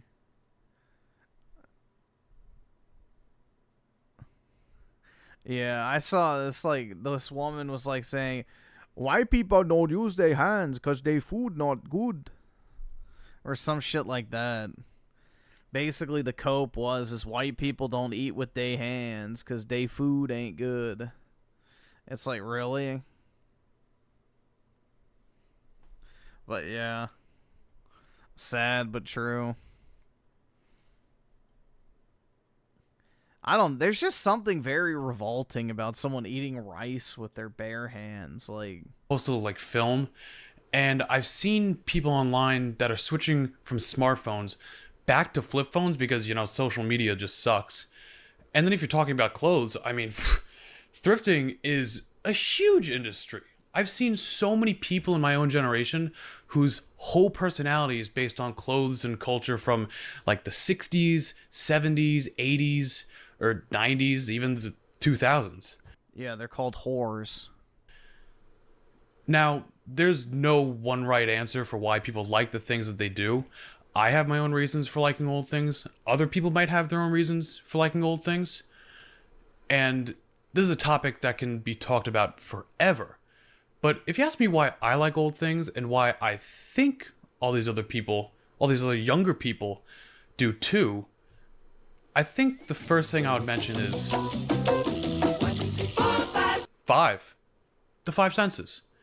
You got sight, hearing, smell, touch, and okay, maybe just the first 4, yeah.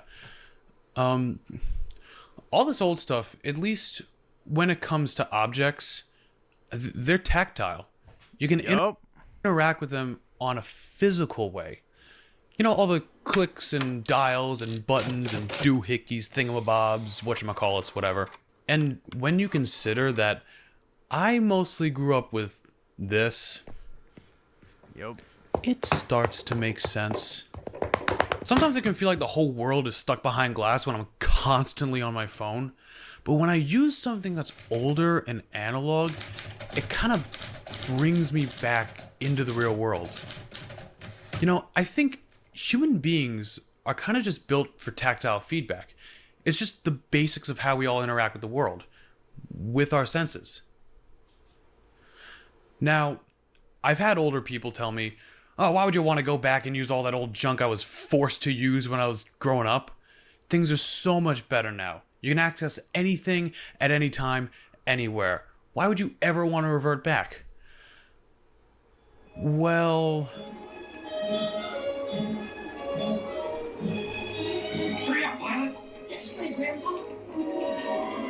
Now, all this unlimited information, I mean, it's absolutely fantastic, but a lot of times, it feels like a monsoon. It's so much. Since you can know everything all at once, it just can be a bit much. Sometimes I feel like Ben Still... Alright, I'm bored, but... yeah, that's basically what I said. Tactile feedback. That's why everybody still wants mechanical keyboards. That's the biggest indicator to me. Like, there's just something satisfying about pushing something, feeling it, and hearing it. Yo, what the fuck? Do y'all see it too?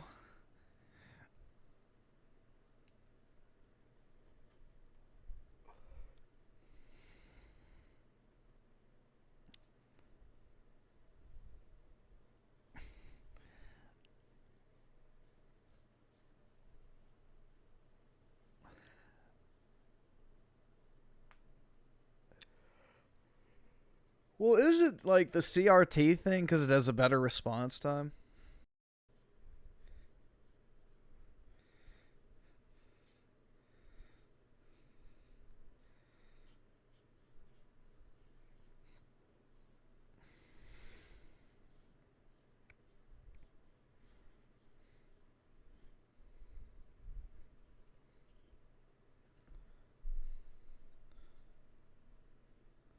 Everywhere I look, bro, it always comes up.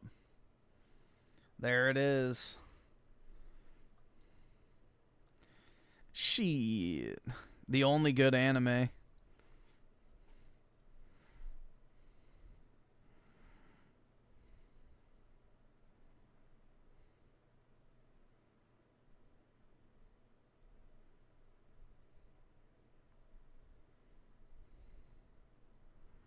I am not watching Melanie Mac. That one video last night was way too much.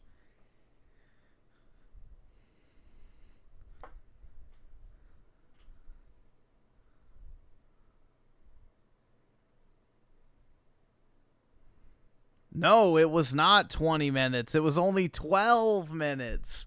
It felt like an eternity, though.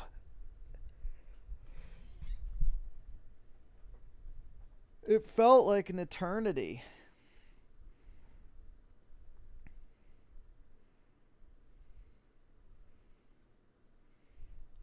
...2002 Target video? We can watch. And send a friend request. Now we're going to get an invitation to be on my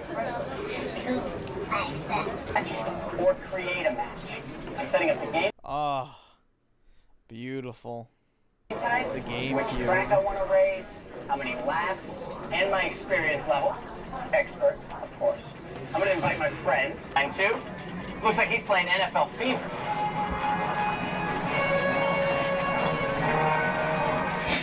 Check this out.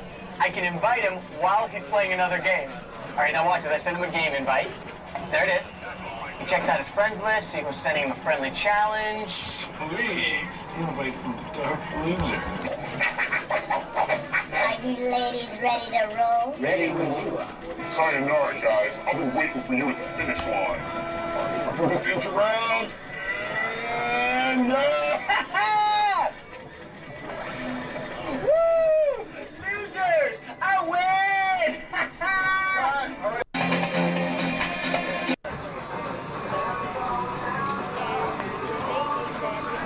Bruh. Oh my god. All the game cues.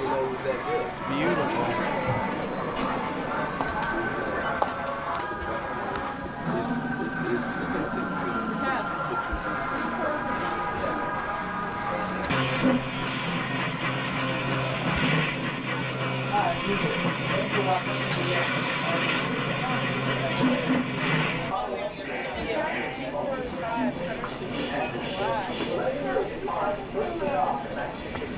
When his band was a highlight of the original Woodstock Festival. Several albums and many years later, he gained a whole new audience. Supernatural was earned a total of 8 Grammys, tying the record with Michael Jackson. Yep, it's just out in the open. I mean, the games were always locked up. But... yeah, the consoles were out in the open.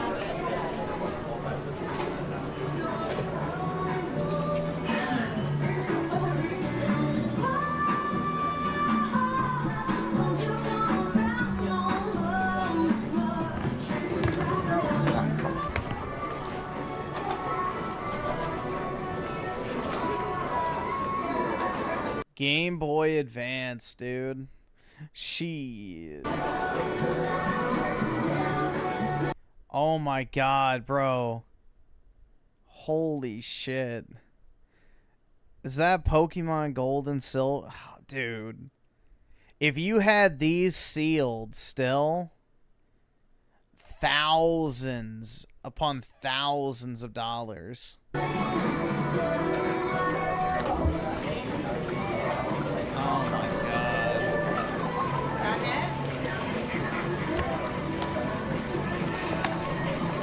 Excuse me.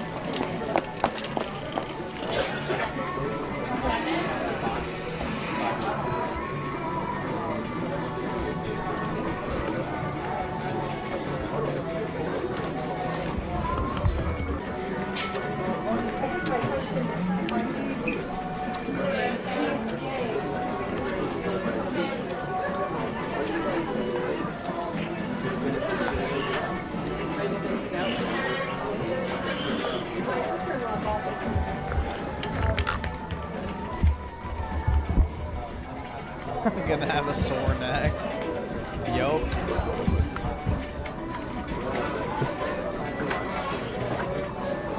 Why are you over here? Oops.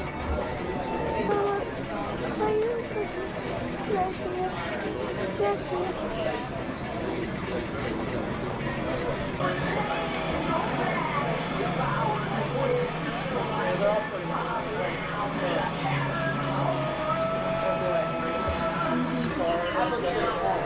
Yeah, it's out.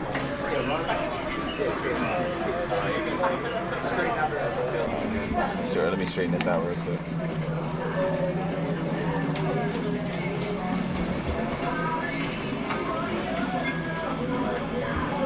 Gotta have it looking picture perfect, right?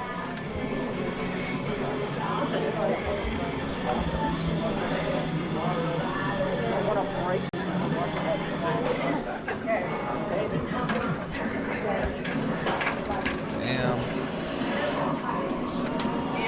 I think PlayStation.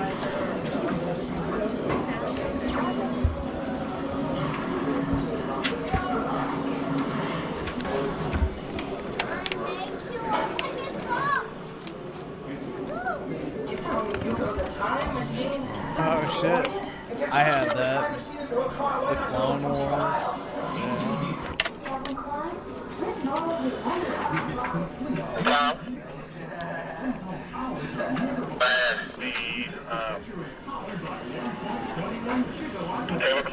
Yeah, this shit makes me sad, bro.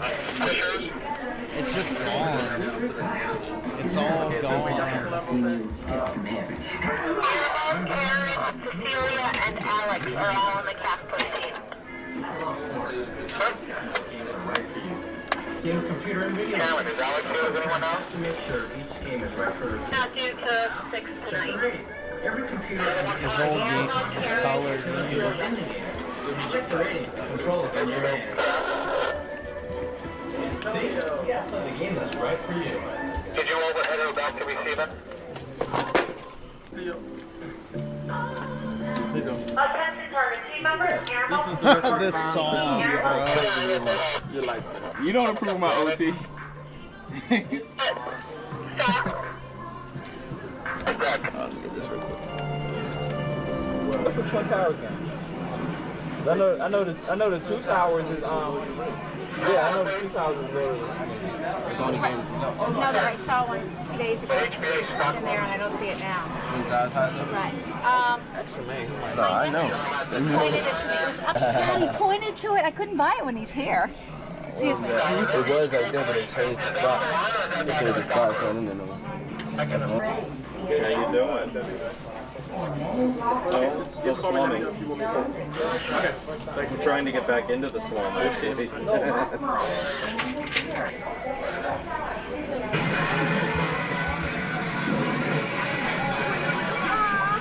All right, awesome. Thanks, nigga. All right.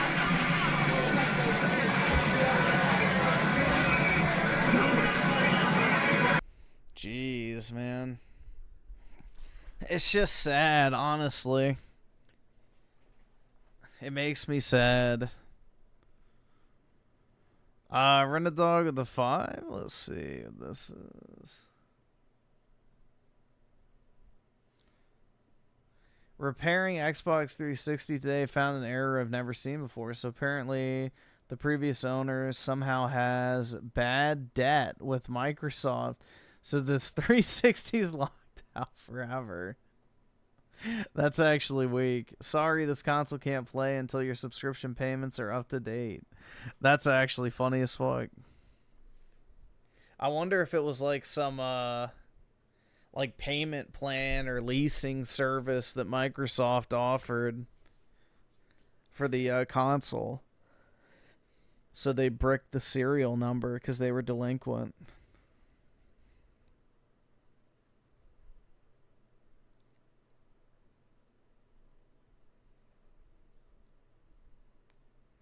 That's actually funny as fuck.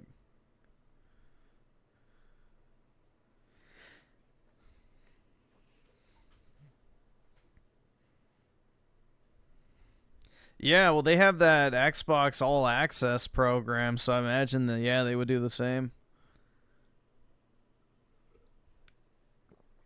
Dude, 360s used to get bricked all the time. So if you got caught using like a modded controller or you had a JTAG console or whatever, like your entire console could get bricked by Microsoft. It was actually pretty common.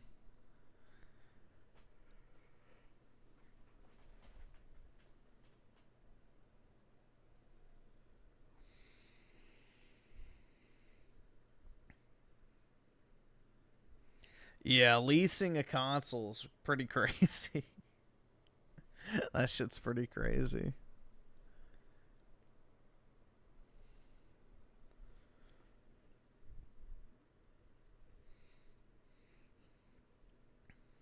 It just makes me sad. I don't know, bro. It's like we truly have lost something. Like, the soul of society is gone. We live in a soulless, hollow world now. Where nothing matters. Nobody cares about anything. It's just very black-pilling. Watching these old videos just honestly makes me sad.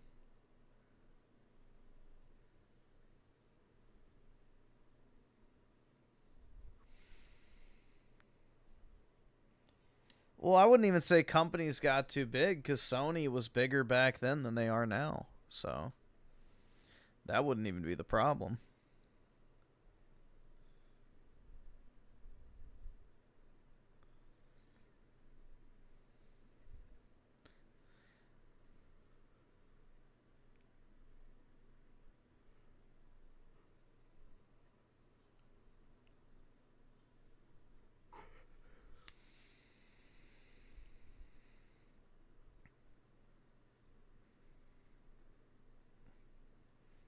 But I mean, it's just like everything is so shitty now. Like even something as basic as like clothing or like everything is just so low quality. Everything feels cheap and it's like a veneer on society. Things look good, but they're just junk.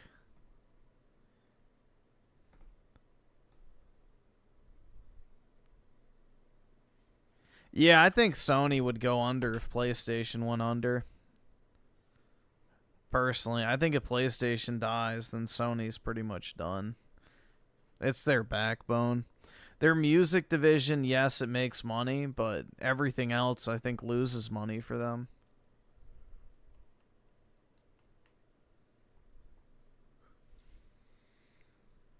Gaming is what keeps them solvent.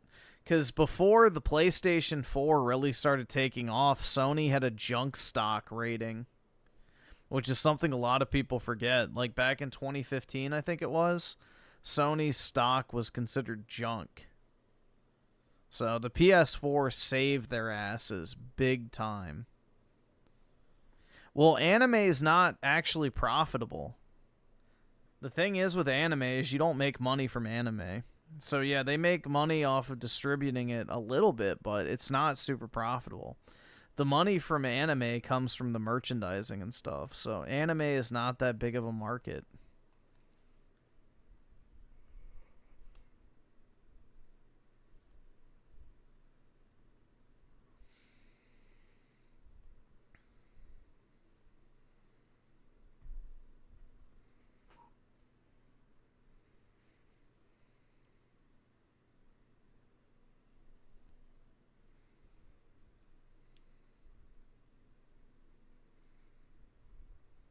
Sony's movies have been losing money for a very long time. Hollywood is like dying. So Sony movies is not like, they're not making a lot of money from that. Most of their movies bomb.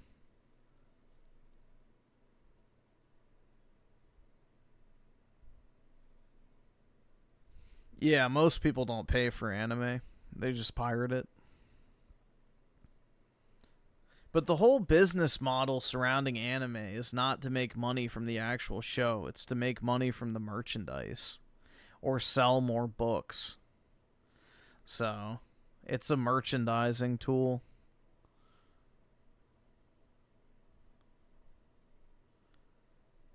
Did you see the new polling that the only group of people who have under 50% approval rating for Trump is 55 plus? Yeah, it's the fucking boomers, dude, who are just determined in their dying breath to fuck up the country as much as they possibly can on their way out. Because they're spiteful, evil pieces of shit. Genuinely.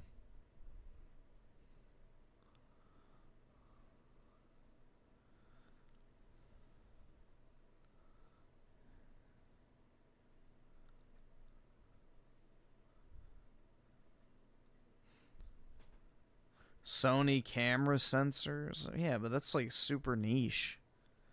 That's super niche. And that's not going to prop up the whole company of Sony.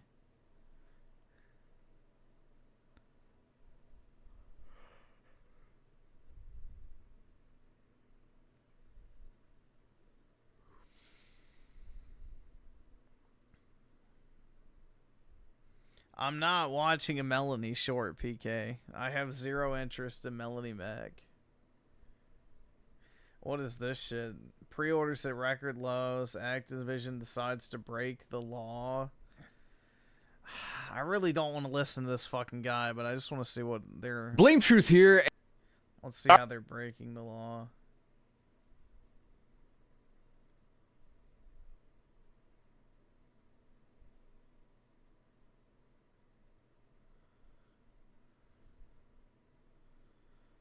Let's see. To right here. And this is not doctored. This is not fake. This is all genuine shit. And these people need to be put in jail or sued. Check this out.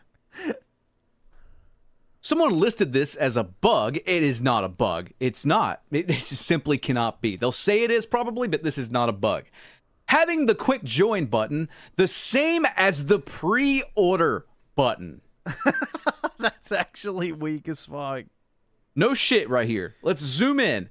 Square on PlayStation is quick join, and it's also the button to pre-order Black Ops 7 and pull that up. All right, why the fuck should they go to jail for that, though? I mean, it's funny, but it's like, that's not criminal. They are literally trying to get people to accidentally pre-order Black Ops 7.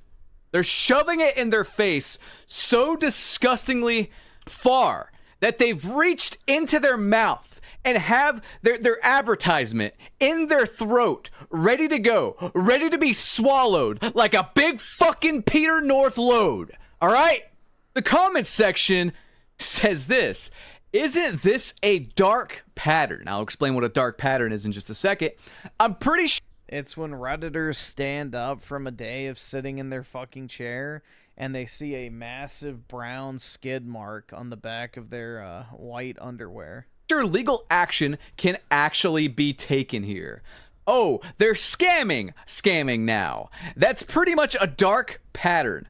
Fucking unbelievable. For those that don't know, dark patterns in video games are design techniques used by devs to manipulate players into spending more time or money than they intend. And if you think this is just an accident and it's a bug and it's not intentional, the same company, when they released Diablo, the last Diablo game, Diablo 4, the same company did this almost to a T. Look at this, okay? This is a tweet from a few years ago. Let's see if it counted. No! What? No!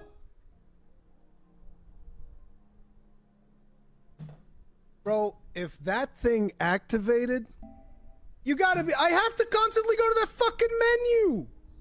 You gotta be shitting me.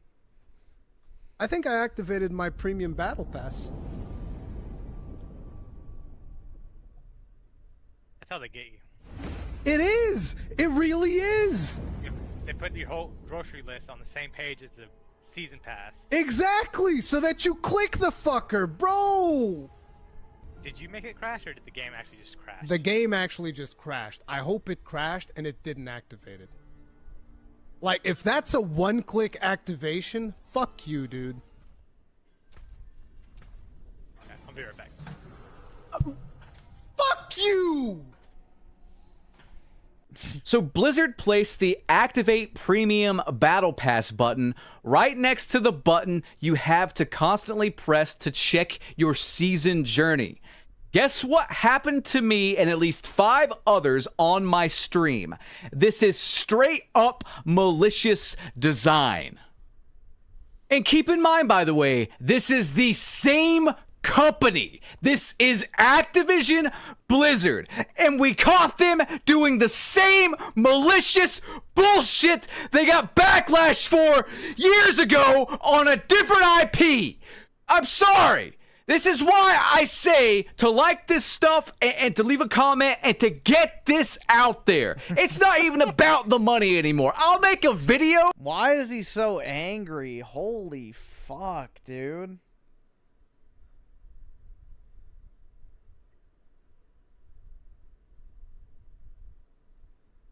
Just look at this and tell me it is quote-unquote accidental. Modern Warfare 3 disc not recognized. This was screenshotted 6 hours ago. And this is not the first topic. This has been a topic on the MW3, the one that came out last year. This has been a topic for the past several weeks now. It cannot be fixed outright. It just cannot. Some people can get it. Jeez. It's over, dude.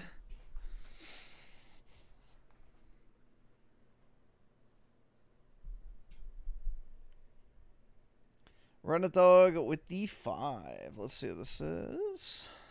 Take a look. Oh, God. Cold Eastwood is moving goalposts again. Console war is over.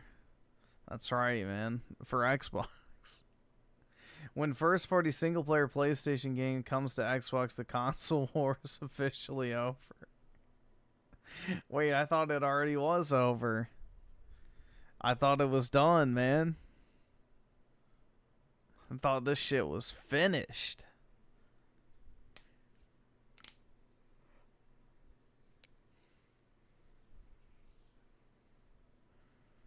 Imagine spending more money on dog shit on accident. Yeah. I'm not buying Black Ops 7.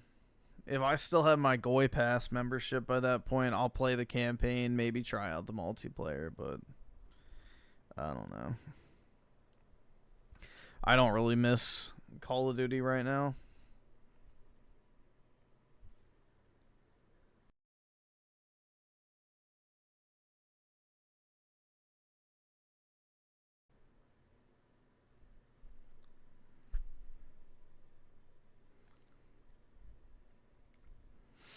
High school in the early 2000s.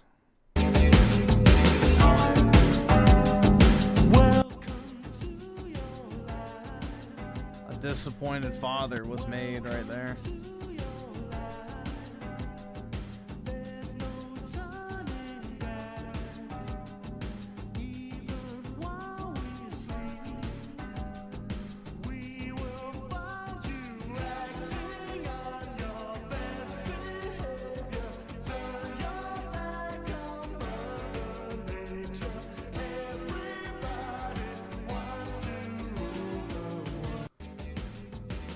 The chud glasses.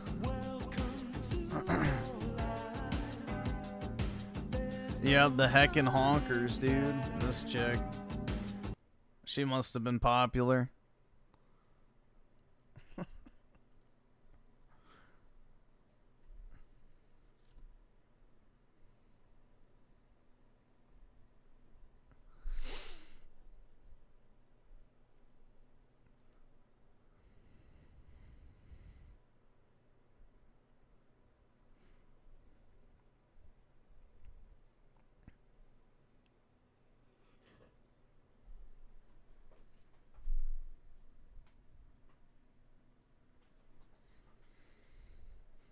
Why are they playing an 80s song? I don't know. It's probably just a template.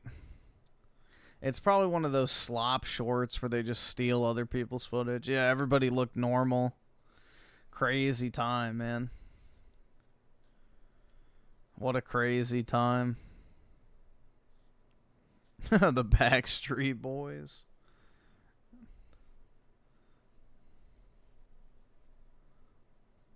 Crawling in my skin. Here, let's look up what are the top songs of 2004.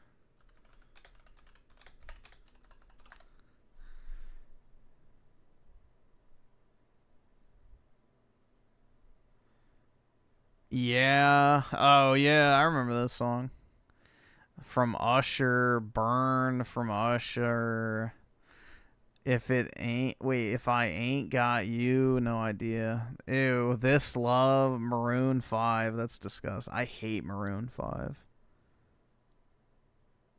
The Way You Move, no idea. The Reason, don't know that one. I Don't Want to Know, no idea. Hey, yeah, okay, I remember that. Goodies, no idea. Lean Back, don't remember that one. Oh, yeah, no, I remember that. Never mind. Tipsy, no idea. Confessions, Part 2. Slow Motion, yep, I remember that one.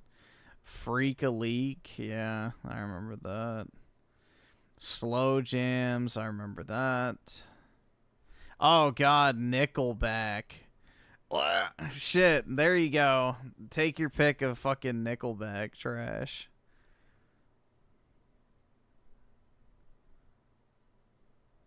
Dude, I hate Maroon 5 in general.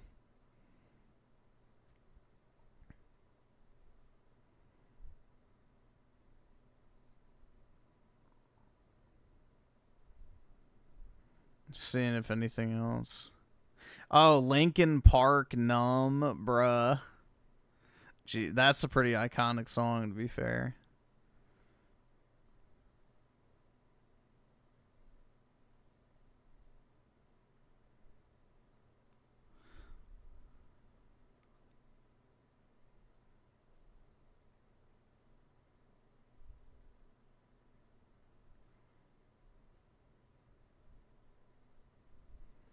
Yeah, Maroon 5 was like the proto Imagine Dragons, where it's like just the safe, normie slop garbage that they can use for everything.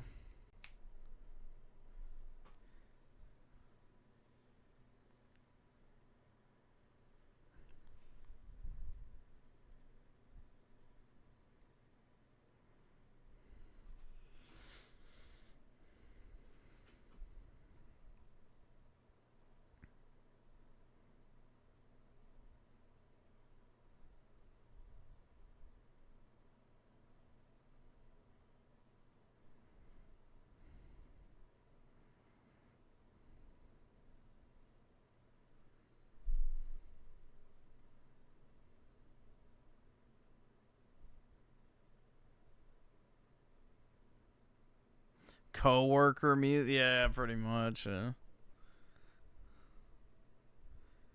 I think right around that time too was when Taylor Swift came around, but maybe it was a little later than that. I'm not sure. 2004. Maybe it was later. I don't remember. Justin Bieber was about to make his debut in a few years after that.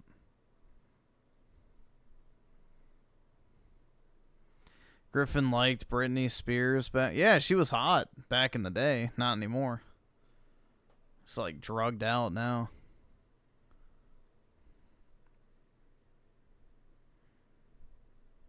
I'm pretty sure every dude with a functioning penis liked Britney Spears at her peak.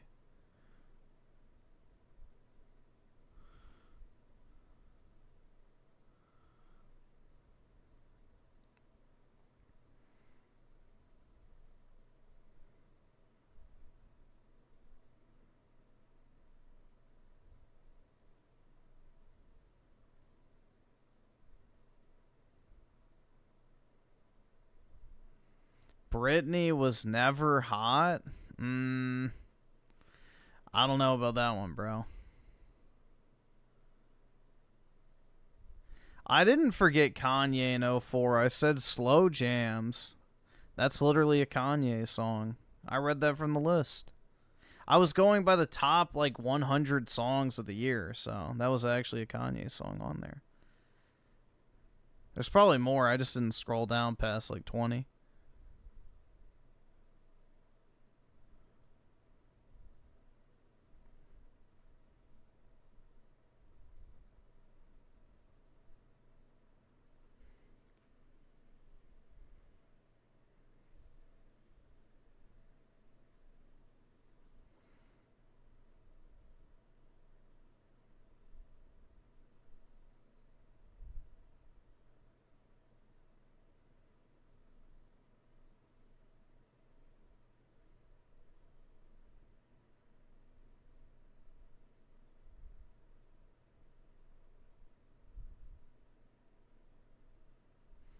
Was music pre or post Drake era?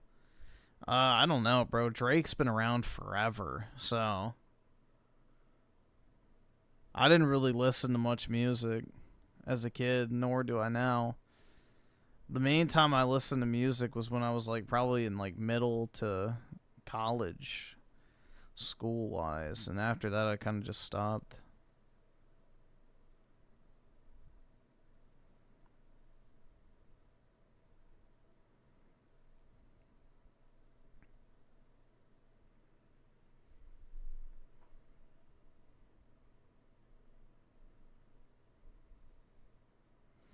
Yeah, it was College Dropout was the first album from Kanye.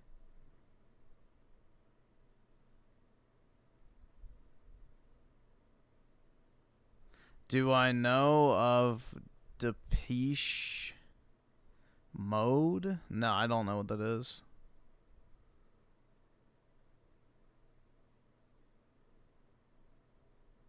Liquid Richard is the best art. Oh yeah, man.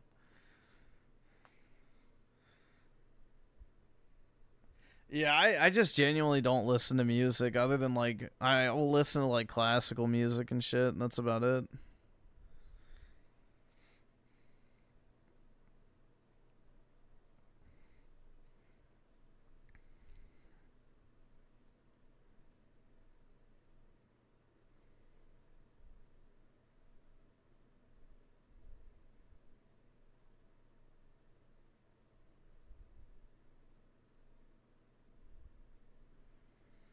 We had Kill Switch Engaged, Suicide Silence. Oh, yeah, I know of Disturbed. I don't know the other ones, but yeah, that, what was that fucking song, bro? They used it with all the anime fucking videos back in the day. Fuck.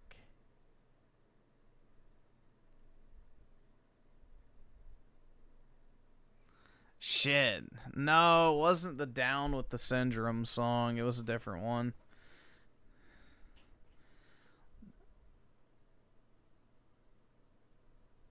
Nah, I wasn't down with the Syndrome. It was a different one.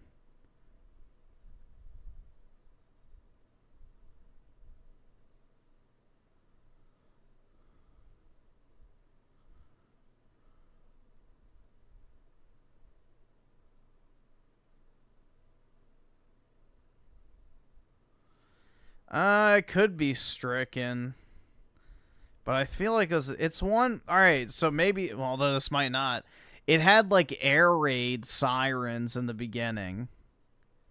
If that helps you narrow it down, then maybe it would, that would help. But yeah, I remember it distinctly, because you could never get away from them on YouTube. They were everywhere.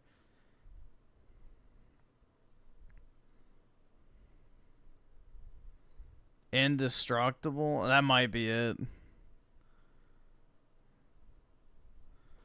Into the Fire? Here, and maybe I'll just look it up real quick. It's like in the first few minutes.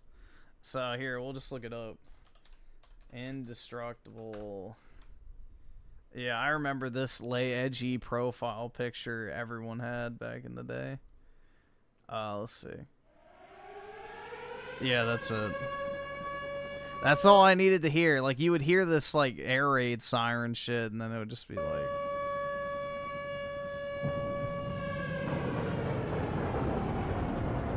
Yo, that's definitely it. Because, like, you would try to watch, like, anime and shit on YouTube, and people would just fucking put this in the background.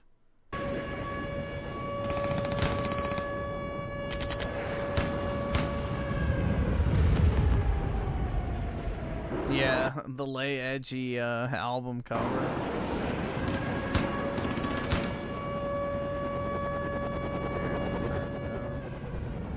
Maybe all of her. I'm not listening to the full thing. Yeah. Just picture your favorite anime with that in the background.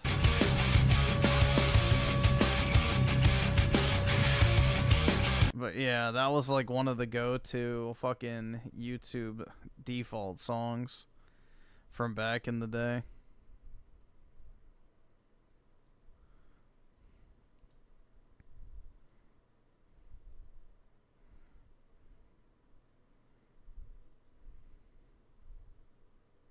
The music video has a literal samurai in it.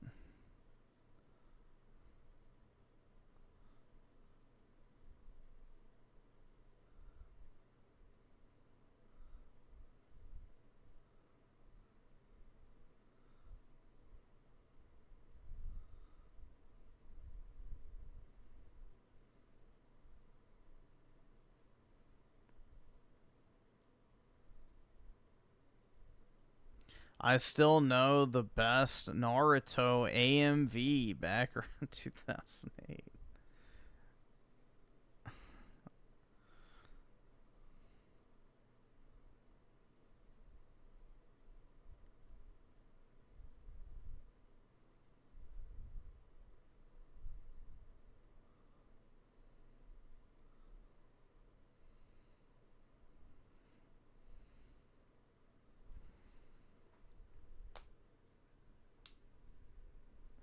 Yeah, well, anime AMVs were always kind of gay, because it's like you tried to watch like a scene from your favorite anime. You'd look it up, and then it'd be some shitty fucking AMV. It's like, yeah, fuck you. I got baited. Why is Gen Z so obsessed with nostalgia? Because modern life fucking sucks. So everybody's just trying to cling on to that one period of time in their life that wasn't complete fucking shit. Modern media, shit. Modern music, shit. Modern video games, shit. Modern anything, shit. Like, even just quality control, shit. There's nothing about the current era we're living in that is even remotely redeeming. Like, there has not been any real, like, culture that has changed in, like, the past 15 years, other than people just being more reliant on their phone. That's it.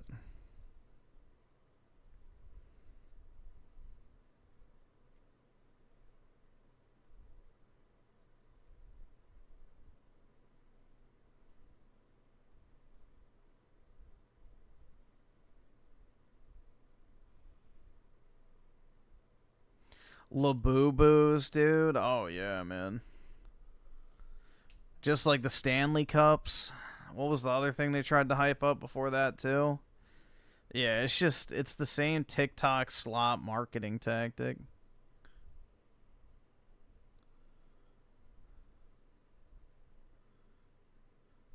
Yeah, but are the iPhones actually getting better? That's the question, though. It's like, are iPhones actually getting better? Like, are we really actually getting better phones nowadays? Like, do they really, like, differ that greatly from the previous one? Like, I'm probably not going to buy a new phone this year. So, and that's one of the few things I still enjoyed was, you know, getting my new phone every single year, because it's like one of the last things in life that brought me joy is buying new technology. But even that, I'm just like, I don't fucking care anymore. I'm going to get a new phone with the exact same apps that I do and don't use, and it's going to literally be the same.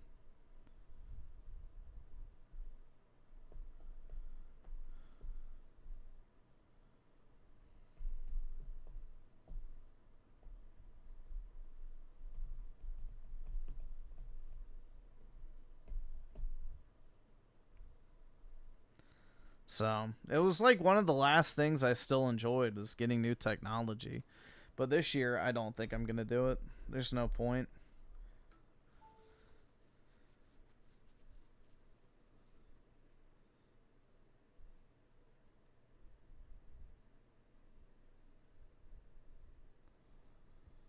Yeah, buying new technology has traditionally been something I've always enjoyed doing. Like getting a new phone, new laptop, new game console, new computer, whatever it is, headphones, anything like that. Nowadays, I just don't care. Like, it all feels the same anyway. Buy a new car. I don't even drive my car. I literally just got over 40,000 miles in 8 years. I've had my car for over 8 years, and it's now just at 40,000 miles. So I don't need a new car. I don't even drive. I drive like a mile or two.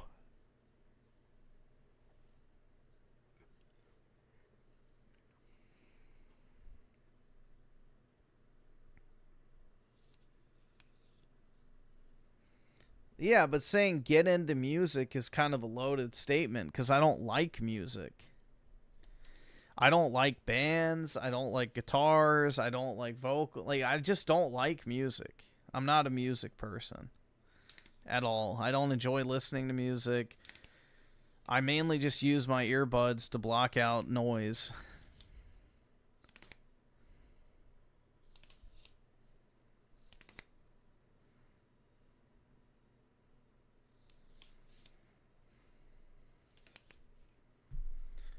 What do you work out to? Nothing. I just put my earbuds in to block out the shitty homo music at the gym.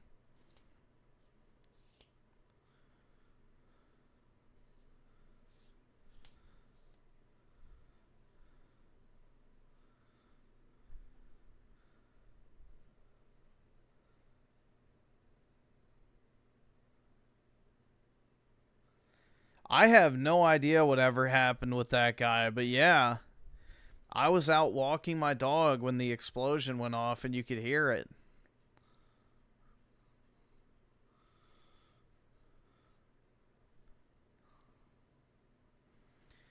I don't know what happened with that guy's house. Here, let's see. Here, I'll pull it up. House explosion.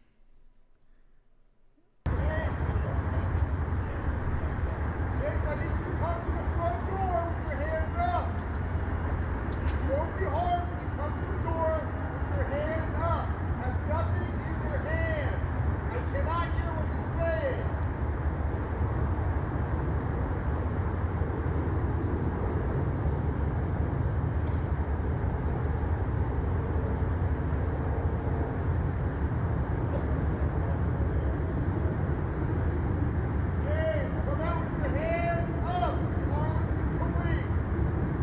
Dude, that's not the ghetto where I live. This is probably like $1 million house.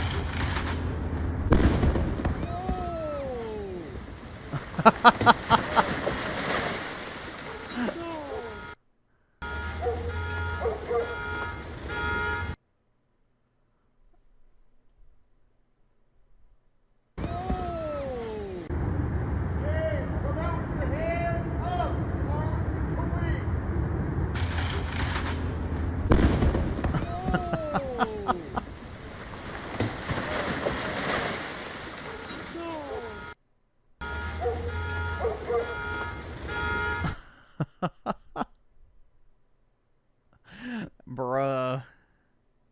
James, you.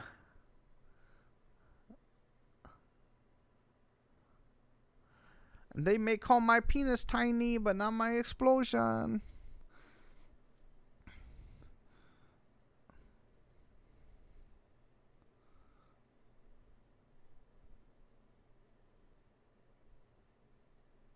Yeah, dude, they set off fireworks in my area all the time, too, so.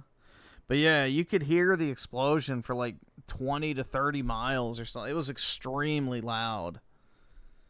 So, it was a big deal in this area. I mean, that's a pretty fucking big explosion.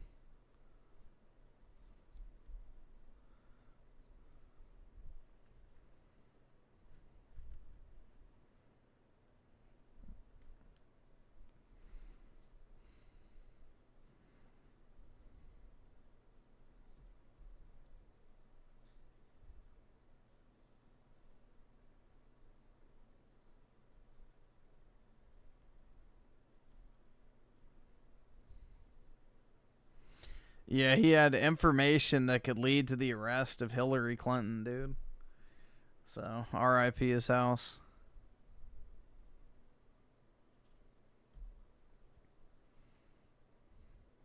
Probably left the gas line, so I don't remember what it was, but yeah, it was definitely a firework bomb, because you could see the sparkles. Alright, we'll see what it was supposed to be.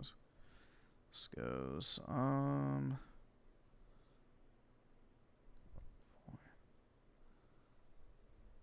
A beautiful Easter morning in 2021. What happened next would never be forgotten for this family.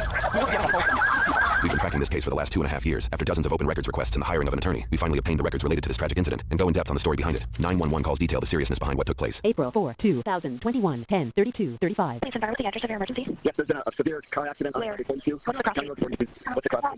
Bubble Barn. County Road 5. Okay, how many vehicles? Two vehicles. Is it injured? Yes. Okay, what kind of injuries? We don't know. We're driving past it. Okay, are you there anymore? No, we've driven by. Okay, stop. They've been on the way this entire time. This is just getting more information for them for when they arrive, okay? Like I said, we have a lot of help on the way. Thank you for calling. Yep, thank you. 10:32:39. 911, is this a life or death emergency? Yes, it is. There's a car accident. What do you do? Okay. They up this on her own due to her injuries, which included a broken ankle, broken backbones. Bystanders told tales the moments before officers arrived. After witnessing a horrific crash, witnesses say they approached the white vehicle and found one passenger to be severely injured but alive. Bystanders pulled her out of the car while it was on fire. Siona.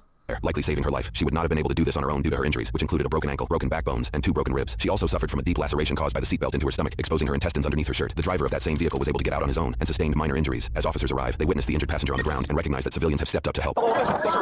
Their next priority is to check on the occupants of the red vehicle. The damage is plainly obvious, as the red vehicle was struck with such a force that it was ripped into 2 pieces. Is everyone out?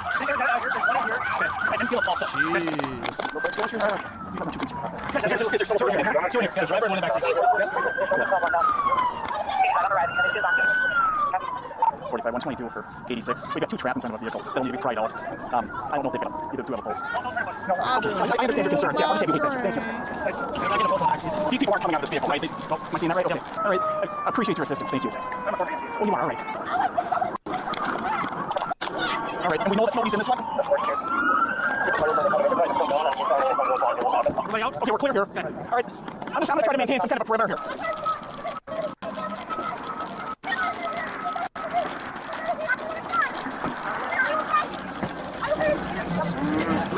Who's in the car? Get in the car. I'll give it to you later. Please get to the hospital now. I'll give it to you. I'll give it to you all right now. Just get to the hospital now.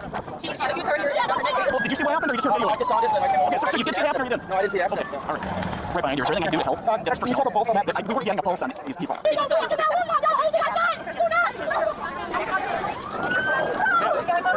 you in the car? car? Were you in the car? Passenger or driver? Just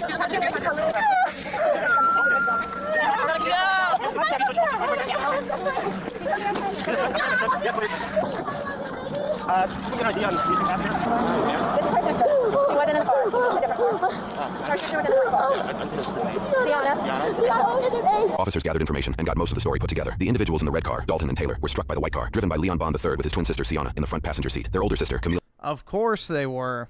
Lachey Dennis Bond, was driving alongside them in a separate and seemingly uninvolved black vehicle with her best friend in the passenger seat, Lynn. Lynn was the one to make the 911 call at the beginning of this video. After the crash, Camille stopped down the street in the middle of the road and ran towards the accident on foot. According to court testimony, Camille got out of the car so fast she forgot to put the car in park, but Lynn noticed and did it for her from the passenger seat. Officers quickly realized this may be a criminal investigation involving multiple fatalities and that extreme speeds were likely involved. Accordingly, they quickly identified Camille as a key person of interest. Officers will eventually obtain video evidence of the crash itself to further support Camille's involvement. We will go over that footage later in this video. Can't go over there right now. That's it. Yeah, it's okay. It's okay. It's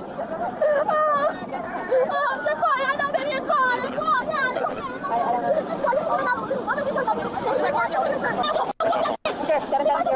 Here, Camille is immediately placing blame on the other driver. She doesn't hesitate to use profanities towards Taylor, who she incorrectly believes was driving the red car. Officers unfortunately discover the two individuals in the red car, Dalton Lee Ford and Taylor Nicole Garza, have been killed in the crash. The couple was 22 years old. They had plans to celebrate Easter with their families that morning. And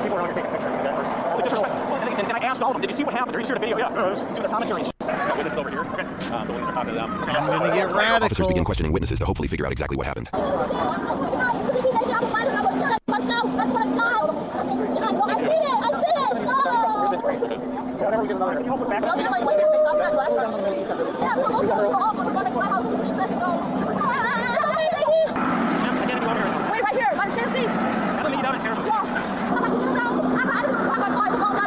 They're not sending their best. Hey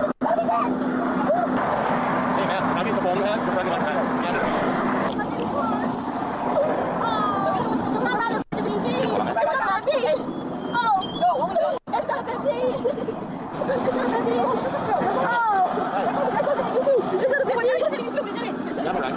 My mom is here, but her car is up there. Her car is fine.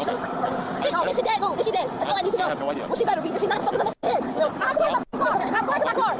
No, I don't think you're able to. it's not, I'm fine. Yeah, this is the average sentiment. I'm going to my sister. Go to my sister. She left. She's gone. Yeah, that one. I was saying my car's fine though. But it's fine. I'm not moving. I can get my phone and my sister. Okay. Stay right here, please. Hi, I'm Matt. Look at my baby. Is she dead? No, that's. I don't know. I'm very sorry I can't give that information. We just want you to be safe right now. I'm fine. I just want myself. I'm not going anywhere. This must be really hard. Yeah. I'm going to get my phone. It's not. My keys are in the car. I need my phone. She. It's not gonna lie. Where's your phone? It's in the car. It's connected. Yeah, dude, this fucking woman hates white people so much. She wants to make sure that they're dead, and if they aren't, she's gonna go kill them herself. This is the mentality. So there's no fixing this type of shit. It's next to a white club. I have to get it. I'm not gonna call. I think you have it. It's under your Yeah. I see it. Excuse my language. I'm sorry. Excuse my language. Put the strap in. I'm sorry. I'm sorry. But she's trying to kill.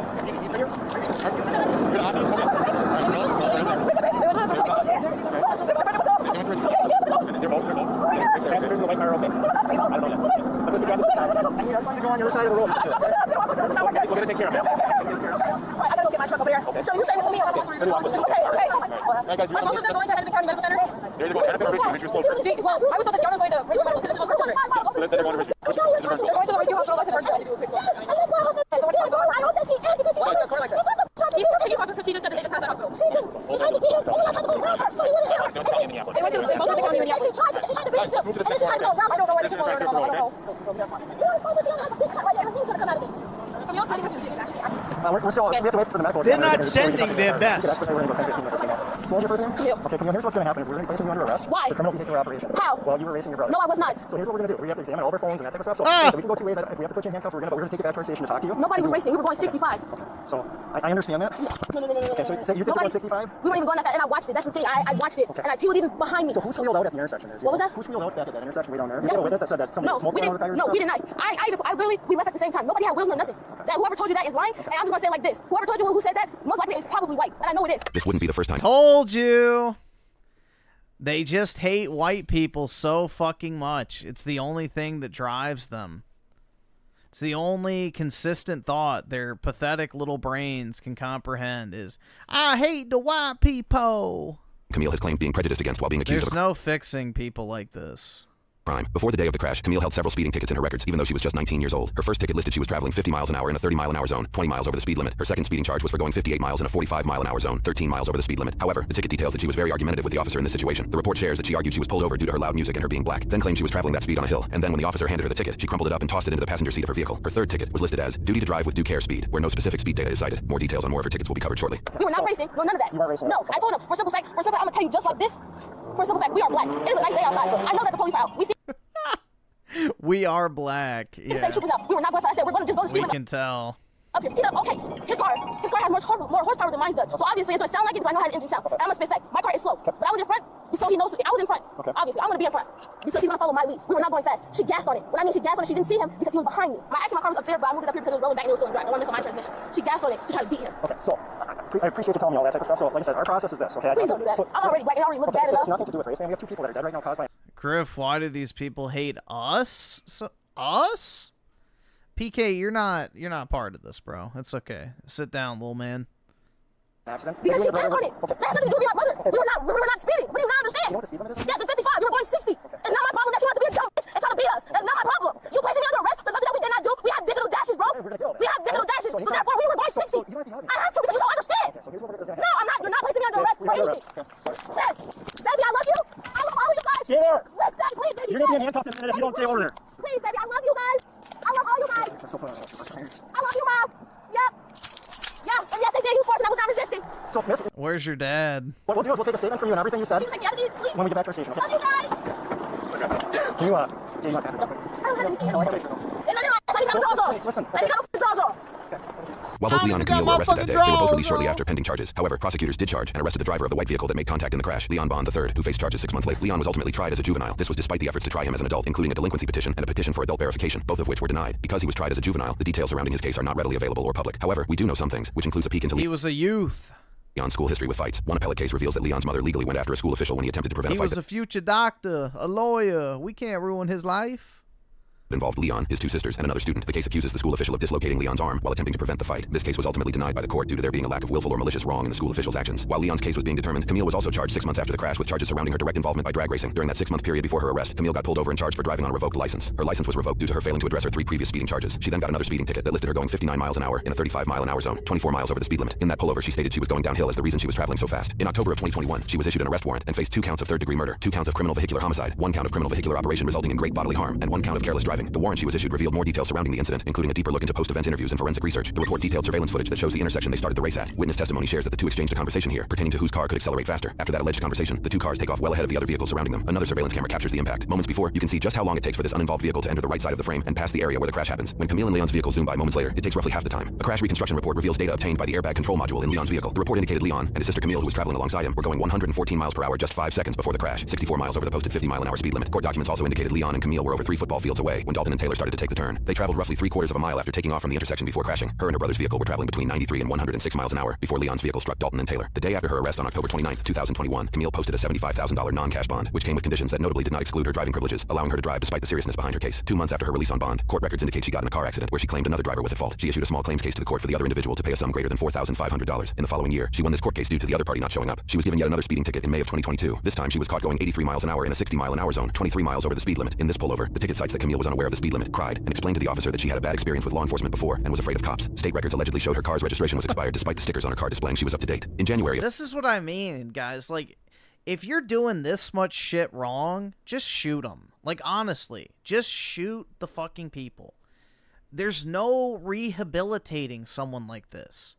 How many fucking exact repeat offenses of the exact fucking same crime occur within a not even 2-year period? This is not someone that's worth keeping around. 2023, 3 months shy of 2 years after the car Like, 3 strikes, bullet, done. crash, news reports indicate that Camille's brother Leon pled guilty to 2 counts of third-degree murder. He was sentenced to 25. I'm just at that point. It's like, why are we even supposed to have to suffer with these people? Like, if you commit the same fucking crime 3 times, you're done, bro. You're done. 3 strikes, you're fucking out of this life. years of prison that same You're month. not fit to be around other people. Period.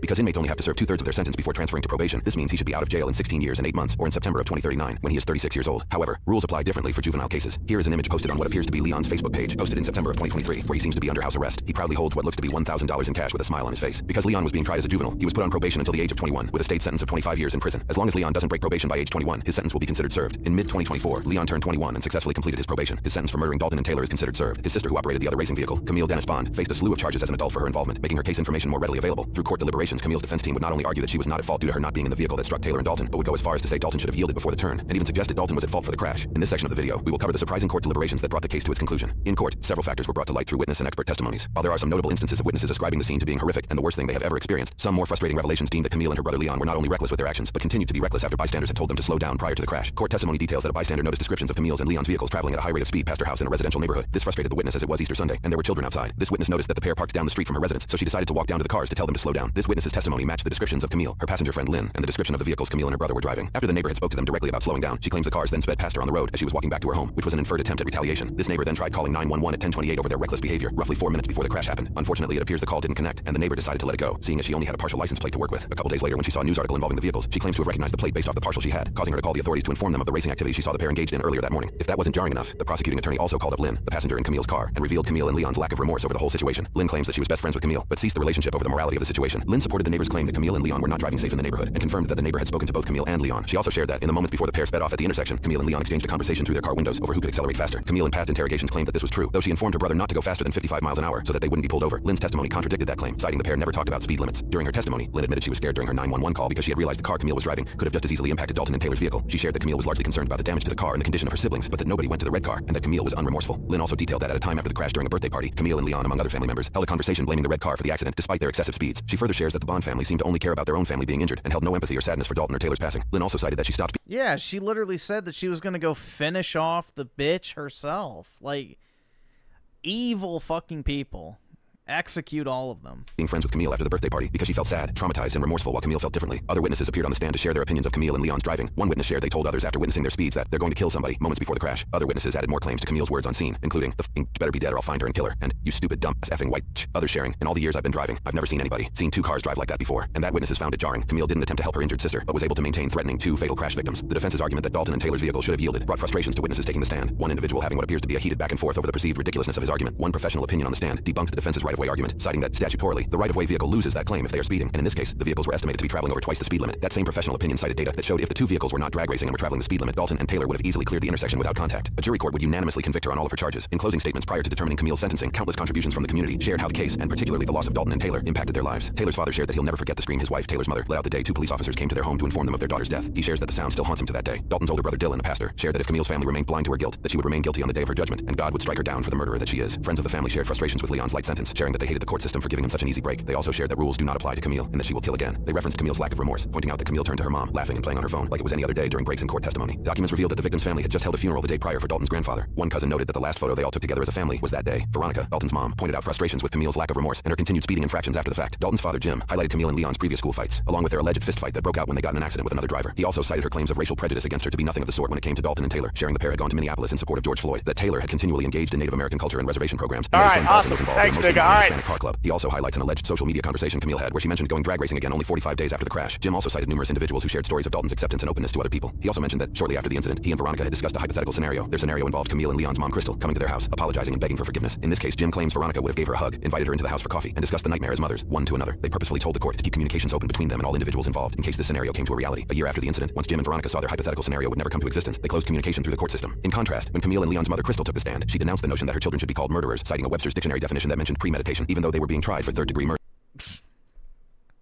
Remember, the most educated demographic on display right there. She also claimed she feared Camille was going to become the next George Floyd, and said Veronica had quote, verbally assaulted her for calling her a bad mother a year after the incident. When it came time for sentencing, the judge first cited his reasoning. He shared that, in my 40 years of being involved in the legal business in various aspects, I've never been involved in a case that's affected and impacted so many different people in so many different ways. He also pointed out frustrations that Leon was tried as a juvenile and wouldn't spend a day in prison as long as he abides by his probation conditions. Before sharing the sentencing, he told Camille directly, I think you're in deep denial about what exactly your role played in this event. For her third-degree murder charges, she was sentenced with 150 months for one and 180 months for the other, which would be served concurrently with her sentence for criminal vehicular operation, resulting in serious bodily harm, which amounted to 38 months. For the rest of her convictions, a sentence was not pronounced. Because all of her sentences run concurrently with each other, her total sentence is 180 months, or 15 years. In Minnesota, inmates inmates must serve 2/3 of their total sentence, making her eligible for probation after 10 years. She was also permitted 107 days of jail credit. Her court fees were waived, but she was ordered to pay Dalton's mother nearly $30,000 in restitution, which would be deducted from prison wages and from pay she obtains while on probation. Using this information, having been sentenced in March of 2023, she will likely get out of prison at the tail end of the year in 2032, when she is 30 years old. After her sentencing, Camille submitted her case into the Court of Appeals to be retried. Her appellate case was effectively denied by the courts, sealing her sentence. While the records we obtained from the state pertained directly from Camille's involvement in the case, we were able to secure an interview with Dalton's mom.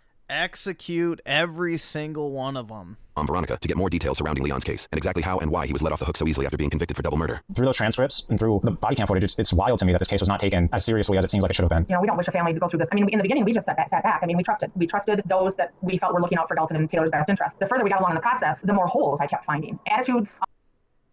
Yeah, dude. In a just world, both of them would be beheaded without even a moment's hesitation. In a just world, both of them would just be, you know, put on their knees and guillotined. But, you know, we can fix them, guys. They done do nothing.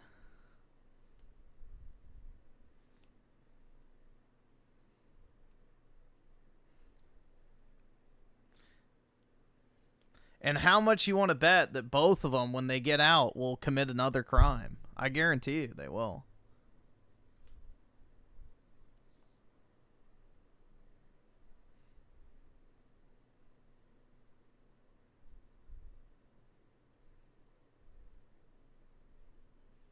There's no rehabilitating someone like that.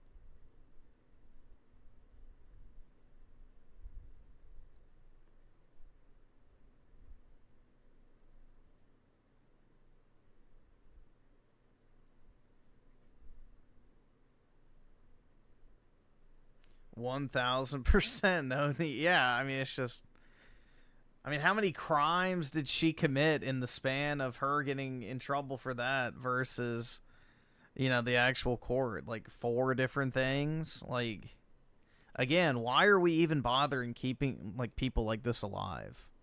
Genuinely, I don't get it. So we're going to pay to house her in jail for 10 years. Then we have to pay for her legal fees. Then we have to pay for her rehabilitation program and parole. Like, just execute these fucking people. There is no saving them. They're not worth keeping around. It's literally just a strain on society.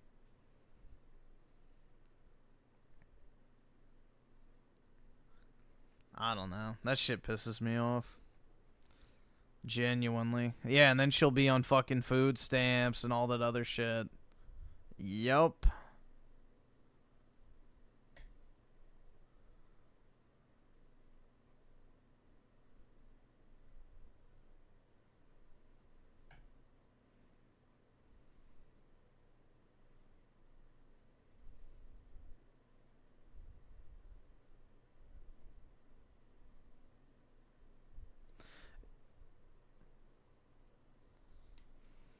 Let's see. HCM 101 with the 5. You should try this recipe I made. It's ground beef, turkey, rice, potato, eggs, corn, and onions. Season how you want.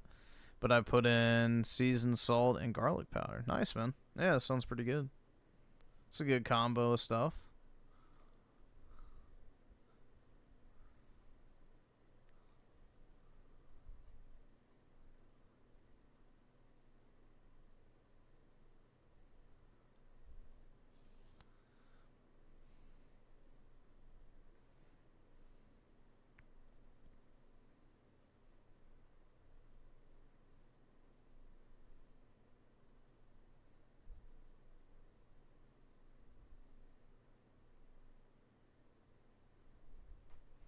I would hate being a public defender. You have to help the worst of the worst, and you usually lose because they're guilty. Yeah, Exactly.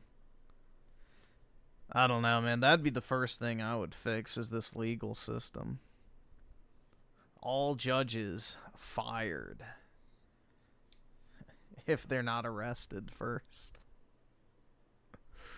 But yeah, the judicial system would be a fun one to dismantle and fix, because it's very easy to do. Especially now with all the body cam footage. Like, if you're caught in the act committing a crime with body cam footage, instant execution. Done. No appeal. No trial. You're on camera doing something. Done. You have forfeit your right to life. If you're caught, all right, like, awesome. committing, Thanks, like, a nigga. All right. homicide or a violent crime or anything of that nature, and you're on camera doing it, done. You are finished. That would solve so many problems in our society overnight, because people would genuinely be afraid of breaking the law.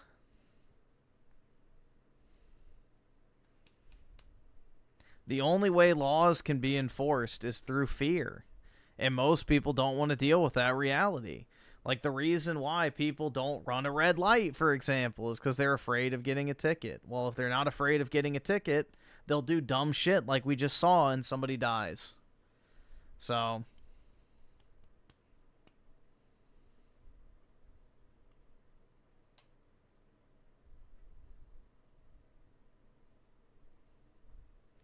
you have to be afraid of consequences in order for laws to work.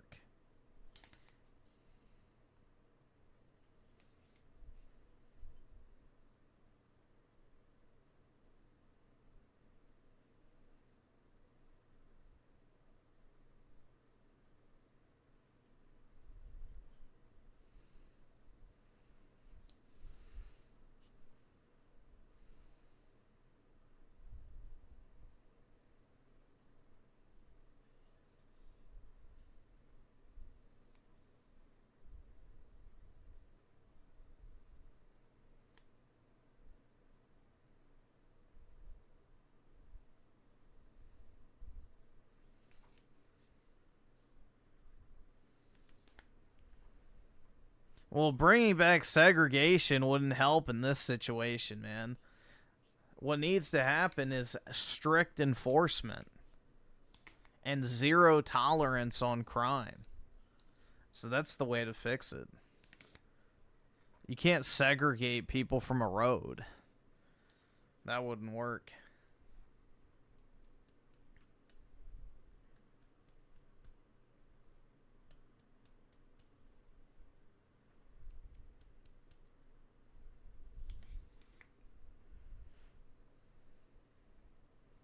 That would not work.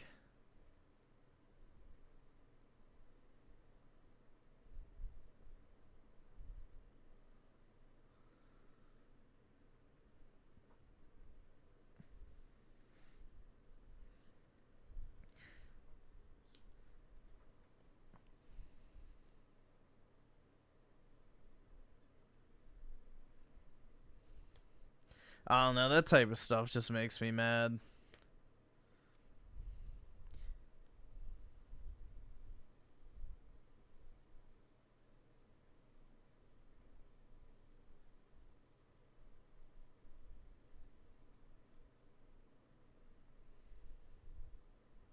You're genuinely starting to become black-pilled, but church helps. That's good, man. I'm glad to hear that.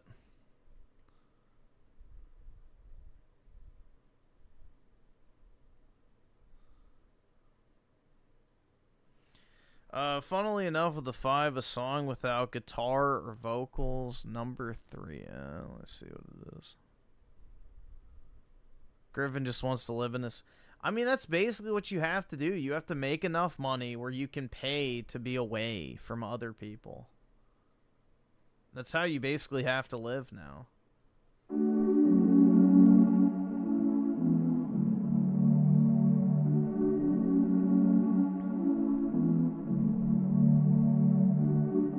Done a full shift, yeah. Like, essentially, your goal in life nowadays has to be to make enough money to afford to live away from society's woes.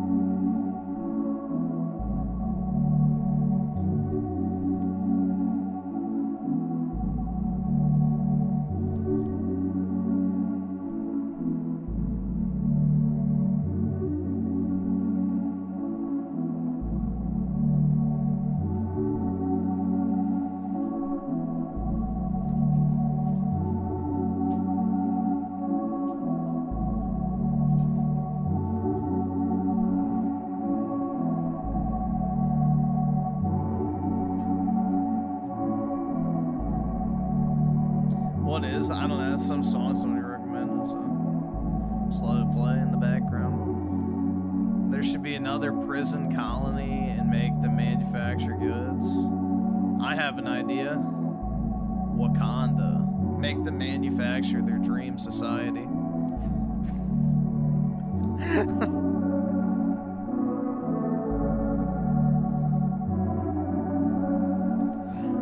Fushiba with the 2, lock him up in the desert with 1 meal a day. Yeah.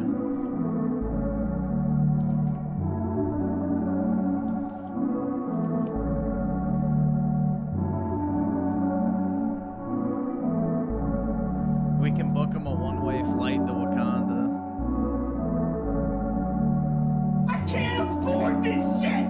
Yeah, it's all so tiresome.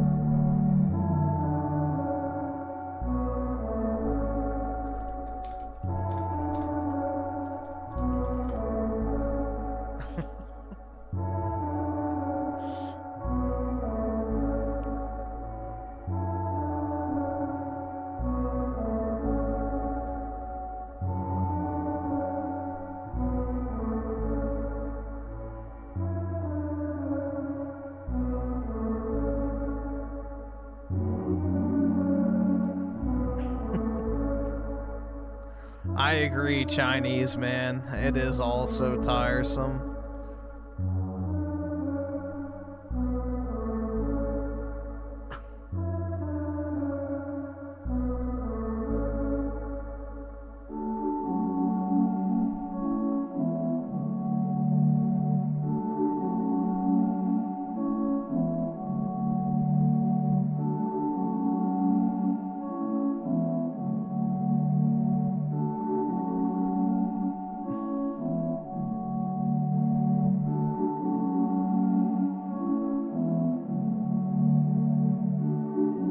Apparently prison is a banned word in Super Chat. That's odd.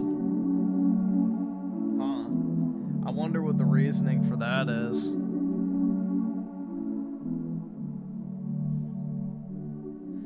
Even Mexico is starting to get culturally enriched. I can't escape it. Yeah.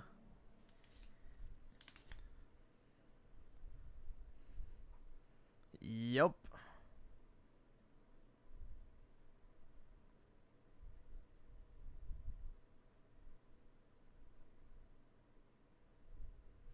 It's all so tiresome.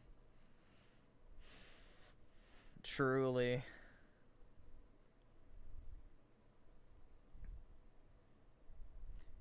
You win, hot people? Oh my god. Jeez. Jeez.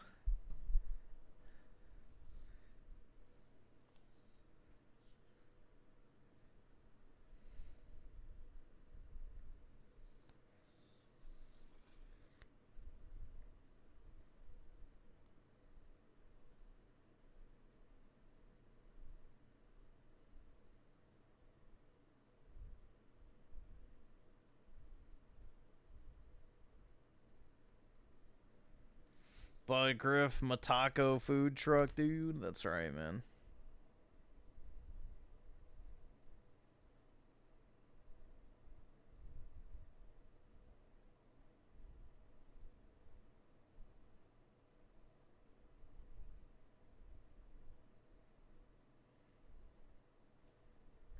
Gen Z boomers. Fat gamer dates his maid. I think we watched that one.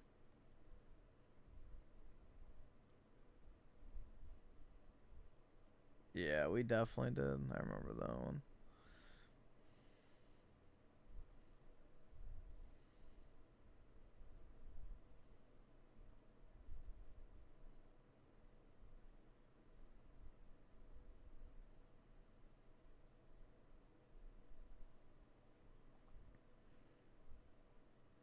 Griff needs to be in prison for what? Bro, believe it or not, I don't break the law, so therefore I don't have a problem with, you know, enforcing said laws. I pay my taxes for the most part. I don't steal. I don't assault people. I don't shoot people. I don't rape people. You know, I just kind of do my own thing. So...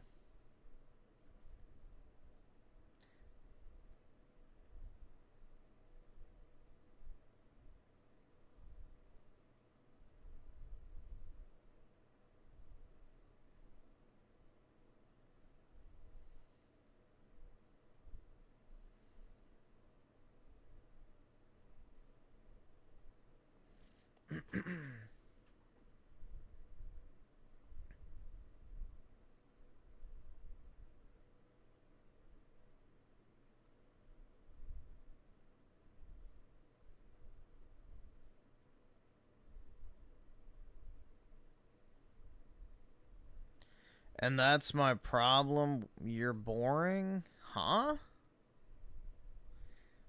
My problem is that I'm boring because I don't fucking get arrested? Shit. Forgive me.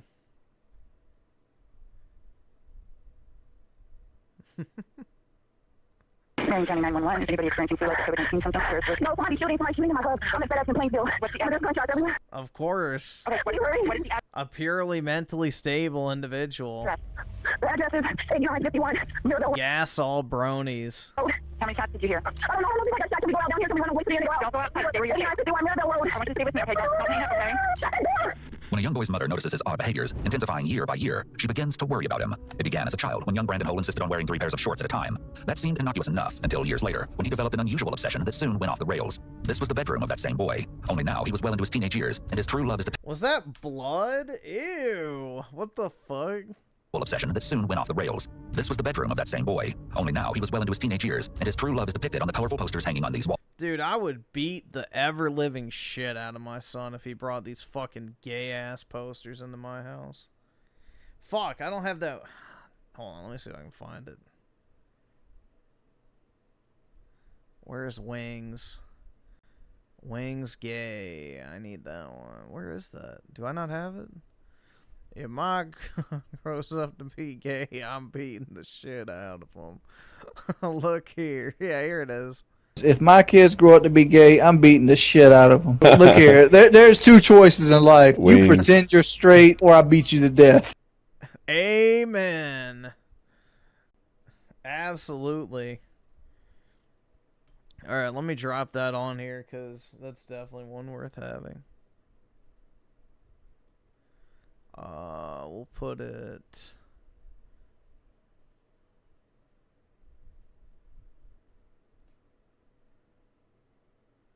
There we go. If my kids grow up to be gay, I'm beating the shit out of them. Look here. There's 2 choices in life. Wings. You pretend you're straight, or I beat you to death. The cartoon ponies you see are the central characters on a children's animated television series, My Little Pony. Most people would do anything for the love of their life, but few knew just how far Brandon was willing to go for his. And the ones that did know would soon wonder how they didn't see the horrific outcome staring them right in the face. Dude, I would check my kid into a fucking psych ward the second I saw him, like, watching My Little Pony or being a furry or any of that type of shit. I'd nip that shit in the bud immediately. Like, hell fucking nah. That shit's so obvious, dude. No normal boy likes this type of gay shit. Hi, can I speak with Brandon, please? Oh, yeah, this is Brandon. Brandon Hole was no stranger to tragedy. In this phone call with police, you'll quickly learn how his demons began to develop at such an early age. His mother, Sheila, estimates he was only 4 years old as she describes the dramatic incident you're about to hear. I mean, he'd like be real depressed one day and be like, you know, I'll just do what my dad did. How did his dad kill himself? So, Did he find him or did he see that? no, he was there when we got into a real bad argument, and his dad said that, you know, hey, whatever, if you leave with the kids, I'm going to myself, and I said, go ahead. He was, I think, 4 then. It seemed that this haunting memory would follow Brandon everywhere he went for the rest of his life. Before long, Sheila would see his struggles start to manifest in unusual behaviors, including his insistence on wearing 3 pairs of shorts at a time, the way he would rock back and forth. Should have let him do it. Or as he watched television, and how if his routine tasks were interrupted, the whole sequence would begin again. He was eventually diagnosed with obsessive-compulsive disorder. Sensing something was off, Sheila took her troubled son to Barrington Health Center in Indianapolis, but there she would learn there was more going on than she ever knew. The first visit in 2011, when Brandon was 9, would prove to be his first of many. But with every visit, the outcomes grew worse and worse, and ultimately it all culminated in some of the most terrorizing moments ever caught on camera. Less than a year after being diagnosed with a bevy of disorders, including disruptive behavior disorder, anxiety, obsessive-compulsive disorder, and depression, Brandon's behaviors would soon become much more aggressive. Thanks to his ever-increasing temper, his mother took him back for another visit 1 year later. As it turned out, his mother's fears were no exaggeration, and the medical records are damning evidence that prove it. From excessive lying to disrespectful behavior, Brandon's temper was now only part of a growing list of concerns. But for Brandon, any tips for sleeping, Griff, other than whole turn-off displays and all lights an hour before? Yeah. Put your phone away and crank one out. Unironically, that's nature's sleep aid. It was just the beginning. It's May of 2013. Brandon is 11. A police officer was dispatched to the home Sheila and Brandon shared with Sheila's boyfriend, Keith Larson. According to Keith, he and Brandon were engaged in a water fight, and when Keith sprayed him with a garden hose, Brandon flew into an unexpected rage. He locked himself in the bathroom where he proceeded to destroy items inside. Sheila alleged that she picked the lock, after which Brandon left the bathroom and Sheila became his target. That's when Brandon snapped. He punched and slapped Sheila in the face multiple times, kicked her in the legs, and bit her on the forearm. She followed as he ran to the kitchen and grabbed 2 table knives out of a drawer. Then, in a mad scramble, charged at his own mother. He trapped her in the family room and wouldn't allow her to leave. It seemed like something unthinkable was about to happen. But just when she thought there was no escape, police arrived in the nick of time, and the madness for now came to an end. Somehow, Sheila only sustained a small wound to her right forearm, but her fears about her son's behavior leading up to this point had been all but confirmed. The incident ended in Brandon receiving several months. Yeah, just euthanize him at that point. Shit, man. Of probation. After that incident with his mother, everything continued in the same direction, and every year, Brandon would ascend another step on that stairway to madness. He quit school in 2014 and never got beyond the 6th grade level. He stayed home, his depression ever present, and isolated from the world, worsening his condition. It seemed to manifest in his Put his ass in a rubber room, dude. What the fuck? search history. You've already learned about his obsession with My Little Pony, but while left alone, Brandon had been researching something far more sinister. In 2015, Brandon was assessed by the Riley Children's Foundation. His search history included an obsessive interest in mass shootings. He told the assessor that, quote, I feel bad for the victims, the families. When asked if he could put himself in the shoes of the perpetrators, he denied it, saying, I don't want to waste my time doing something like that. It's a hassle, and that he wouldn't want to cause families any trauma. Chillingly, the assessor concluded that Brandon seemed to empathize with the victims, despite the fact that he also admitted to sharing memes and jokes about them with his friends. Then, the day came when 18-year-old Brandon made the decision to follow through with something he planned to do for quite some time. It was March 2nd, 2020. He was like, well, drive me to the gun store and I'll just look around. On the way to the gun store, we saw a sticker that said hashtag stop. He's like, there's your sign. And I was like, okay, well, if you buy a gun, there's your sign. You know, I got to take that away from you. You know what I mean? So, and he did buy it without bullets. The store was out of ammunition that day. That night, Sheila and her daughter devised a plan. The situation was far too perilous, and they couldn't just sit back and watch to see what became of it. They had to act. If not, Sheila feared, perhaps Brandon would follow through and take his own life, just as his father had done several years prior. Or something that would have been for the better. Much, much worse.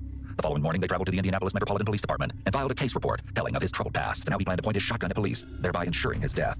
Later that same day, on March 3rd, several officers and members of the Indianapolis Mobile Crisis Assistance Team, or MCAT, responded to Sheila's home. Upon entering, Brandon was placed in handcuffs, with the police report stating that Brandon had become quite anxious, and his main focus was ensuring that no one looked at his computer. What police would find on that computer would leave Sheila utterly shocked, with the search revealing extremist websites in his history. At this time, Brandon's gun was confiscated under Indiana's red flag law. When Brandon was taken to Eskenazi Hospital for further assessment, she hoped he'd be put on a 72-hour hold. But instead, somehow, he was in and out in under 2 hours. To Sheila's utter surprise, an emergency medicine doctor determined there was no diagnosis, and Brandon denied having any issues. What's more shocking, there's no record that indicates a formal psychological assessment was ever conducted on Brandon during this visit, despite Sheila's cries for help. A few days after the visit to Eskenazi Hospital, a detective contacted Sheila concerning his confiscated shotgun. I just needed to talk to you about what happened with Brandon. My role in this is simply just to see if we're going to file a retention case. If they file a retention case, we'd also be deemed to be a dangerous person, which only means that he wouldn't be able to purchase a firearm. This isn't a criminal record, and it's not, you can't even see it. Like, if somebody were to search for criminal cases and stuff, these cases don't go into there because they're just civil. Once they get filed, like if I needed to check on one, I can't even do it. I have to send an email to the prosecutor's office and ask them to look because they're the only ones that can access it, so to see like what the status of it is. Then when the FBI visited with Sheila the following month, they would unknowingly add fuel to the fire. An agent, along with another officer, visited Sheila's home and asked to meet with Brandon. When the agent asked Brandon what he planned to do with his life, Brandon replied that perhaps he could join the FBI. In response, the agent made it clear that wouldn't be an option for him. Perhaps this was the straw that broke the camel's back. It would be exactly 1 year to this very day that Brandon would unleash the inner demons he'd been harboring since early childhood. At the conclusion of the meeting, all intelligence that had been gathered on Brandon revealed the last thing Sheila or any mother would ever want to hear about their own son. Brandon had all the makings of a mass shooter. Some of the red flags that the FBI may have recognized in Brandon were that he was a loner with feelings of rejection from society, as well as feeling like he was being treated unfairly, and his belief that he was a victim. Other red flags that Brandon showed were his symptoms of depression, homicidal thoughts, violent fantasies, and anger problems. In conjunction, okay, I was about to say, yeah, the warning sign, My Little Pony. Again, any boy that likes My Little Pony should be institutionalized automatically. With the other warning signs were his traits of narcissism, and most concerning of all, his fixation on past school shootings and mass murderers. Despite the exchange with the FBI agent, Brandon, for a time, seemed to be on the up and up. He found a job in 2020, and he seemed to enjoy working at the local FedEx SmartPost facility. Maybe this was the new beginning Sheila had hoped for after all those arduous years. Maybe Brandon was finally improving. But it wasn't the case, and in fact, he was only just ascending into peak madness. In the months before he would do the unthinkable, Can anyone think of a sane brony? Brandon quit showing up for work. It seemed he couldn't bring himself to get out of bed. By October, his stint at the FedEx facility had officially come to an end. It was mid-March of 2021, and Brandon had moved back to his mother's home. Once again, Sheila had to fight the system in order to get her son in front of a mental health professional before he was finally assessed. Multiple pages of notes named a variety of Brandon's conditions, amongst them generalized anxiety disorder, recurrent major depressive disorder. Meanwhile, even while he was in therapy, this is an actual list of the items he was purchasing. As he was making these purchases, he attended another session with a social worker. But by now, Brandon had reached the point of no return. The following day, he attended a session with a different social worker, stating he had no empathy and no care for the lives of others, including his own flesh and blood. 2 weeks later, in what would be his final counseling session, he stated the same thing again. But what he added this time was chilling. Brandon claimed he was a danger to society, and that society should fear him. And he was right. County 911. There's been a shooting. Okay. Multiple shots. How many shots are fired? A lot. It started the night Brandon quietly departed home, never to return again, en route to his final destination, the FedEx SmartPost facility, sometime around 11 p.m. on April 15th, 2021. That particular evening was nothing out of the ordinary. Sheila returned home from work with dinner for Brandon and found him to be in a pleasant mood. After he ate, he took a relaxing bath. Then they both went to bed. Or so Sheila thought. Once inside the FedEx SmartPost facility, Brandon makes his way through, savagely opening fire on everyone in his path. Then he moves through the lobby, assassinating employees at random as they attempt to run for their lives. Soon after, he returns to the parking lot and immediately opens fire on those unfortunate enough to be in close proximity. 911 calls flood local dispatchers as Brandon continues his murderous undertaking. I think there's possibly multiple shooters. I hear them outside. I have a control room. There's in here. Okay, so what I need for you guys to do is to stay down, make sure your door's locked. Put something against that door if you can to keep yourself safe. You like My Little Pony? Are you insane? Yes. You're going to a rubber room. Okay. Okay, they're on the way. They're on the way. In a matter of minutes, the premises transformed into a nightmare. Just jumping on the parking lot with a rifle shoot. We have the guy in here. We got him in here. He's been shot. Okay, he's even shot with us. Hey, stay on the line for me. Let me get medics on the phone. I'm not going to hang up, okay? Stay with me. So there's at least one person down. I do an ambulance or two, please. Yeah, we have the ambulance and the officers en route. Okay, I have an AR-15. I'm not sure how many. I don't know if they have, but I know they always have one assault rifle. They're still shooting. Okay, stay on the line. They're already on the way to you, okay? But stay on the line. You can just keep yourself safe. I need you to let me know anything that happens, okay? We know to get one. Okay, hold on. Stay on the line. The emergency calls continue to pour in as the casualties are mounting. Dispatchers frantically assist callers as the horror continues to unfold. We have shots fired. Shots fired. We need police. They're still shooting as we speak. Please already stop about people who shoot us. You said there were 5 people shot there? Or yes. The first officers are arriving at the scene. Dispatchers and responding officers communicate in real time. However, in the midst of the chaos, details are not yet clear. Have we confirmed whether we have 1 or 2 shooters? Reports are saying 2 shooters. Okay, is it 1 person, 2 person? Just multiple rifle shots, but it sounds like the same report. I'm assuming 1. Okay, are they inside or outside? Last they were outside. Okay. I'm getting information that he was still inside the building from somebody pulling off the lap. Footage reveals that after carrying out his plan, Brandon returned to an earlier location in the FedEx facility. Without so much as a shred of hesitation, he then proceeded to end one more life, his own. Employees on site continue to place calls. That's good, at least. Begging and pleading for help in this surreal nightmare that has been sprung upon them without warning. As far as they are aware, the shooter is still preying on victims. Is there some place you can get safe? I want you to stay safe, okay? I don't know because I still hear gunshots. Is there some place you can hide? Is there a desk, something you can get under? I'm at door 235. There is a trailer on this door. Get under. Slide under. Some place where you can stay safe, okay? Really well, okay? Stay with me, okay? As Natasha and another employee remain hidden. Yeah, it's just a shame his first bullet wasn't for himself. That's the reality. 100 officers are dispatched to the scene. 2 more down, car parking lot, white Toyota Camry. Another one down by Swords 4, front row. Control, advise Eskenazi will have multiple patients. Advise them to be ready. I'm outside the lobby. I had to get all the people out. He couldn't get through the turnstile, so he was sticking the gun through. So when he went out to the parking lot, I rushed everybody back through our second set of turnstiles and stick them in the truck. Is there a certain entrance number or door that we can know here in the run so they know where to get to you? And how many people are with you? I can get the cop through. Oh, somebody got the door out there. Is that a police officer? Or is it him again? It's a police officer. It's a police officer. Judy encounters the officers as they make their way through the building to secure the scene. Dispatchers check in with callers who have remained on the lines. The officers know where you are, okay? Put that in there, okay? Do you want to stay on the line with me until you get there? Okay. Yeah, I'm not going to leave you. I will not leave you then, okay? I'm going to stay with you then, okay? You're fine. Okay, that's perfectly fine. After more than 30 minutes with the dispatcher, Natasha's wait is over. Help! Help! Help! I'm under. Allegedly, because of the facility's policy that employees couldn't carry cell phones in certain areas, some workers may not have been able to phone for help or contact friends and family during the shooting. The killing spree had come to an end, but the aftermath of the attack is difficult to fathom. Oh my God, you got us going on. We've only been here a week. They're dead out here. 8 innocent, unwitting victims' lives ended abruptly. Soon, Brandon is located by officers as they confirm that he is now deceased. It was then that Brandon's disturbing motive was revealed. Brandon was heartbroken over a My Little Pony character. In his final Facebook post on April 15th, 2021, he wrote, "I hope that I can be with Applejack in the afterlife. My life has no meaning without her. If there's no afterlife and she isn't real, then my life never mattered anyway." But I kind of just need to talk to you about what happened that day and how you're feeling about whether you want it back or if you... Oh, sorry to interrupt, but I don't want it back at all. It's fine. Like I said, if you are a male viewer and obsessed individual with My Little Pony, you're not worth preserving. Gas the bronies. What would be your goal for us to do with the gun? Just destroy it. Or, okay. Well, yeah. Because I'm not worried about that. I'm worried about getting my life back on track. I don't have any mental health issues that I'm aware of. I don't think I do. And I wouldn't say depressed. But my feelings to the reason why I got a gun is because I wanted to show my best friends who's really into hunting and stuff. Mainly also for like the fun of shooting it. I mean, if you're getting it back on track, I don't know what it's off track of unless it's just that you didn't get your high school diploma. Off track. It's that. I mean, do you think this like not doing anything with your life is on track? I mean, I don't think. Well, no, but I also think that could make me sad and depressed if I felt like a failure or whatever. But apparently, that's not what you're feeling. So I just signed up for GED. I'm going to get my GED. I'm going to counseling or therapy, or I'm not really sure what the correct term is. Yeah. And I'm going to try to get my life back on track. And I'm really trying hard. The FBI concluded Brandon's purpose was to demonstrate his masculinity and capability while fulfilling a final desire to experience killing people. It was a moment in time that further reinforced the importance of not only recognizing red flags, but acting upon them too. Those 8 lives that were lost that day ranged in age from 19 years to 74 years, and include Matthew Alexander, Samaria Blackwell, Emerjit Johal, Jasvinder Kaur, Jaswinder Singh, Emerjit Sekun, Carly Smith, and John Weissert. Brandon's mother wants her son to know that when she cries these days, it's not for him, it's for the victims. If she could talk to him today, she'd say, "I grieve those people more than I ever will you."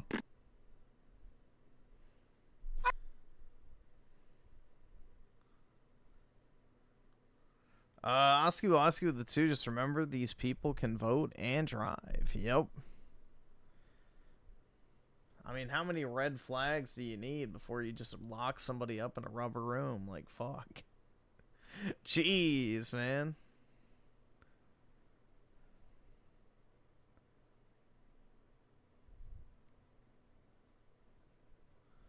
Who made Griffin judge, jury, and executioner? Me, myself, and I.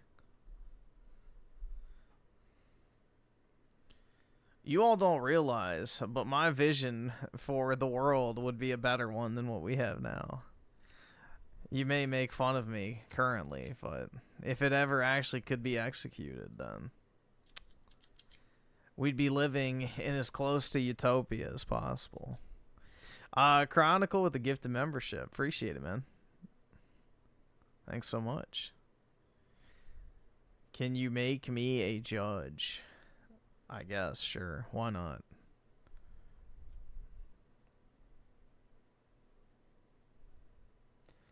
And Oski Woski with a 5. Remember, it takes one bad day to swerve a little to the left if you catch my drift. Oh, yeah. Absolutely. Yep.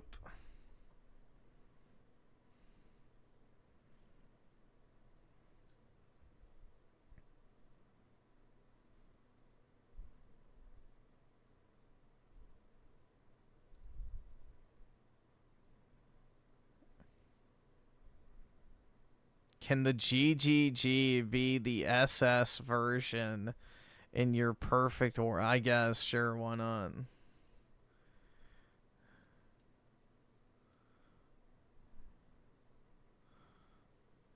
All right, awesome. Thanks, nigga. All right. Daily breakfast of a 600-pound teenager? Oh, this one? All right, we'll take a look. Okay, baby. Dude, it's Juan. There's Juan, guys. Oh, shit. How did you sleep? Okay. You're okay with the sausage and the bacon? How many waffles are you going to want? 4. 4? Okay. Okay, go ahead and get syrup. Get your fork. How about some donut? Some bear claw? No. How about... See, mommy. See, mommy. Apple fritter? No. No? Okay. You want extra butter? Sure. Okay, honey. Oh, I got some cinnamon rolls for you, okay? You're going to want milk? Okay. You want to put the butter yourself? Dude. Holy fuck. Or you want me to do it? You can do it. I know I've spoiled him, but he is a special kid. So it's hard not to. Here you go, baby. You want me to pour the syrup? What the fuck is special about him other than weighing fucking 600 pounds? For you? I got it. Okay. Or did you want the pecan one? No, that's fine. You're good on that? What are you going to want for dinner? Okay, baby. Morning. Dios mío. Like, probably on food stamps too, I'm sure.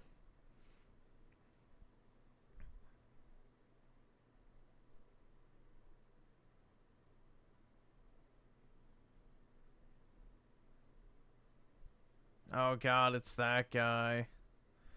Ugh, his previous video we watched was horrid.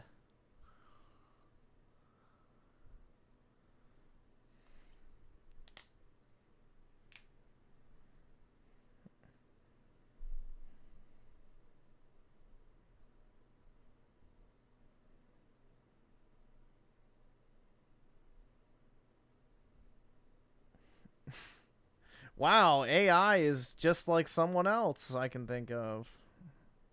It's rewriting history. Where have we seen that before? Where have we seen vintage black and white photos that have been altered?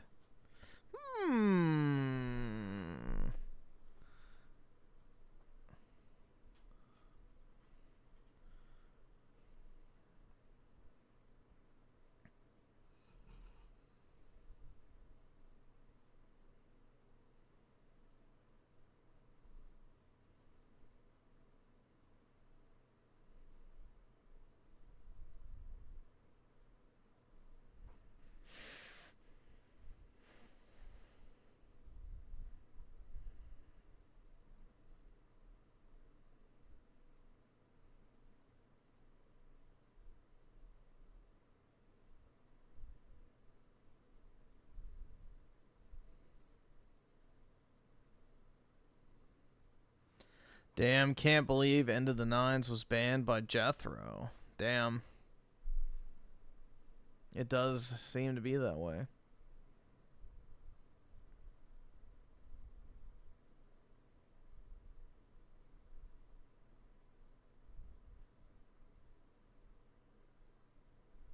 Watch the Kino Cathedral on what?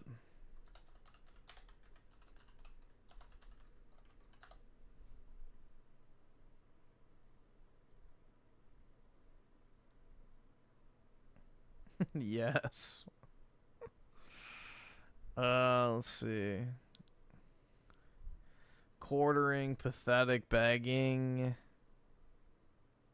Worst streamer ever.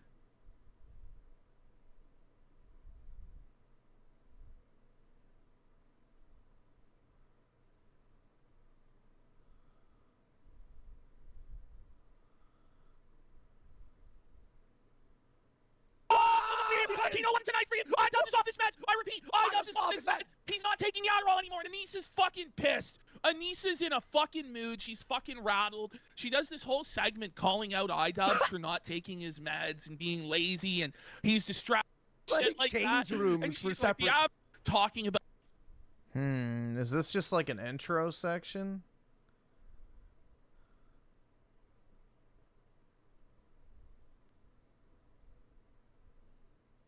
I don't know how this channel does things. Yeah, they are all intro. Okay, yeah, then we don't need to watch that.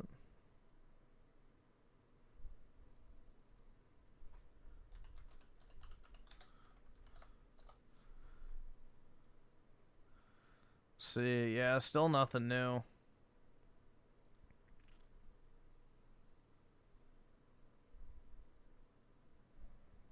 Watch a Melanie short. No. No Melanie shorts.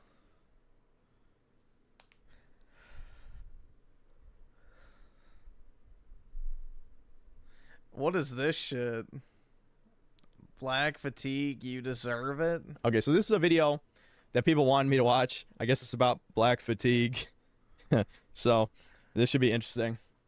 I don't even know how to start this video. This is such a topic that needs to be approached with such care so people don't think I'm a racist. Listen, there's a thing out there called black fatigue. This is where American people are getting kind of sick and tired of ghetto people. And coincidentally, these ghetto people just happen to have black skin. Black fatigue does not affect every single black person. It's not like people are going around and seeing a black person and being like, oh, these black people, I can't stand them. No, there's a reason. Well, you didn't ask this yet. And then there's a decently good, I'm not even going to explain it. Let's just roll some clips and you'll probably understand what I'm talking about.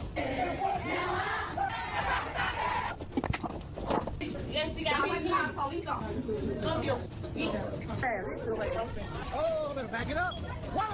Obviously, it turns into a 2v4.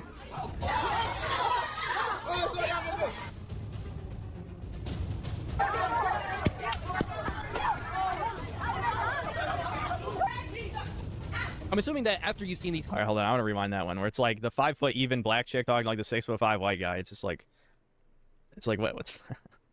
Like shit like this. It just speaks volumes. No intelligence, no self-preservation, extreme entitlement because they know the law protects them. It's just like this is like almost everything wrong with modern society in a nutshell. You know, disgusting, obese creature, reaching up to, like it's. Yeah, this is like meme worthy.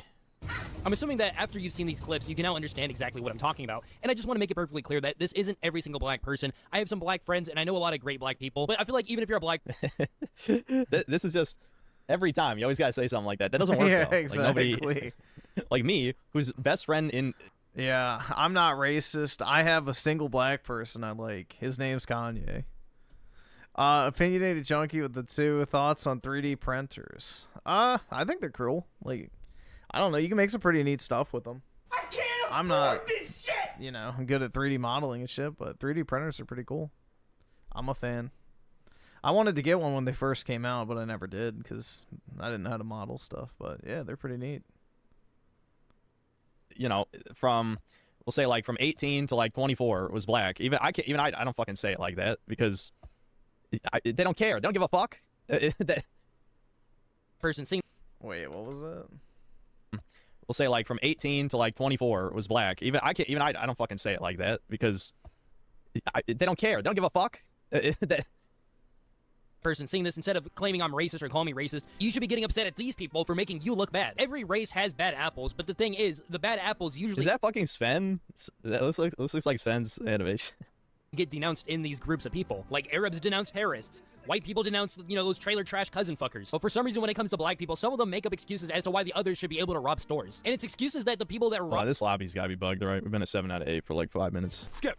Robbing the stores didn't even have in their mind while they're robbing the stores. Like, people are like, oh, no, they're robbing the stores because either they're starving or, you know, due to systematic oppression of... But then the people robbing the stores are like, man, shit, I need to get me that Louis Vuitton bag. I need to get me that iPhone. Shit, I need that Louis bag. I need them new Jones. I need that new flat screen TV or is my key gonna stop? Gee, I don't want to pay for that. Because black fatigue is real. Absolutely. And society as a whole is there. Just for the impression, gotta give it a thumbs up, 100%. This is a really good like-dislike ratio. I'm kind of surprised. That really speaks volumes, I think, about the way things are turning in the U.S. right now. You know, it's only something that the redneck racists have been telling you motherfuckers for decades. We are just so unbelievably fed up with the ghetto ratchet behavior, entitlement, the victimhood, that they want to praise this woman. Did I just hear a white woman say that white people are going through black fatigue? Yeah, that doesn't make any freaking sense. For those of you who don't know, recently a lot of people have been making videos talking about white people going through black fatigue. Black fatigue is real. How does that make... Cut those fucking caterpillars off your head. They look retarded as fuck. No sense. Do you think you guys have never seen a white person before in your life? How does it make no sense? What do you mean? Whatever. Let's just keep going. Opinionated junkie with the 2. I'm black and I get called a sellout. Yep, that's what happened. It's the crab in the bucket mentality. You got to drag everyone else down to your level. It's just pitiful, man. Honestly, I genuinely do feel bad for, like, especially like the kids and stuff that actually want to do something with their lives, and every single aspect of their family, community, and, you know, school, the media, every single factor in life is literally working against them to drag them down to the lowest level possible in order to maintain this fucking, you know, time-old grift of, you know, racial grifting that the Democrat Party relies on. Because if they lose that 13% guaranteed vote, then it's all over for them. So they have to basically, you know, essentially drag everyone down to the same, you know, bottom tier in order to keep them in, you know, essentially sustained misery. That's a black man complaining about black fatigue. He was talking about white people going through black fatigue. I get tired of black people. And I believe that a lot of people think that that word wasn't created until recently, but no, that word was already created. In fact, it was coined by a black woman. I actually have the... No. That's propaganda. That's propaganda. This was in that other video too, you fucking tards. People have been saying that for over a decade. The other guy, Blackie Speaks, brought that up. They think someone coined the term black fatigue 4 years ago. You fucking retards. People have been saying that forever. What are you talking about, you dumb fucks? I don't think we whisper that quietly behind your backs. JK, I love all of my black fans. Anyway. Read it. But let's get something straight. Black fatigue is not white people being tired of black people complaining about racism here. Was that edited? All right, awesome. Thanks, nigga. All right. Smoke alarm? Is that edited? Was that real? That had to be edited in, but if it wasn't, that makes it even better. Bruh. Like, it's so easy now. Like, you can literally dismantle an entire point just by putting in a little sound effect for the shits and giggles. Trent Lamar with the 5. Yep, I get called an Uncle Tom for telling the truth. It's really sad, honestly. There's just no saving certain people. And that's just the reality.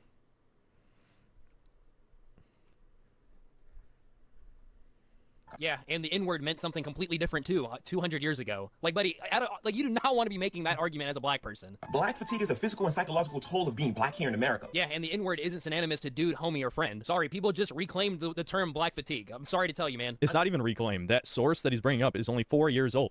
I remember reading online that exact phrase probably at least 10 years.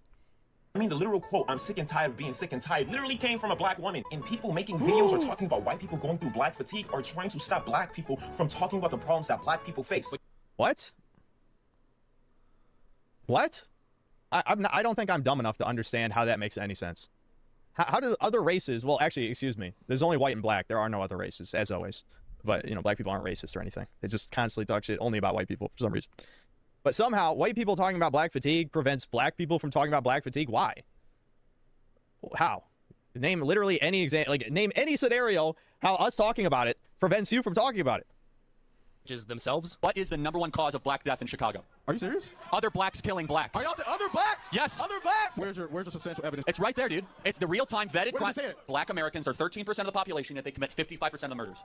Where can you show me that? Man, that's weird. 70% of offenders were African Americans. Yeah, how do you not know this? Dude. That's like common knowledge. The FBI crime statistics are common knowledge now. Like you are actively burying your head in the sand. Hold on, I think the queue got fucked again. Oh, skip. Let's be honest, white people are not tired of the ghetto ratchet stuff. I mean, if you watch movies like Get Out or even Sinners, it proves that white people want to be black. This guy just... What? Movies are real. Get Out was directed by a black guy, you fucking retard. What are you talking about?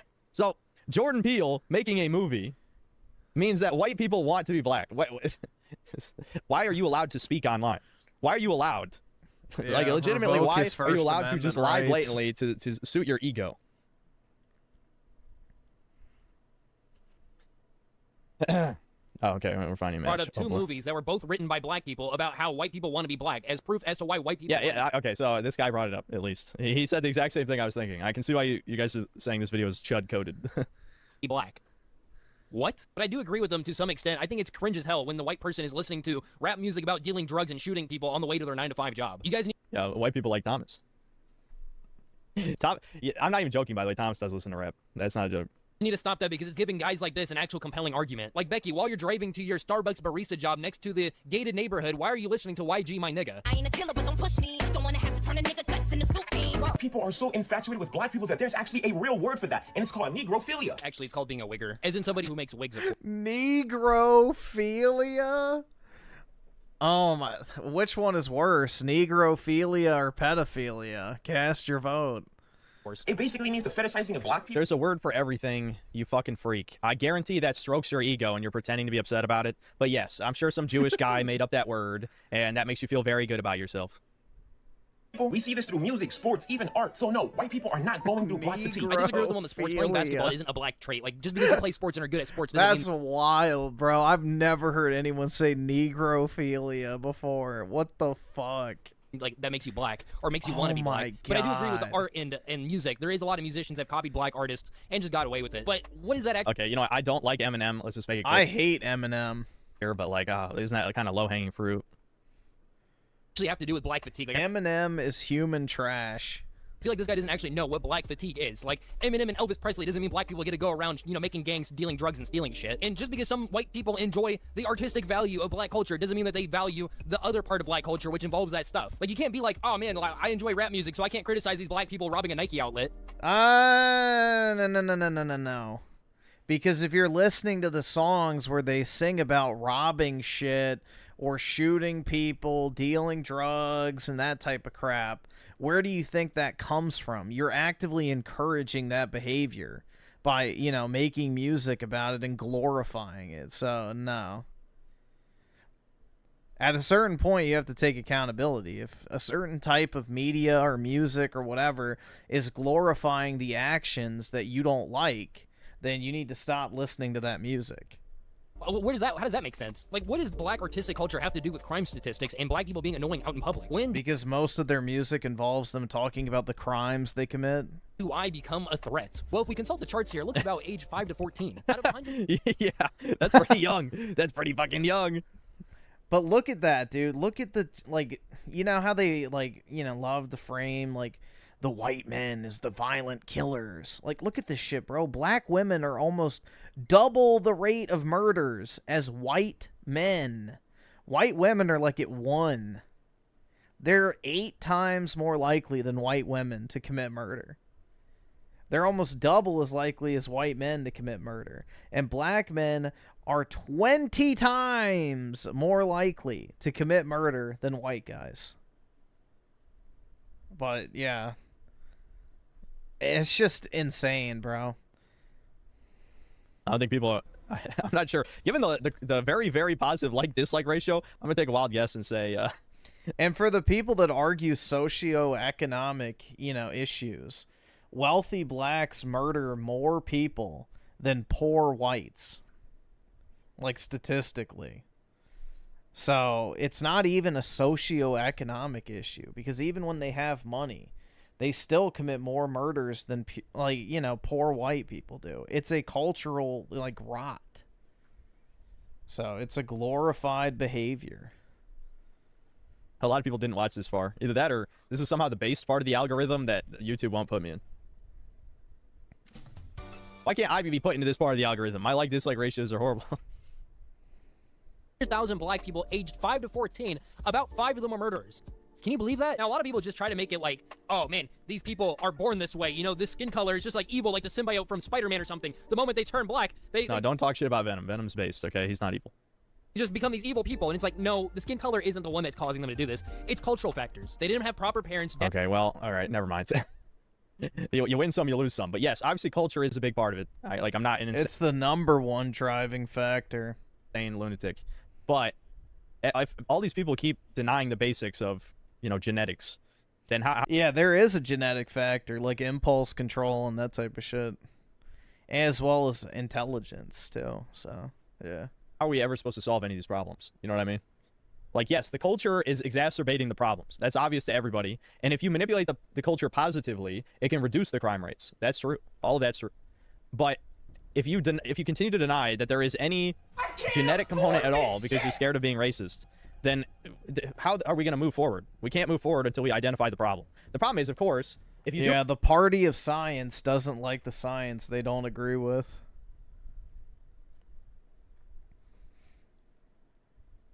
Opinionated junkie with the 2. Trap Lore Ross has a doc on gang violence. Yeah, I mean, that's the thing, though. It's like gang violence is like 80% of rap. Like, if you listen to rap music, you will hear at least one reference to someone getting shot in every song. So it's like, I don't know. That's pretty dumb to act like glorifying gang culture is not, you know, leading to that in real life. Admit there's a genetic problem, then the solutions are going to be some Hitler-sounding shit, pretty much. You know, there's no way to accept that part of the problem and also not suggest some extreme shit to help fix it, probably. It's either in jail or just gone, mothers on drugs, something like that, and they don't have proper parents teaching them, hey, this is right and this is wrong. So then their child ends up like this. Good. I was born to stay in the hood. Are you going to stay in the hood for the rest of your life? I might. How you going to make money? The government going to take care of me. All I got to do is have 8 kids and I'm Gucci. Do you know how much... Yup. See, people are going to say this is staged. I feel like they're going to say this is staged. This is taught. Food stamps I can get with 8 kids. The hood is the land of opportunity. I get a chopped cheese, Chinese food, and Don Julio on the same block. That's just not funny, bro. We got this little nigga NBA young boy maxing, and you think that's funny? Like, the child didn't pay for that. I didn't charge him for it. What you talking about? The thing in his hand, I didn't charge him for it. No, you got to come back. He got to come back here and pay for it, or you got to come back. No, you got to pay for it. No, yeah, yeah, no. Give me, no, give me, yeah, no, give me. Damn, you're lying. Hey, don't tell my baby. Sorry about that, sir. Son, please give the man his merchandise back. No, give me that. Yeah, no, give me that. Give me that. I'm gonna call the police right now. Okay, yeah, okay, give me that. Give me now. This was literally the perfect time to teach your child not to steal. Instead, you taught your child the exact opposite, and then when your child goes to jail, oh my god, no, he was such a sweet child, please, no, he ain't done nothing wrong. Yeah, they're gonna end up like this, grabbing people by the throat, because this is what they learn at home. This is either what they learn at home, or this is what they learn at in the streets, and they go to the streets because they have nothing going on at home. I've just never seen a white, Mexican, Asian, Native American, Middle Eastern child grab a grown man by its throat, screaming at him. Gotta feed him. You gotta stop, and you gotta feed him. Because one thing about me, when I'm hungry, you gonna make sure you eat. You gotta eat. I don't give a fuck if this guy's just TikTok rage baiting by actually paying for the food and making it look like he just grabbed it off the shelves to feed himself and his family. This is so bad for your child's brain, even if it's faked. Your children are too young. I love how you're not even feeding him real food either. I mean, a bunch of fucking Sunday cones. Goddamn, and he's setting a great example with the Ruffles and like the mayo or whatever the hell he's dipping it in. It's like, what the a ranch or probably something. It's like, this is just pure goy slop. Yeah, I'm going to sit down, feed my kids, middle of the store, and like this guy's saying, it could be rage bait, and he did pay for it. I don't know. It doesn't even matter if they paid for it or not. You're just sitting down in the store. You know he didn't pay for it. Eating pure fucking slop to feed your kids, you know. You know for a fact he didn't pay for it. Trying to lie to everyone like, oh yeah, my kids are starving, I can't afford to feed you. Then maybe you should have stole real food. Eat food with nutrients in it, maybe. Possibly. At least it'd be slightly believable. Right. No. To understand what money is, trading money for food. They just think, oh, I'm just getting food, and this area is the place where I need to eat. So they're just going to grow up to grab shit off the shelves and eat anyways, even if you faked it. You're going to have to go put effort into your child, into having them unlearn this kind of behavior. And it's not all black people that defend their people's actions. Some of them actually are starting to turn on them. I carry around a Glock. You think it's for white people? No. I carry that bitch around for my own kind. Do you want to know? Yeah, that's the thing. It's nobody's ever checking over their shoulder to see if a white couple's going to walk behind them at the ATM. Why? Because some white guy ain't gonna look at a 6 foot fucking 200+ pound black dude with dreads and think, huh, he got some nice shoes on. Let me go get that up off of. He's right, but unfortunately his own people demoralize him for this and call him something like an Uncle Tom. I bet the CIA is looking at the black community destroy themselves like, damn, they're doing better than we did. Oh my god, they're waking up. This one's just a skip, but the attitude of the message is still the same, that he's tired of black people acting dangerous. Yeah, all right, Josh, wait till we get outside. We get outside, I'm gonna knock you. I called the cops. The white ones. I'm so glad that black people are coming out and speaking about this issue in their own community, because if you try pointing this out as a non-black person, you're just automatically labeled a racist and forgotten about. Like, your argument just isn't even, like, people just tune it out. But when a black person talks about it, it's actually listened to.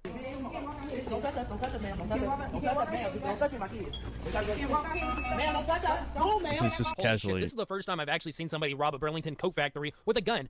I gotta go to school. I gotta do what I gotta do for my kids. You gotta do what you gotta do for your kids. I gotta do what I gotta do for my kids. From Burlington Coat Factory. Why are you not at Goodwill? If she was stealing from a Goodwill, I could understand that somewhat. Hey, you what's going on? Go in the car. Go ahead. Oh yeah, for the kids. I don't know what this is, but this does not look like it's for teenage boys.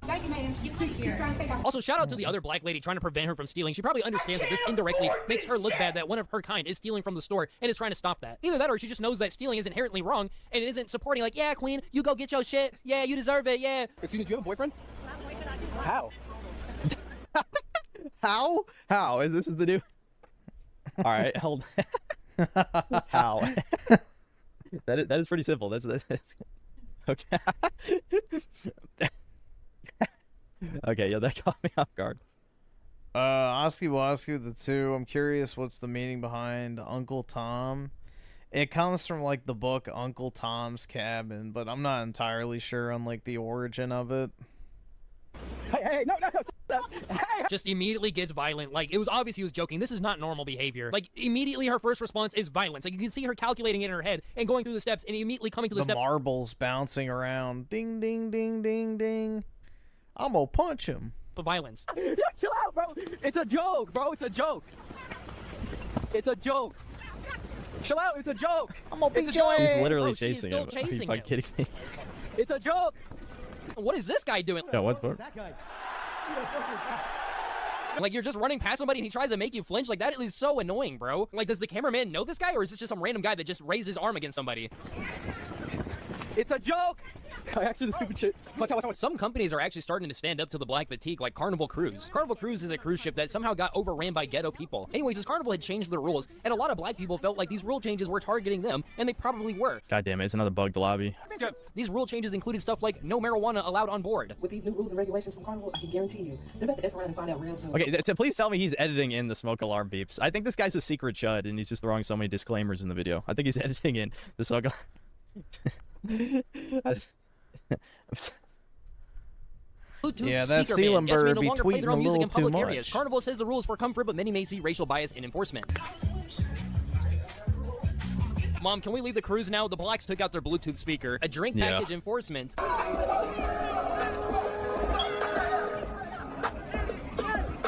Reduced music genre options. Though not officially banned, hip-hop and rap appear to be quietly removed from many ships' playlists. DJs also reportedly... Hip-hop and rap appear to be... I somehow missed this when the other guy was going over it. God damn it, another fucking bugged lobby, 2 in a row? Anyway, I just... Hip-hop and rap appear to be quietly removed from many ship playlists. That's funny.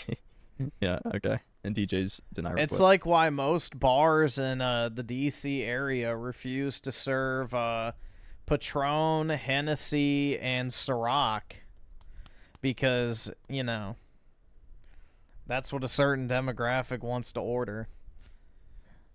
FBI, the Resurrected with the 5. It was for black people... Yeah, I know that. Like, black people who were subservient to their owners. But, yeah. I know that, but I don't really know, like, if it came from the book or not. But, yeah. It's like, basically, you're a race trader, essentially. You serve the white man instead of your own kind. But I thought we were all one race, the human race. So how does that work? declined guest requests now. Energizer does not take any requests. Do not approach Energizer. Dancing is highly suggested. And it seems like the normal black people actually saw this kind of coming. They sick of y'all. And before y'all get on here talking about, oh, they racist, they hate black people. No, they hate niggas. That's what they pretty much. Carnival was built to be the fun ship, not a rowdy ship, not the lit turn-up crew, the club. The fightings, like the behaviors. I don't understand it, because when you say turn, I'm thinking about the ghetto-ness, the rowdy people. And then, of course, there was the people who acted like this was an attack on their culture, which, in all fairness, it technically is, because your culture fucking sucks. Carnival does not have to worry about me. They do not have to worry about me. We got the message loud and clear. We are not. Dude, the fact that he edited in the smoke alarm. He edited in the smoke alarm, and yet still has, like, an insanely high like-dislike ratio is, oh my god, not another... Dude, I'm telling you, the devs... Whenever I'm about to get my Raider game, they're like, okay, fuck the servers. Fuck up the servers now. We're hitting the server fuck up button. Yeah, honey, you're not fooling anybody with the soft piano music in the background. Like, you can't have soft piano music in the background and then show this. Back up, my man. Back up. It's going down. Let's do an update. Let's see how Carnival Cruise Line is doing now that they've allegedly, implemented these new rules. Because there was a lot of people in the comments saying, I can't wait to cruise Carnival now. Black fatigue. Let me show y'all a video. Yeah, Breakers needs a room list. Yeah, absolutely. Carnival Cruise Line right now. No, just stop. He's caught. No, he needs to stop. He needs to stop. Remove him. Wow, so now that ghetto black people no longer board the boat, you're finally able to see the one white guy that was misbehaving. Congratulations. Why do these people do this? Like, instead of taking accountability, yes, black people, black ghetto people were making fights on the boat, they're instead like, oh, you might have seen millions of black people acting up, but have you seen this one video of a white person doing the same thing? And at least he wasn't resisting arrest and went out with his dignity. White people will call Carnival Cruise ghetto, but then call this a good time. Wow, everybody just enjoying each other and having a good time. No baboon noise. Okay, I can't, but like literally. He said it, not me. He said baboon noises. I didn't say that. Like, there's a time and place for everything. People singing along to a song at a festival, like, what is wrong with that? Compare that to this. So we have black people at an airport or some kind of cruise port or something like that with a Bluetooth speaker, and they're literally forming a crowd dancing where people are trying to walk. Like, not only are they just dancing in the middle of where everybody's trying to walk, but they're, like, moving around while doing the dance. Like, they can't just stand still and dance, but no, they have to move around, too, and get in everybody's way. It reminds me of that one video where Bottom G was, like, dancing in the front of that guy that's trying to walk on the stairs. Here's them breaking out into song at a restaurant in Paris. Like, imagine saving up for a family vacation and eating at a nice Paris cuisine. Well, Kanye tried to warn what was in Paris. And then having to listen to this while you're trying to enjoy your meal. I guess this is the consequence of niggas in Paris. We got a twerking at a graduation ceremony. I'll give them the benefit of the doubt on this one. This looks like they're at some kind of karaoke where, singing happens.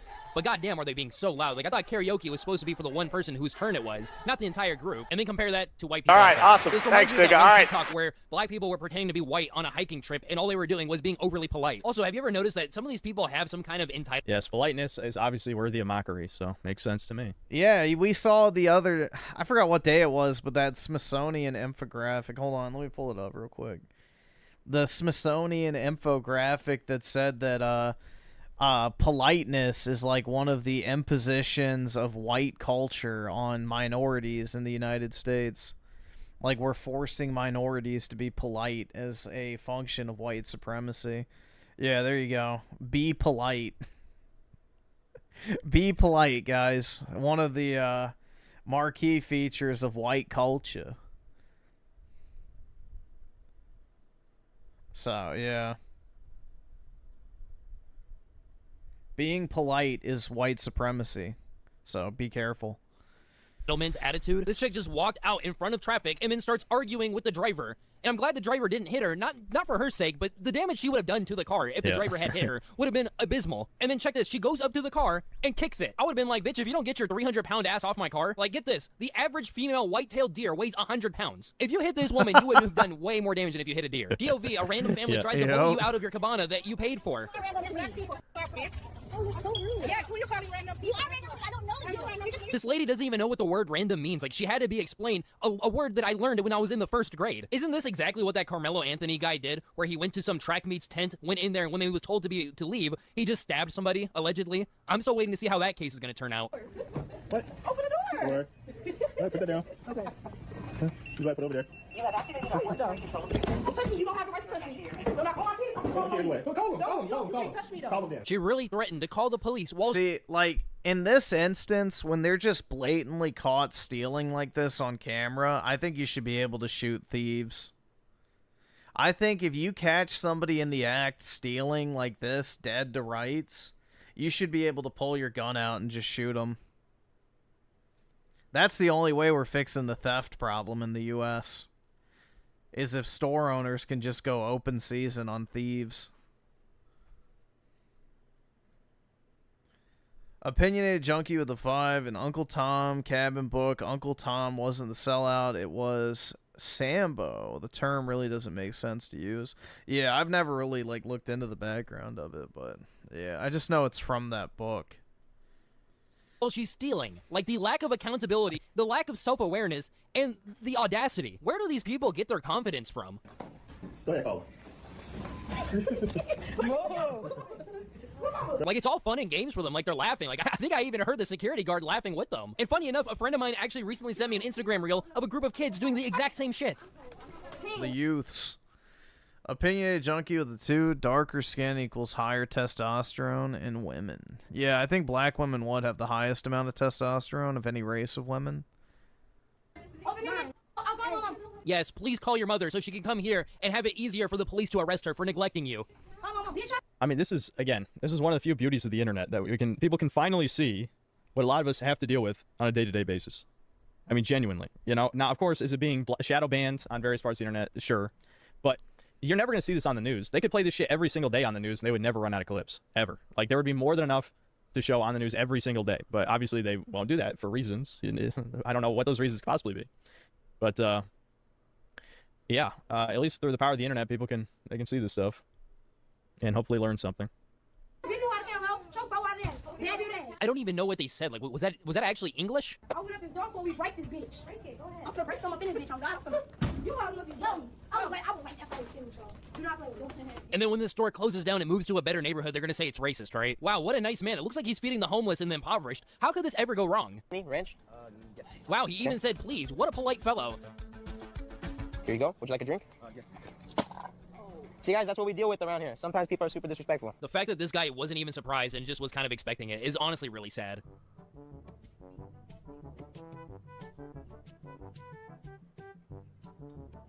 No, guys, actually, it's okay. He's actually a black Israelite, and the backpack was promised to him 3,000 years ago. If I'm walking down the street and I see a black man with a white woman, all right, there's a weakness in him. Ooh, something in him is weak. No, actually, she's right. It takes a very, very strong man to deal with this in a relationship. It takes one to know. Oh my God. Don't forget this one, too. Hey, hold on real quick. What's else we talking about? No, you're right. It takes a very mentally strong person to deal with that almost 24/7 in your daily life if you're going to have a partner like this. While I was editing this video, these kids from earlier, their older sister actually saw that they went viral, and they made a new video addressing the people that were talking about them in the comments. Okay, so please, can people stop saying they mama poor, they can't afford food, our mama can't afford food. And second of all, we fully dressed, we got more money than you, bitch. Well, it looks like your mom is doing the bare minimum since you're wearing the same clothes that's that you interesting. were weeks ago, and you also have raggedy-ass haircuts. and you were out at night with no supervision. So obviously nobody was watching your asses. And that was not food inside the bag. That was snacks and toys. And if it was, yeah, that's what y'all like the fuck. No, she actually said that perfectly. That was actually really articulate. All right, can you believe we somehow got in yet another lobby? My schizo brain is going off crazy. How are we in another bugged lobby? Articulate of her. Yeah, and if it was, yeah, no, yo, the fuck. I couldn't have said it better. Ma'am, this is a first world country. You're supposed to say, excuse me, and if you bump into somebody, you say sorry. Even Unc over here is flabbergasted. Like, what's her problem? I just want to end this video saying that these are just examples that I've seen across the internet, and it's really not that hard to come across this kind of stuff. This isn't even everything. This isn't everything that I wanted to show, but unfortunately, I can't be showing fights, shootings, hit and run with cars on YouTube. Oh, and smoking crack. I can't show that either on YouTube. Smoking crack in a Popeyes. I came across a video where a guy was doing that, and I was like, nah, let's not add that one. Let's not risk it. I'm not racist. I love black people. I don't like the ghetto people, and it just so happens to be that a lot of the ghetto people are black. But before we end the video, I want to... That just means you don't like most of them, unfortunately. On some clips that just didn't really fit in the video, but I still wanted to include them. Y'all gotta work with me. I got one broke thumb, so I really can't. But my mommy don't got a car. You just told 121 people my business. Okay, she doesn't have a car. That's no problem. You know, I see cars nowadays as a luxury that, you know, not everybody's gonna have a car, but man, the smoke detector beep. Yeah, so that was the one real smoke detector beep, and the other ones were edited. Okay. I'll be honest with you guys. I was editing smoke detector beeps throughout this entire video. This one I didn't do. I'm serious. I don't hear none. Mystery alien spacecraft could launch attack on Earth in November, says new study. Here is our scientists in the field right now. That ain't no street light, bro. That's a UFO. It's the astronauts. Street light. That ain't no street light. The hood gets LED street lights for the first time. Yep, that feels like something out of a fucking parody. That's another like postal tier moment where it's like it's the new streetlights UFO. Sean Septum thinks $5. Help. Oh, I get what you're trying to say. Help, officer. That man just told my $5. Arrest him and get my $5 back. Yeah, in his pocket. There's my $20. Yeah, I get it now.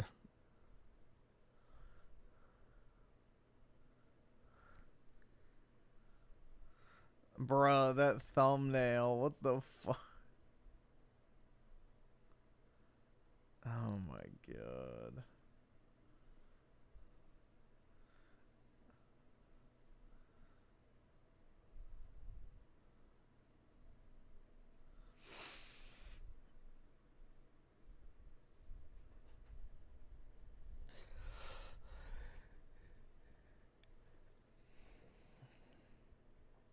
People trying to rehabilitate the term black fatigue and distance themselves from racism is stupid and weak. Yeah, I don't know. Oh, it's pitiful. You know, these people should be punished severely. And that's only when we can begin to course correct. The behavior has to quite literally be beaten out. Physical creatures only, you know, understand physical punishment. Let's see, Oski Woski with the 10, but it's so true though. Those are the types of fucks that record that type of shit. I wouldn't even be surprised if the government just fucking with them at this point. Yeah, exactly. Yup. That's right! That's right! Opinionated junkie with the 2. Candace Owens don't even sound ghetto. Yeah, I mean, she's well spoken. It's just a shame she's batshit crazy. But yeah. No, she's definitely like well spoken. That's the thing. It's like the gay accent. Like it's a learned accent. The way you talk is entirely up to you. Like, sure, you can accumulate an accent, but you can choose not to continue to speak that way after a certain point.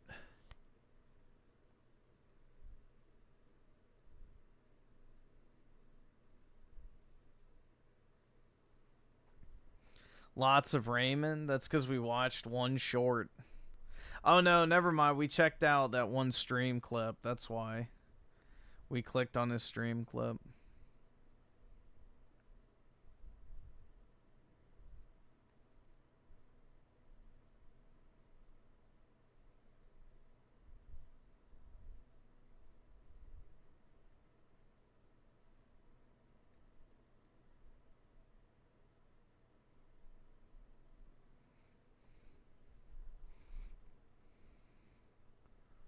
Bruh.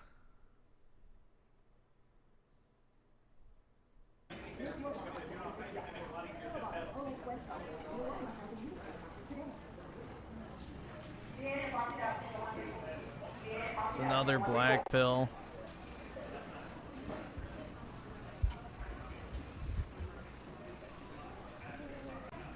Why is he spending so much time on Elmo? Nobody cares. Bro, do something else, please.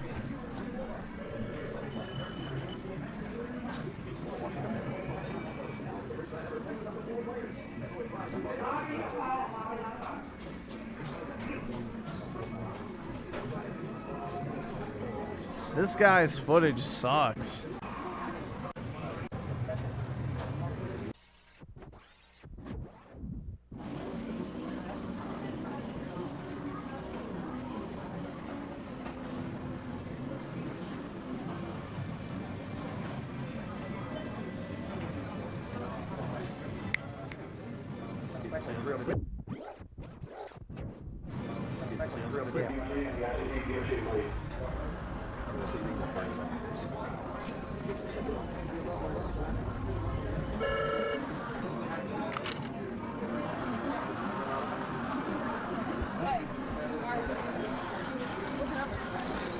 Look at all the old PC games. Wow.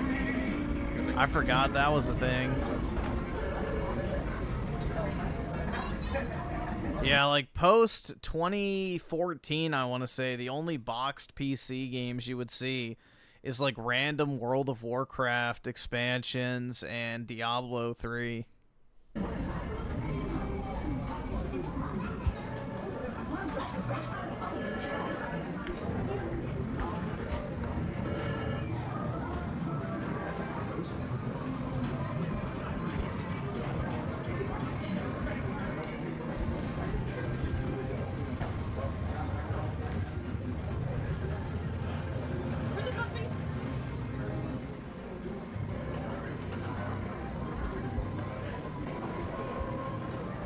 Hell yeah, dude. GameCube section.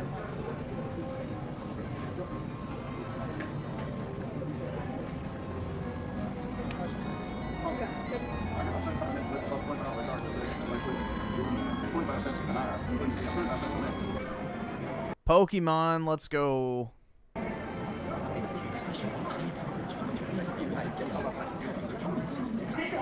Nah, I didn't have that SP. I had a Pikachu SP. That wasn't me. Is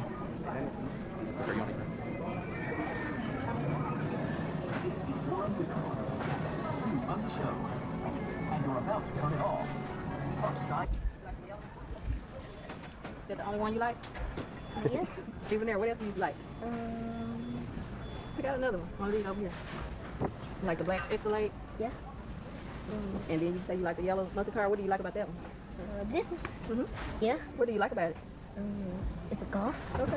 Compare that to what we just watched. Compare what we're looking at just now to what we just watched on the other video. It's a big car? Yeah. Okay. Truck. What else do you see you like? This. This one right here? Yeah. The Lincoln Navigator? Yeah. Okay. That's all. Okay.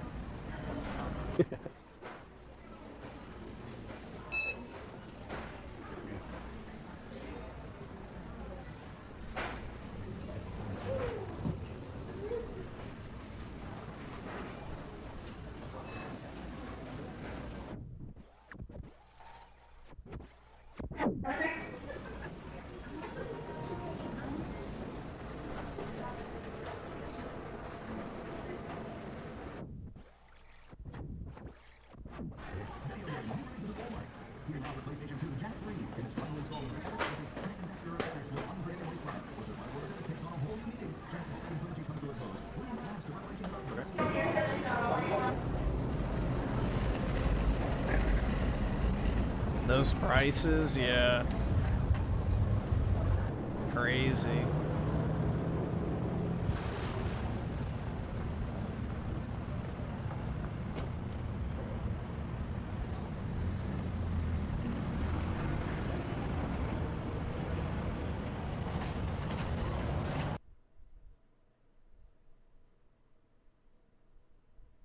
Why did toys look so cool back then? Because kids actually wanted to play with toys and not just stare at an iPad.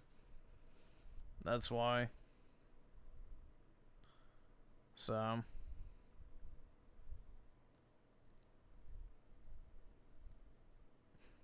I'll never return to India. Don't ever go. Eternal noise. The whole city is covered by the dust. We didn't get our Indian hate tonight, so here we go. The problem is the hygiene. Another trap. A lot of scammers. No common sense. And like... Oh. Thank you, thank you. You can just lose your life with zero quality.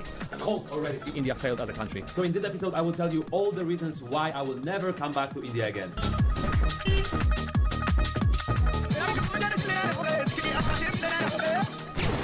Hello guys and welcome to Homeless Pelican channel. Today is the happiest day of my life. Why? At least they're not aggressive. Try being a, you know, short white woman who's not fat. I'm leaving India. So I am a world traveler. I traveled around 50 countries, and for the first time in my life, I decided to cancel my trip. I lost $200, I bought the earlier flight, and I'm flying out of this country today.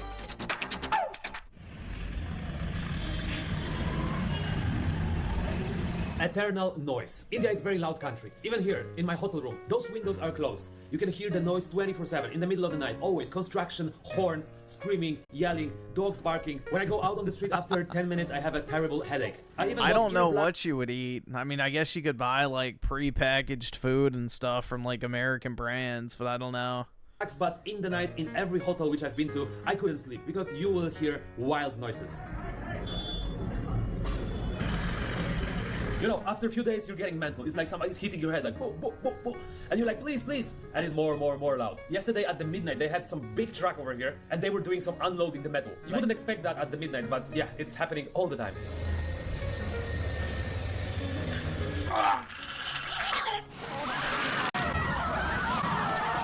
Yeah, that's my least favorite one, leaving the hotel room. The streets are wild here, baby. But yeah, last vlog from India. I can.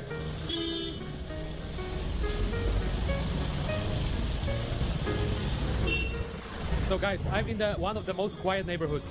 I moved next to the airport. It's like a small street in the middle of nowhere, and every street is like that. Even the mountainside was like super crowded, super noisy. Yeah, noise and traffic, 24/7. Here we have some brilliant security system and the intersection. Bro, it was fucking... Oh my god. Yeah, that's definitely hooked up, guys. That's definitely hooked up. Holy shit. Security system and the intersection. Hi.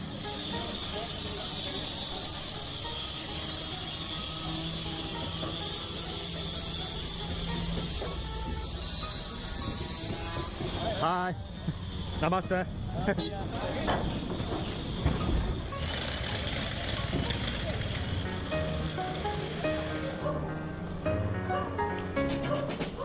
So yeah, another thing is dirt. I'm not only saying about like, you know, somebody's not washing the hands, but like for unknown reason, on every street, the whole city is covered by the dust. I think it's because of the construction sites, which are like non-stop and everywhere. My friend told me if he will leave the car one day without like wiping, it's all going to be covered by the dust.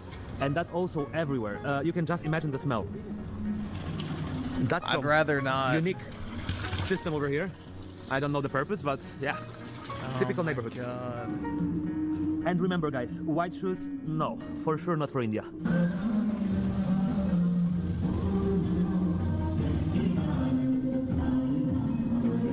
Take the money. Another thing which is generating lots of noises are all kind of temples, or like this one, like the tuk-tuk which is playing some religious songs. If you don't follow certain religions and you just want to chill, and all the temples are like generating so much sound, that might be a problem for you as well. Oh. I just stepped in the pool. While you're walking, you always... Zongzina with the 10 Indian men versus 1 black man who's winning. 10 guys will always beat 1. If they're unarmed, yeah, 10 versus 1 is a no-brainer. need to be careful. You might step into the hole or in the cow's poo, and those are literally everywhere. Hi, sir. Wow, looks nice. Thank you. Another thing is street food. So I'm not saying that the Indian food is bad, because actually it's very, very good. It's also very cheap and you can buy it everywhere. The problem is the hygiene. So as a foreigner, you will probably get a food poisoning here. I got it.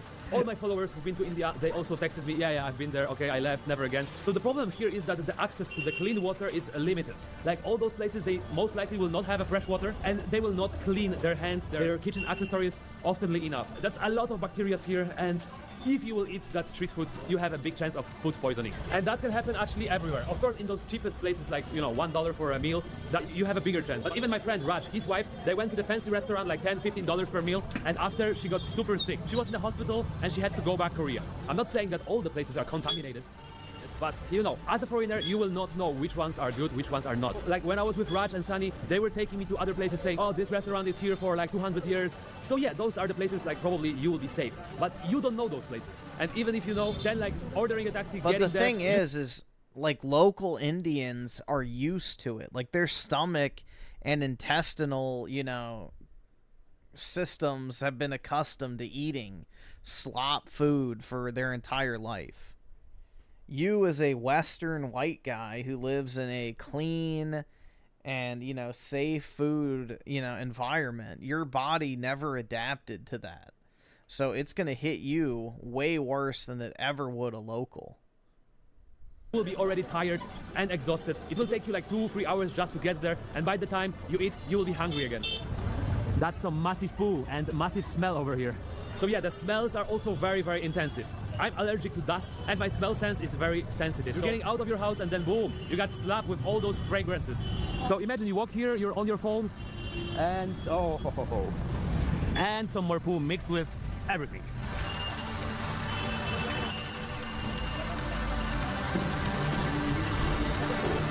That's nice. Neil, spoken English, grammar and computer. I don't get it. But I love the point, art of listening and speaking. So I'm speaking, you guys are listening, and that's just pure art. I love this juice. It's very nice. But unfortunately, that juice can give you a hospital visit. Oh, another trap. So walking is not the most convenient thing here in India, but driving is not better either, you know? If you're driving, you are all the time in the traffic. Oh, nice.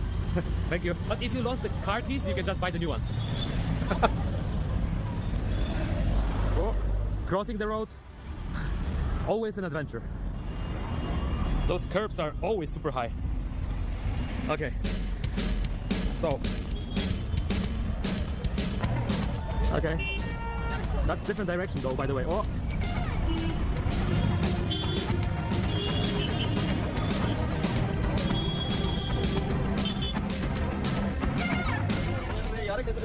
Thank you. No, thank you. Another thing is like there is a lot of beggars, a lot of scammers. While you're walking the street, it's like in 1 minute 10 people can approach you and they want your money. And of course that's a problem in many countries, but I feel that here in India it's like extreme. You cannot have a quiet second. So when you're a bodybuilder and you have an injury, you should come here. That is just a fridge with AC. Oh my god. Wowie zowie. So the smell is disgusting. I'm here now during beginning of March and it's winter here. I heard in the summer the smell can literally kill you. You know about the food. So since I got food poison, I'm very careful with what I'm eating. Sometimes I'm just eating snacks in the stores like that. And even buying the products from those stores. You need to be careful. Chocolate, ice cream or some crisps. That could be sketchy. So the other day I went to the store and I wanted to buy the non-alcoholic beer. It was expired. Then I checked the other products which I already bought and they were expired as well. Yesterday I bought Yep, that's what happens in the gas stations in the U.S. too. Like, bro, my mom, like, I don't even know how long, when I was like a kid, told me, like, if you ever see an Indian working in a gas station, don't buy any food from it because, you know, they buy expired food and then put it on the shelves. Like, that was the thing when she was a kid too. So it's, yeah, it's a big problem. Sneakers, and then I realized that it was 3 years after the expiration date, which is like, how is it even possible? Guy fixing a backpack in the middle of the road. Hi. Oh, another one. Maybe the injuries here are the big issue. Yeah, which I can easily imagine because I was already a few times lightly hit by the car here. and that is a phenomenon. How is it working? You can also have I a don't deep think they communication. know. Always check a date. As you see, guys behind me are fixing the motorcycle. And that's also at the middle of the sidewalk. The other big problem is that there is no common sense here. Like, everybody's just doing what they want, and they are not minding the others. You know, me after living 3 years in Japan, it's really shocking to see. Nobody will think, oh, I'm in the middle of the road. Maybe I'm like causing a traffic. Maybe people cannot pass. No, it's just like, oh, I have to fix the bike. I will do it wherever. Oh, very nice. All the food here is handmade. The problem is that this guy, he was a nice guy, but he probably never washed his hand in his life. Oh! Shisha? Damn. Nice. I don't smoke, thank you. I don't smoke. No, thank you so much. Shukriya. Oh. Damn. That's some skills. Nice. But you know, I cannot complain about the people. People here are very nice and friendly. I mean, like the normal people who are not trying to scam you, just who are like trying to invite you to chill with them. They are very open and welcoming. But also, again, sometimes you just want to have your private moment, and that's not possible. This street food is most likely just always by the road. So all the you're a white tourist in a poor country, bro. You're gonna get attention from everybody because they want money. That's how it works anywhere you go. All the contamination, all the pollution. That's not just an India thing. Like, go to Jamaica, go to the Caribbean, any of those places, you're going to get swarmed by people who want money. From that one, it's like staying on that food, even on the fruits. Oh yeah, and this is the dust I was talking about. So even me, after walking like one day, vlogging for you guys, when I wash my hair, it's like dirt, dust coming off. The water under the shower is black. That's an interesting combination, pots and coconuts. Okay, let's check out this street. It's lively. There is some local market here. Another problem, scam. This is a big issue here. So as a foreigner in India, you will be scammed all the time. But the scam here is another level. Of course, people will try to overprice you, even booking the hotel by booking.com. So that was the final hit. After that, I decided to leave. So I booked the hotel on booking.com. I got the confirmation. And then 5 minutes later, somebody's texting me on WhatsApp, telling me I have to go to another place. And then you're trying to explain, no, I booked this one. And he's like, wow, you don't have room? What's the problem? So yeah, common sense, scamming. Like, I don't want the other place. I booked this hotel in that place because I want to be there. But the logic here will be like, no, I have another one for you. It's good. So, you know, everything you're trying to make, buying the breakfast or booking your hotel, everything is a struggle every day. And, you know, in the end, it's your holidays. You want to rest. And that is very difficult to achieve here. So there is so many good places in India, beautiful places. But like just going there, like going out from your hotel, reaching the destination, after 10%, you will already have enough. So I guess that's the main reason I decided to leave. It's just very, very inconvenient. In my opinion, the effort is not worth visiting. So yesterday I ordered the motorcycle to get to the location. The guy picked me up, we were in rush. He went to gas station to put some gasoline in his bike, then he went to buy some tobacco, and I was telling him, man, we don't have a time. And he was doing his things on the way during his work. When we reached the Delhi station, there was a beggar who was like following me. And on one point he just like grabbed India or Mexico? Definitely Mexico, man. Mexico's way more developed. me and pulled me. I was like, bro, don't touch me. He didn't understand that I will not give him the money. So he abused me physically. I mean, it's not such a big deal, but on the other hand, you don't want to be touched by the guy who never had a shower. So I had to get really angry. I shouted at him and I even pretend that I will hit him. So then he finally left me alone. It's not something you want to do at 5 o'clock in the morning. When I got on the train, I realized that the woman is sitting on my seat. It was a window seat, and I told her this is my seat, and she didn't want to move.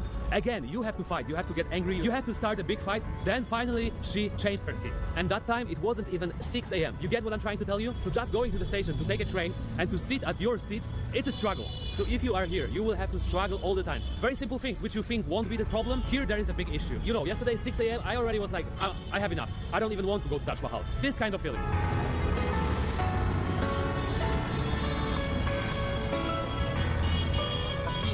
So I think he's trying to like clean the fruit from the dust. And like I got hit by the tuk-tuk. I mean, she was touching me all the time, and you don't want to be touched, you know? Like, you have your private space, and let's respect that. That's how you cross the road. Yeah. Oh. Careful. Oh, making the soup.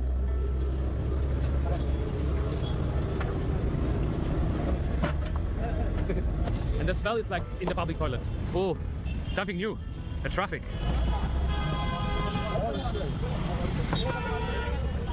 No, sorry. Sorry. It's So the just guy is, like, following me now shameless. It's just shameless, bro. for 5 minutes. It's kind of, sometimes too much. You're like, please, leave me alone. This is kind of like never-ending story, Like, if the guy would be stubborn, he can just follow you.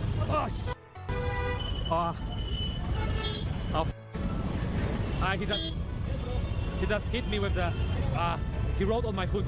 Anyway, so if the guy is stubborn, he can just follow you to your hotel for like 1 hour, He just like rolled on my foot and also scratched my leg. So, off the camera, I had to be like more direct. Nah, I would rather live with wealthy Muslims than Indians, to be honest, bro. Like go to a wealthy Arab nation, like, you're not gonna have any problems. I have to tell him like, hey, go, they have to get angry. Then they will go. Thank you, sir. The Thank key you, is wealthy. I'm walking. Please, no touch. Sad, bruh. Please, no touch. She touched me. Please, no touch. She touched me. So if you're like walking, especially in the center, you can be like, you can be like touched by the 100 different people, which, as I say, you maybe don't want to be, right? Oh, not only Thailand, here also they have. But it's like, a lot of bacteria which are spreading all the time. See the boy I once was in my eyes. Nobody's gonna You will have a lot of stalkers. I mean, it's bad, of course, that those kids are begging on the street, but like, it's never-ending story. So if you decide to give them the money, you can just like spend all your money in one day giving the money to the homeless people, right? 5 minutes later.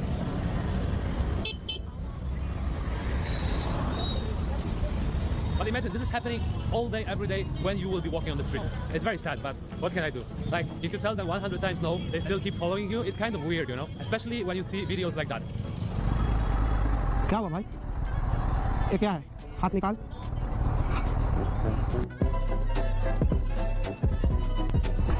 क्या यार नाटक क्यों करता? So in that case, I asked some security from other hotels. No shame. I told him, please, sir, can you tell them to leave? And he spoke to them in Hindi, and they listened. And the whole country, all day, every day, under the construction. Please, thank you. He was angry that I didn't give him the money, but I don't want him. It's just a state of disrepair. Like, it's a managed decline of the infrastructure. To be next to me, playing the music. I told him before started recording 5 times. It's like basically like what's described in Warhammer 40K, where they don't know how to replicate the technology, so it's just eternal patchwork. That's basically the state of India. No, sir, thank you. No, really, I don't want. So this is the situation. He's coming. I started recording and he's like, hey, give me the money. Give me that money. So you will be forced to face those uncomfortable situations all the time. Let's try some food, which is, as I told you, always a struggle. And let's go back to the hotel. I found the pizza corner, but unfortunately it's closed. According to the Google Maps, it is open. Always like that. So I can spend like another hour looking for the food, or just don't eat it. The heckin' pupperinos.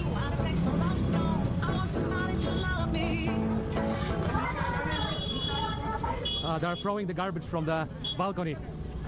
Oh my god. Guys, I almost got the hit by the garbage bag. This is really nuts, You're like walking and you have to be fast. Some things can like fall and hit you. So, or somebody will throw something. So that's my typical day in India. That was just like 1 hour. I have a headache, I got injuries, I'm hungry, and I have a headache. Friends, adult dry pants from Dr. Rajani. Number 1. Yeah. India number 1. But I have to leave. Oh, meat shop. The smell is insane. That's just not dangerous. You can just lose your life. Oh, they hit. Hi, boss. Can I have Sting? Cold. Thank you.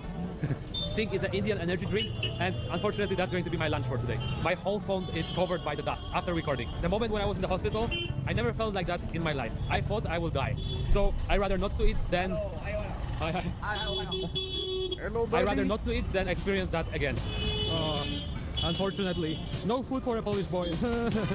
Oh, guys, you don't know how exhausted I am. Also, since that food poisoning, I'm very weak. Every day I feel dizzy, I feel like I don't have any energy. So after going out of India, I will have to do all the medical checkup screenings, and that will cost a lot. I just realized I look like Quasimodo.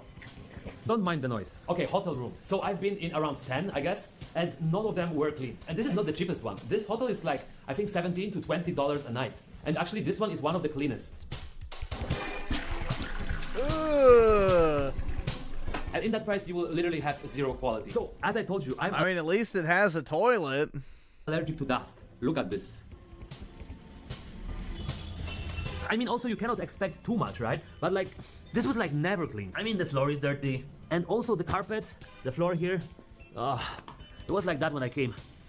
You can feel the dirt in every corner. And of course, some people will say, because it's cheap hotel, so what? Should I go to like $100? For this price, I can live on the island in a nice bungalow for like a month without the noise. Yeah. And you know, also for this price in Thailand, you can get a 5-star hotel with a swimming pool, with a gym, and with a breakfast included. I mean, again, I get it. Probably the more expensive hotels, I wouldn't say this one is cheap, will be better. But then again, for what? For the noise, for the dirt, for like going out and like having a headache after 5 minutes? Not worth it. And as I told you, I'm allergic to dust, so like I can feel it all the time. My nose is running and I'm coughing. Okay, another issue. So all the plug holes. Oh, now you see it's not charging. Oh, now it's charging. So all of those holes are loose. Are literally in every place, restaurant, bar, hotel, wherever, those holes are loose. I mean, it might be not such a big issue, but I swear to God, 100% of the times they will loose. You will charge your phone or like batteries over the night, and in the morning you will realize that they didn't charge. So you will have to spend another 2 hours before leaving the house. And you know, I'm a YouTuber, so this is very important. See, now it's not charging. Let's touch it. Oh, now it's charging. Okay, now it's charging. You see what I did? So most of the time you will have to build those kind of towers in order to have your batteries charged. And after this walk today, I feel extremely dirty. I want to have a shower, and that's another problem. So in India, you have those like boilers, which you have to turn on to have a hot water. And trust me, in all of those places, the hot water is running like maximum 5 minutes long. And here now is the winter, so it's not too cold during the day, but the evenings and night, they can be really chilly or cold. And you know, after one day walking out there being super dirty, you just dream of a nice and warm shower.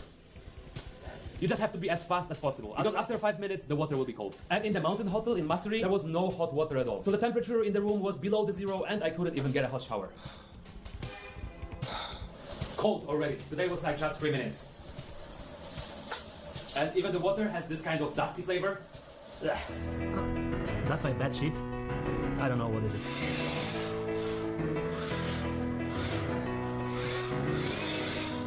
The black holes. Oh. Even after taking the shower, I don't feel like, you know, super clean, super fresh. I miss that good feeling after a long and hot shower. Okay, one more thing. So I ordered the laundry from my hotel, and this is the bag they gave me, my clean laundry. It's full of some kind of sand. Eyes rotten, and you know, those are my clothes. Those are my underwear, which I'm wearing on my private parts, you know, and I don't know what kind of bacteria are in this bag. Oh my god. You know what? I have enough. Let's go airport.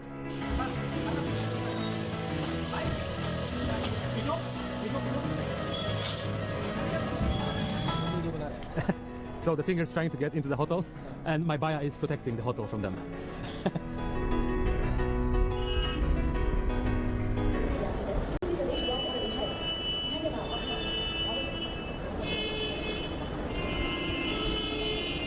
They're just like not moving, just horning all the time, 24/7. That's something I didn't know. So before you enter the terminal, you have already security gates here. So you will have to spend again extra time with the lovely horns. That was like 30 minutes. He was like checking my flight ticket and the passport for like 2-3 minutes, like looking.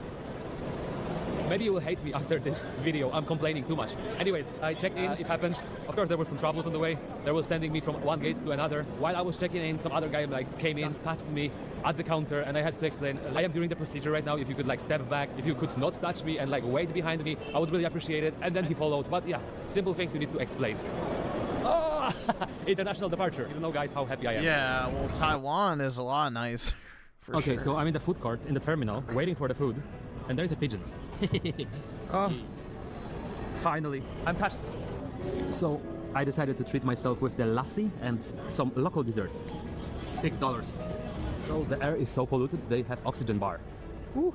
So this is it, the happiest moment of my life finally came. I'm leaving India. So you know all of the reasons. So the main one is that nothing is working here. It's super inconvenient. Everything what you do, you have to spend a lot more time than you are used to. So everything is taking so much time, and it's just super tiring. It was a mental battle. I was like trying to stay those like 2 weeks more, but I was like, nah, I don't want to do it. I failed. Or yeah, the oxygen thing is a thing in China too, where their air quality is so shit They sell like canned oxygen that you put like a surgical mask on your face and you breathe through the oxygen tank. It's like a little handheld oxygen tank that you hold up to your face and like breathe in through. It's very common in China when the air quality is so bad that you can't breathe outside. I failed as a country. You tell me in the comments. In my opinion, I'm sorry to say, sorry to all my Indian friends, but India sucks.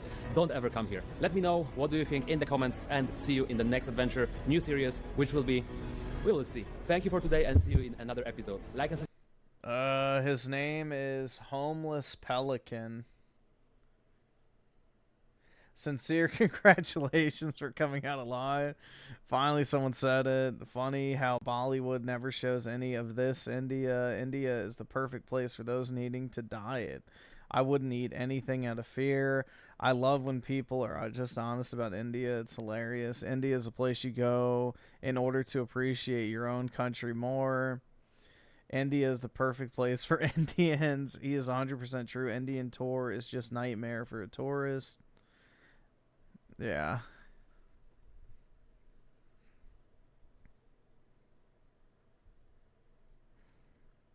I can believe it.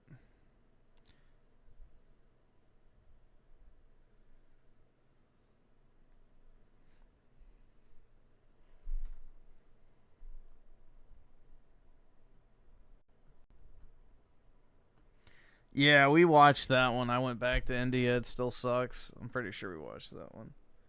Delhi Belly is real. Bro, that's a great name. Delhi Belly is real. Oh my god, that's fucking funny, man. Delhi Belly. The hooting is crazy. There's so many types of transportation. Motorbikes, rickshaws. There's some tuk-tuks down there. Hello. There are literally like no gaps to walk. You seriously have to watch yourself because they do not really care about the pedestrians. You always have to be like on your feet, watch where you're going. There's always someone with a bike or a tuk-tuk or a rickshaw, but I love it. I love the energy here that we're getting. Hello. Oh, I bet you do. Namaste. I don't think the hooting is in an angry way. I actually think it's hello. I don't think the hooting's in an angry way. I actually think it's to just say, I'm here, hey, I'm here. If we could explain to you the amount of chaos and everything. You would? I wouldn't. You've got salesmen, you've got rickshaws, literally everything. It is such a vibe. I can't believe where I am right now. Wow, I'm enjoying my first day in Delhi.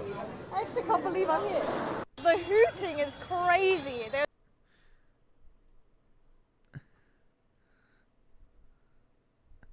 Yeah, he likes it until his wife goes and runs an errand by herself, and then, you know, comes back carrying another person with her, if you know what I mean.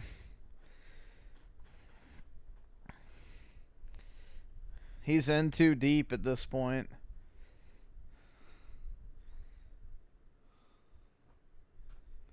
He's in too deep. Fatigue has become exhaustion. Oh, there's too much ice. Too much ice. Too much ice. Get that back. There's too much ice. Do not play with me. Do not play with me. There's too much ice. I said like ice. I said like ice. Don't play with me. You didn't just try me like that. I'm finna get out. You bet me some? Can I get honey mustard?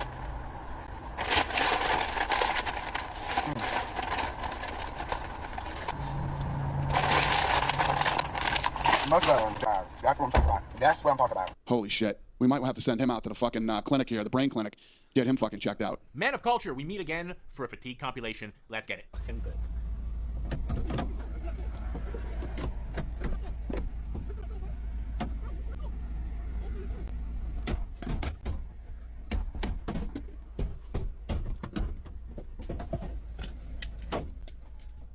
I wish when she was doing that to his mirror, he would have found a way to just give that door a good shove, send her flying.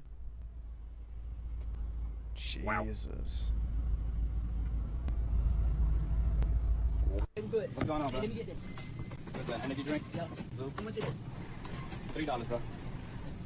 Matter of fact, I don't even want it. You don't want it? No, let me get change. Oh, you just want change? Yeah, let me get change. All right. So you don't want this? No. So just change, right? Dog, what the fuck is that face?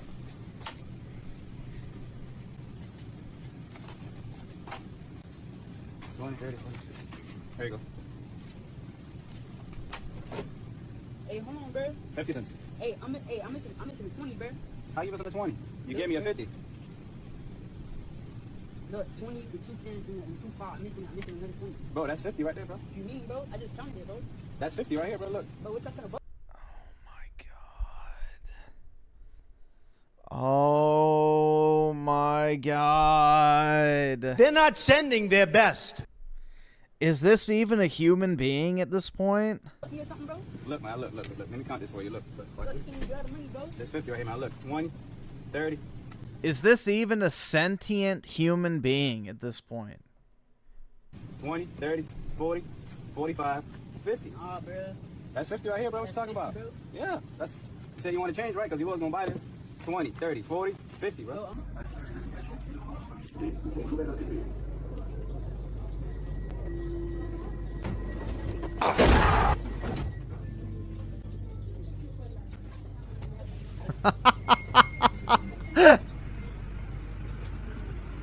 No, not a single person budged on that train. Everyone appreciated the Spartan kick. You gonna do what? We're gonna refuse your service. Because I hope you have a good day. Oh, because I said it's drive-through. Let's go. Yes, and we're short-staffed. You can't see in here, so have a good day. Oh, so you say you refuse my order because I said it's drive-through? Yes, And baby, we're gonna go all on the ground, baby. I'm gonna put you all on the ground. And I'm gonna call corporate, baby. You ain't gonna have no job when I get done with you. Baby, you need to move quickly and drive through. Thank you. Have a good That's one. all right. I'm coming up to get your face. No problem. Refuse me service. To steal a famous quote from Mike Tyson, social media has made people way too comfortable to be disrespectful to other people without the consequences of being punched in the face, because that lady would have deserved it. Who refused me service? I did. You refused me service for what? Because you come rude. No, hold on. You know this McDonald's, right? And if I tell you, if I say at the window, y'all need to come on moving quick. No, I ain't treat you bad. I said you didn't like what I said. You didn't like. I recorded you, so you know I got everything on record. I got everything on record. You said. Okay. Oh, It shit. don't matter. Y'all need to get some more people. You can't refuse me service because I said y'all need to move quick. You won't be a manager. No one's getting fired there. That manager handled that perfectly. Perfect. That's how you deal with these idiots.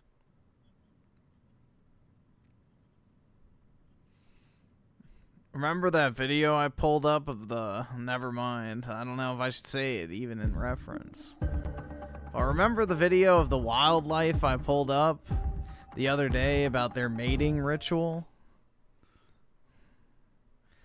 Oddly familiar. Zero accountability for their actions, always chimping, never behaving, nothing happens to these people, zero impulse control. And this clip is from the UK.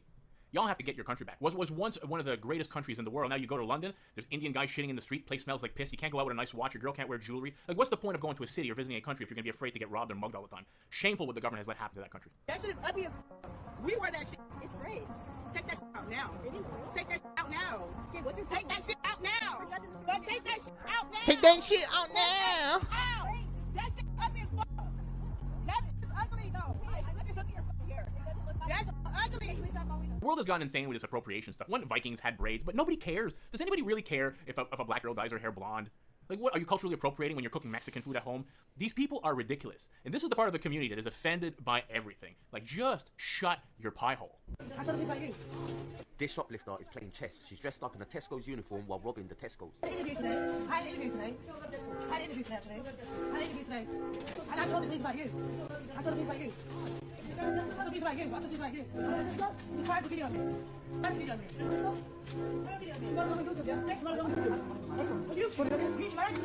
I'm a child.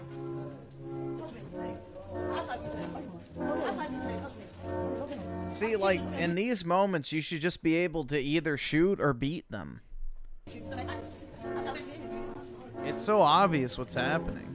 So let me get this straight. You can go to the store, you can fill up your bag full of shit while getting filmed, while talking on camera, and nothing happens to you. Nothing.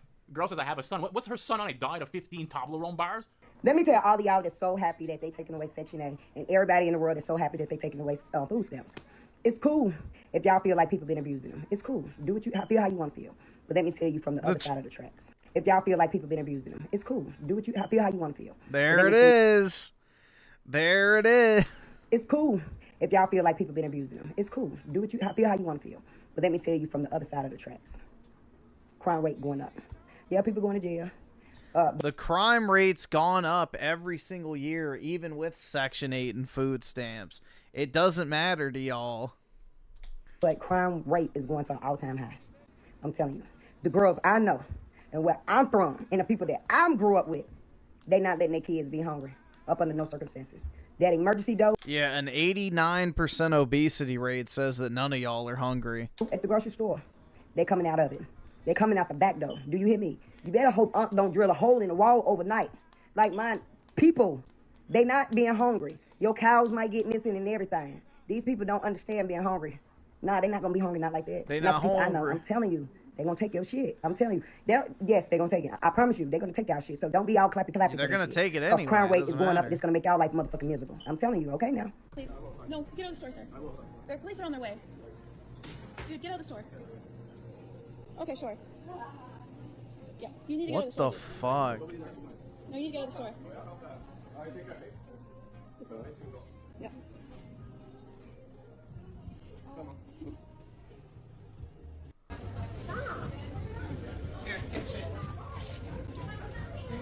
Oh, grab the food. I got shit to do. Damn. Hey, your food, you should be here.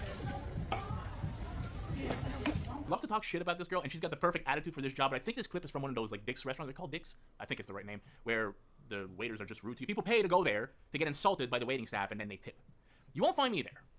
Society's bad enough already without me having to pay for it. I don't get the novelty of this. I don't get the appeal of it, but I think this is one of those restaurants. Guys, that'll be it for this video. Consider leaving a thumbs up on it, and if you're not yet subscribed, hopefully this could be the video that I earn your subscription.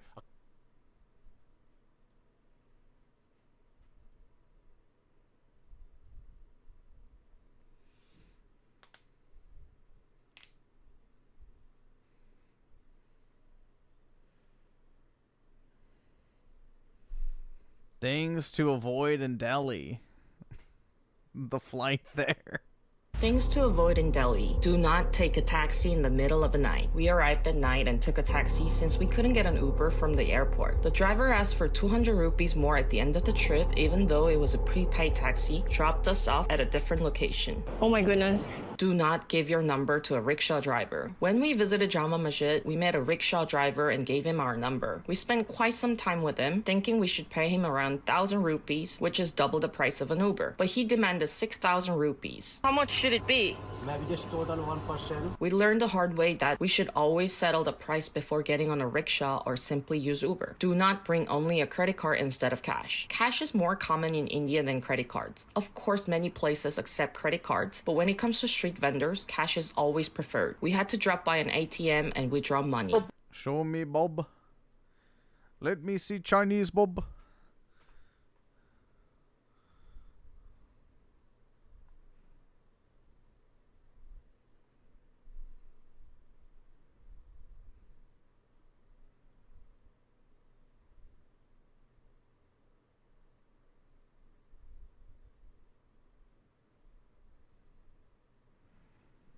Chinese, Bob.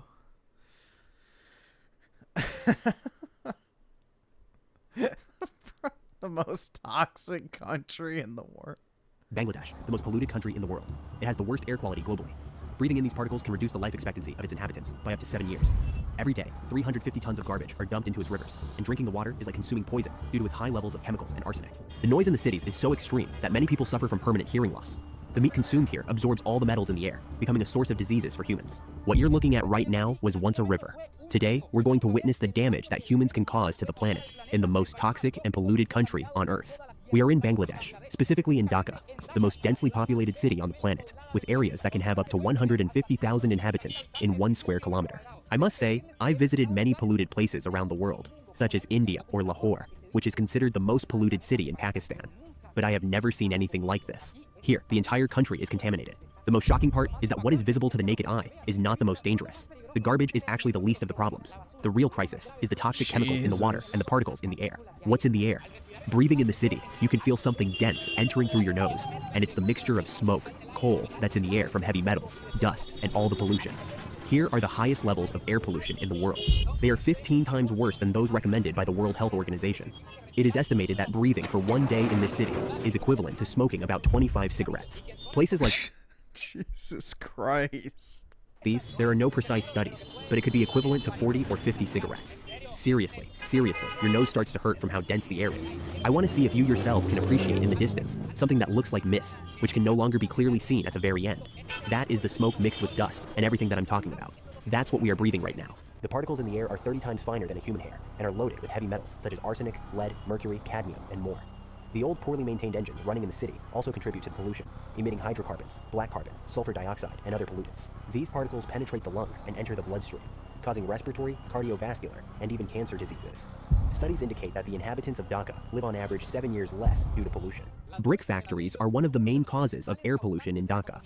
It is estimated that 7,000 brick factories across all of Bangladesh produce 23 billion bricks. And to prevent the authorities from interfering, it is said that they bribe them to avoid any type of regulation. As a result, these massive kilns burn wood, coal, and other fuels to produce bricks. And as you can see, everything goes directly into the air without any type of filter. They are responsible for roughly 60% of the air pollution in Dhaka. This also affects the food people consume. Meat sold in open-air markets absorbs all the particles in the air. Vendors wash the meat with water contaminated with arsenic and other chemicals. Additionally, the lack of refrigeration encourages the growth of bacteria like salmonella, while flies deposit bacteria and parasites. The high temperatures make the meat spoil quickly, generating toxins. This leads to food poisoning and severe gastrointestinal infections in people. I have never seen anything like this in my life. The butcher shop is an entire meat market right next to the train tracks and in the middle of traffic, practically in the heart of the city. Unbelievable. Here is the butcher shop, here is the market, and right in front of it are the metal bars that separate it from the train tracks. People on top of the train, and here is something I hadn't seen. There are people who don't move when the train passes, who are working in the middle of the track. This can't be. Look, I can almost touch it. Once the train passes, everything goes back to normal, and those who can't get a space, off the tracks, they are installed on the tracks. There are people on the train tracks doing business, and they don't even move when the train passes. One of the biggest problems that has occurred, it's the contamination of drinking water, not the river, the drinking water, the piped water. It turns out that in the 1970s and 80s, they drilled hundreds of thousands of wells to avoid surface contamination. So, they dug wells and realized much later that approximately 20% of all the wells were contaminated with arsenic, a mineral that affects the nervous system, causes skin cancer, lung diseases, and so on. What was initially done with the intention of improving people's quality of life ended up killing thousands. And it is said that even now, some few people have no option but to continue using these wells. This is considered the greatest mass poisoning of all time. The problem with the water is so severe that I'm finding that not even the local people drink water from the tap, unlike in other countries where, when the water is contaminated, the body gets used to it and they can keep drinking. I'm told that very few people do, practically only the poorest. They are the ones who have to adapt to taking that poison, which the government takes from the water tap. They filter it, remove the arsenic, the chemicals, and sell it like this. This costs 30 takas, which is about 25 cents of a dollar, around 110 colognes, 18 liters that can even be found on the street. This is how people access better water. If one day you ever feel completely, really tangled up, stuck, not knowing how to get into the work, remember this man fixing it. The city's telephone lines. One of the main causes of the extreme pollution in this country is that it has one of the worst sewer systems in the world. Between 80 and 90% of all waste falls directly into the river without any treatment. And it is estimated that every day in the rivers of Dhaka, 350 tons of toxic waste. Here we are seeing all the sewage of the city fall, all the fecal waste. The feces, urine, and medical waste produced by 20 million inhabitants fall directly into the river without any treatment. And yet this is not the worst. Bangladesh is the second largest textile industry in the whole planet. Dhaka is a giant textile factory. And all the chemicals, surfactants, detergents, dyes, and metals they use like lead or chromium all go into the river without treatment. We are in what is supposed to be the cleanest area of all Dhaka, the modern part, where the rich people live, which is said to be a bit more satiated, and where the government cleans more, because there are embassies and companies. And even so, see how we can find a park. Yeah, and the most striking thing is that if we approach this pond, which is the largest in all of Southeast Asia, in the past, it was used for a king that lived here to bathe his elephants. We see how pipes coming from factories in the city fall here, releasing tubes that land here, and see the reactions that chemicals cause as they mix in the water. Bubbles are coming out of the pond. Maybe you, like me, wonder if there is garbage collection in this city, if the government does anything to clean the city. And yes, it exists. We just saw those responsible for collecting this, for cleaning the city. But it turns out that the culture, the habit of throwing trash on the street is so ingrained in people here that it is impossible to clean it all up. This is just from today. This is only from what has happened today. And here, you can find, I saw a cow's leg. I saw meat that was just thrown out. So that spreads viruses and germs. And also, there are people living in these holes we see behind here. Just now, I saw people coming out who live next to one of the thousands or millions of landfills in the city. The smell emanating from them is unbearable. It makes you want to vomit just walking by here. We can see in very small businesses, like these little kiosks behind, that there is always trash in front from what people buy. Anyone who buys a bag of bread or some snack eats it and immediately throws it on the ground. It's part of the culture. All the trash that comes from these small shopping centers is simply thrown here in the ditch. People take it out of their place, so it doesn't bother them there, and just throw it in the ditch. It's normal to find the ditches completely covered in the city of so much garbage, but it's okay. Life goes on as normal. Even here alongside, there are sales of fruits, food, and all kinds of products. It's okay. I can't believe that the most sensitive area, the one they should take the most care of, is the worst I've seen of. In fact, it is the largest garbage dump we have found in the city. The riverbank. It doesn't make sense what we are seeing here. This is what a canal in the middle of the city looks like. In fact, they don't stop dumping more garbage. It's already just like a public dump. Everything you see here is trash, covering what was once a river. And we notice it because right at the very end, there is still a little water running towards the Buriganga River. The most important in Bangladesh, the rivers are just like dumps. People come up and throw away whatever trash they have to dispose of. In these kinds of videos, I don't like to exaggerate. I like to tell you the reality of what I'm seeing. There are areas here in Bangladesh where not even a mask can filter the amount of smoke and things in the air. And there are areas like this one where my eyes are watering. I can't even see do shit because of the number of particles in the air. This is one of the most affected by pollution in Bangladesh. What we are seeing is not a channel nor a pipe. This completely black water you see here is the Buriganga River, the most important river in the whole country. He is already biologically dead. It is one of the most polluted in the entire planet. We are going to take a boat to navigate it. Even the traffic on the water is crazy. Look at this ferry leaving. Just nuke the country, bro. That's the only way to clean it up. A nuclear bomb would do less damage than another 100 years of civilization. Alongside us, without any kind of control. This other one, and we are going to move it forward. I don't know if we are going to stop or not. This is one of the most important ports in the south of Asia. So there are hundreds of ferries that when they stop, they throw all their garbage into the river. They don't even care. We're putting it somewhere else. And also, I don't know if you can see what they were telling you because of the sun's reflections, but the water is completely black. It's because the river is biologically dead. That means there is no life here, no fish. Many years ago, fishermen lived off the fish they caught here. But now, look at this. It's all pollution. Maybe there are some microorganisms around, but nothing that could feed those who lived off the river. All the fecal waste that reaches the pipes, the sewers, or the city's large canals ends up here. Everything ends up falling here. Chemicals from all untreated factories. This is what they have left. We are discovering that there are people living on the boats. It is a means of work and the only space in the city they have to live. So they live their lives here, bathe in this water, which is the only one they have access to, and relieve themselves.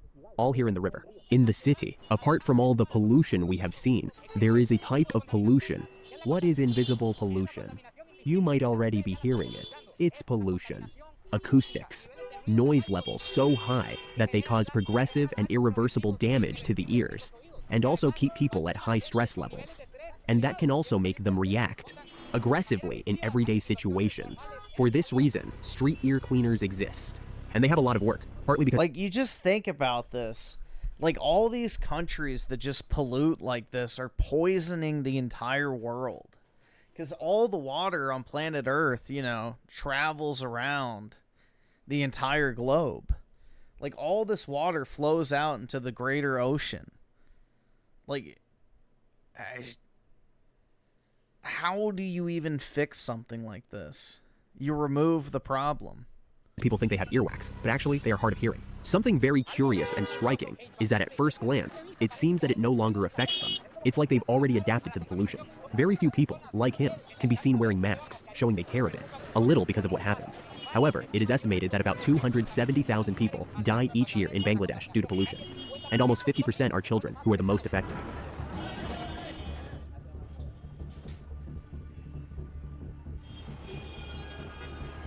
Well, my friends, finally with this sunset, truly spectacular on the Buriganga River. Despite the conditions it's in, it's still beautiful to see the sun set from a little boat, calmly sailing on the river. Tell me what you thought of this video. For me, very shocking. Never in my life had I seen the harm we are capable of doing to the planet. It's just repulsive. And I hope this video helps us. Oh my god, I hadn't noticed there was a ferry behind us. It almost hit us. I still haven't gotten used to the crazy life they live here. We're bumping into the one in front too. God. As I was saying, I hope this helps us appreciate and take even better care of our country. Our place, let's make sure this doesn't happen to us. It's just completely repulsive. I hope you enjoyed this video. Don't forget to subscribe, share it if you liked it, and see you in the next video. Yeah, make sure you turn your air conditioner off in the summertime, guys, because you wouldn't want to hurt the environment. Also, use your paper straws, because you're really making a huge difference. Meanwhile, as this guy floats down a literal fucking black river of toxic sludge and sewage, you know, you're really doing your part. Pura vida. Yeah, take public transportation, too. Don't buy a car. Dude, that's just fucking nasty.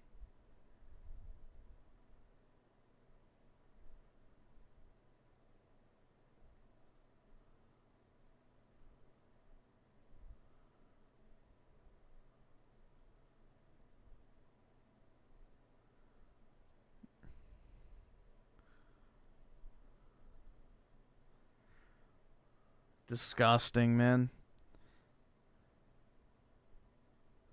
The old Europeans had the Black Plague problem. This is just that they need the modern... No. Dude, the Black Plague in this is not even remotely comparable. The Black Plague was a one-off viral infection. This is, like, just them genuinely just toxifying their environment. Dumping chemicals, sewage, literal poisons into the ground and water in which they're supposed to, you know, grow food and drink water from. This is a completely man-made issue. The Black Plague was, you know, a one-off event. It's just a disease. Which, interestingly enough, the Black Plague didn't even originate in Europe. It came over to Europe on ships on the backs of rats. So the rats from other places around the globe brought the Black Plague to Europe, which the Europeans didn't have a natural immunity to it like a lot of the peoples from which it came.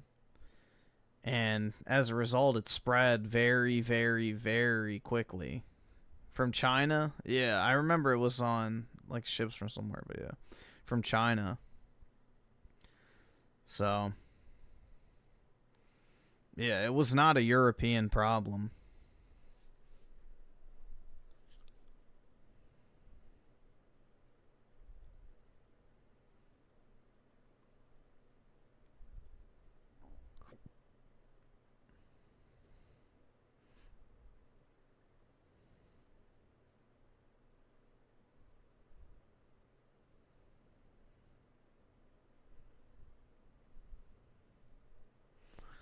Three lies people told us about India. 3 lies people told us about India. We are often told that India is the dirtiest country in the world, but Well, Bangladesh is. what we found is tap water. We've drank tap water. Everybody told us only from the bottle. You had tap water on your first day. We're all good. Nothing happened to us. Our country is so sanitary. Korea, Singapore, and we survived. Ice. Second thing that people lied to me was that, oh, don't drink the ice, don't drink the water, you will die. Honey, this is my 3rd cup of ice in India. One in Haryana, one time in Agra, and one time in Jaipur. Cheap hotels. You guys scared us that hotels which are cheap.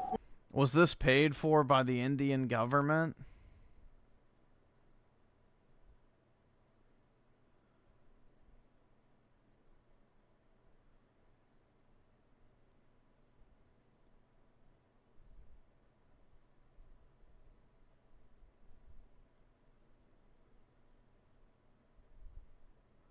As an Indian, I do not want you to drink the tap water. That was definitely not tap water. That's a lie. Ice is fine. Cheap hotels depend on what's cheap to you, because actual cheap hotels are bad and I do not. Yeah. As an Indian, I don't want you to drink the tap water. At least he's honest, man. At least he's honest.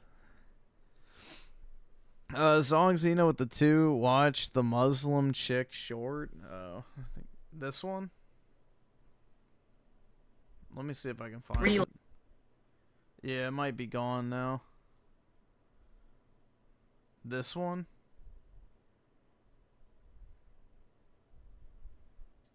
Is it this one? I hear some idiots say, if you don't like the West, then leave. We like the West, hence why we want to improve it, which is every citizen's duty. While these Islam haters seem content for the West to remain stagnant and not evolve. And if you don't like that, then you can leave. Falsely generalizing the majority of Muslims as bad people makes Muslims not want to engage with you, because we don't trust your motives. So yes, please, do not engage with us. Go back to where you belong. instead of trashing us publicly and alienating us... Yes, we don't want to engage with you.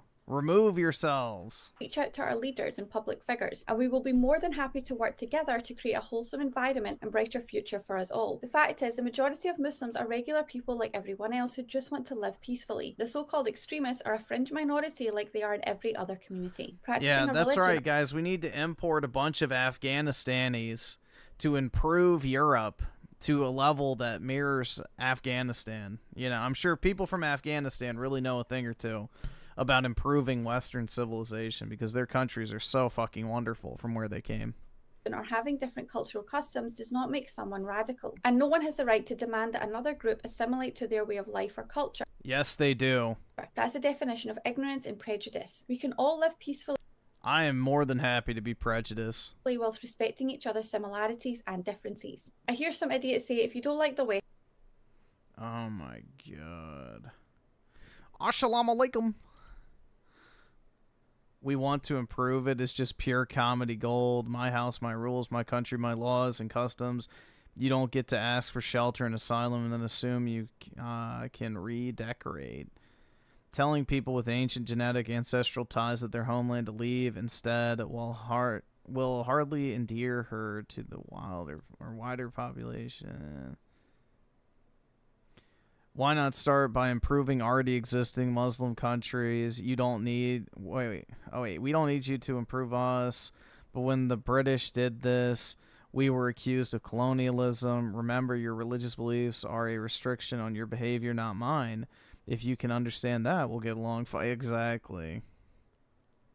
They're starting to let the cat out of the bag. The cat's been out of the bag for 1,500 years. People are too fucking retarded to actually learn anything. The Muslims only exist to replace people. No place on planet Earth was Muslim until 1,500 years ago. It is a religion of conquest. They replaced many different native belief structures and peoples over the centuries. So... the cat's been out of the fucking bag for 1,500 years. We have suicidal politicians that will sell out their countries in order to get some temporary fucking, you know, money from their shekel overlords to destroy their nations because they're sellout, traitorous pieces of shit. End of story. The cat's been out of the fucking bag for the past 15 centuries. Saying anything new. It's not anything fucking new. Crazy, man.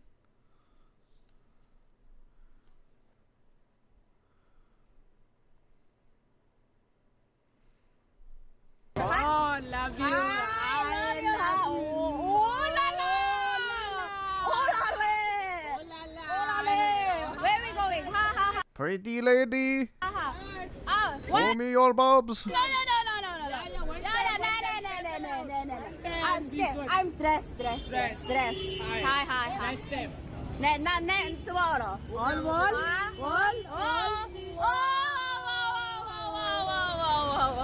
Whoa. What the fuck? Time to go home. Hi. What's up? Hi. I'll go to your life. Yeah. As always, guys. Oh, really? Thank you. What the fuck? Thank you. What the fuck? I was right there. Thank you. Hello, pretty lady. I will walk you home.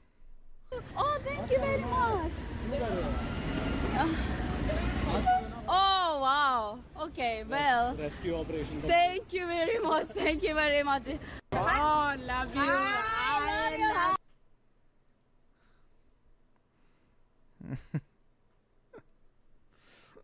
Oh my god. They never learn, man.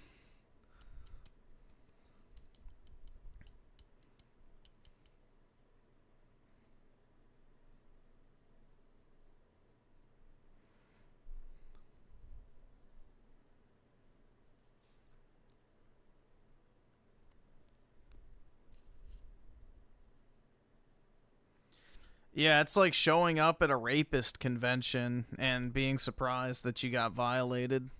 I don't know, man. This makes no sense that women are traveling to these countries unaccompanied, and then also just in general, like, you know, it's like sending your kid to Epstein Island and being surprised when something bad happens. It's like, yeah, probably not the best idea. Probably not the best idea.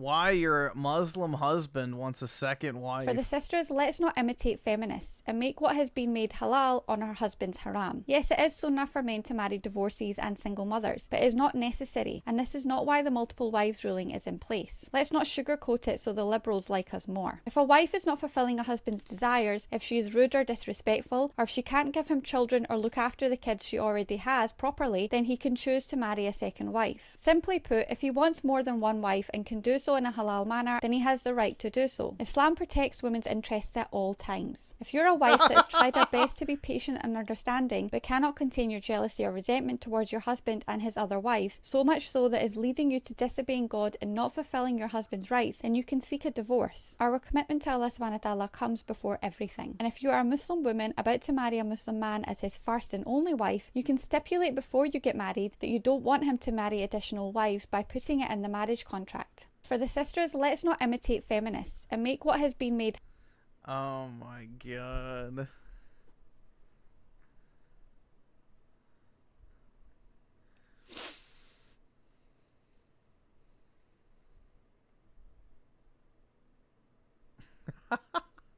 African YouTuber racially profiled, overcharged and banned. India doesn't welcome black people.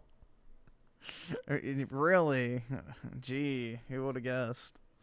Again, surprise Pikachu face now. Wowie zowie. Who would have seen that coming?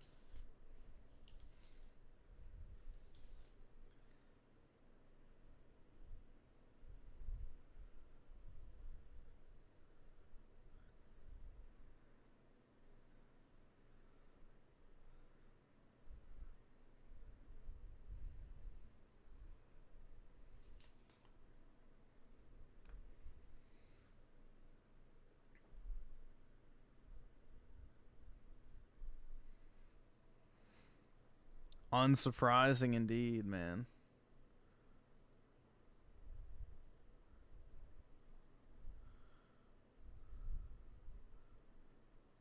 Reasons why my husband, I, and the family are leaving Canada and moving across the world. There's a lot of things going on in Canada that I didn't appreciate anymore. Oh my god. The first reason why I would be leaving Which way, Western men? in Canada is the weather. I love winter when it's like Christmas, but I mean, like, we have long winters. They're like 6 to 7 months. I didn't realize how depressed I am during the winters. People, mental health is real, because I realized that when you're confined indoors, your mood drops. Second is the cost of living. In Canada, the cost of real estate, food, gas, and etc. Has risen dramatically. Thirdly is healthcare. Many individuals don't have a doctor in Canada, and that's crazy. I was actually one of them. Fourthly is the high taxes. The government takes a big percentage of your money from your paycheck, and it goes to healthcare that isn't that great, and also to government programs that aren't even benefiting a lot of people. Fifthly is school system. There's a reason why I'm homeschooling. I do not agree with a lot of things that they're doing in the public schools and Catholic schools.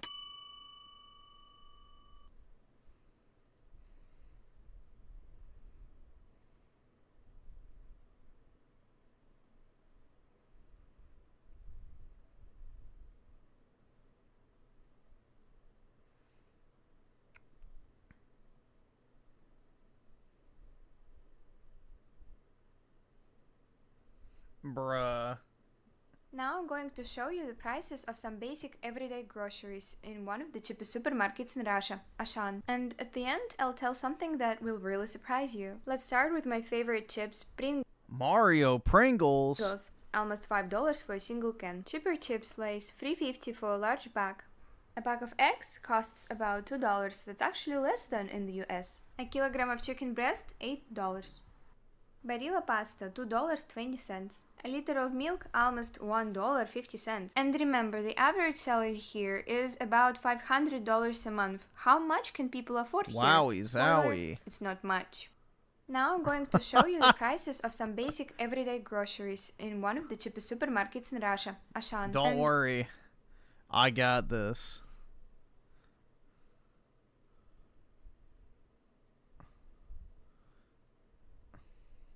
Team Russia, indeed, man.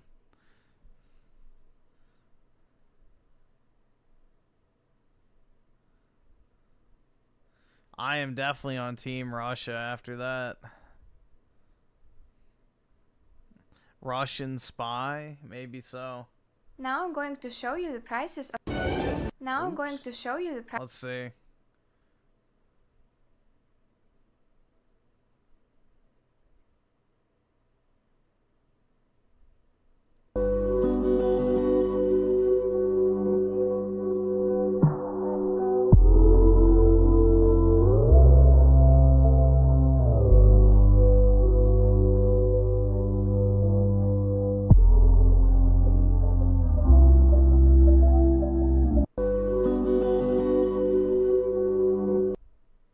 Sorry, it's sunny where I am.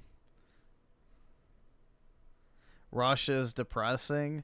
Dude, the thing is most places around the world look almost identical. That's what's kind of ironic. Like, most places you go almost look the exact same. You can go halfway across the world, and you'll see almost identical, like, landscape or city or whatever. Like, so... Don't worry, I'll get her all the Pringles she could ever want.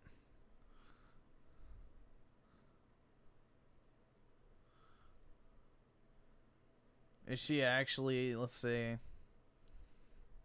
Is she a psyop, dude? I think she is a psyop. Dude, look at the thumbnail. Rich Russian neighborhoods, massive tits. Oh my god, bro. That's actually so fucking weird. I respect the hustle. But damn, bro. Oh my god.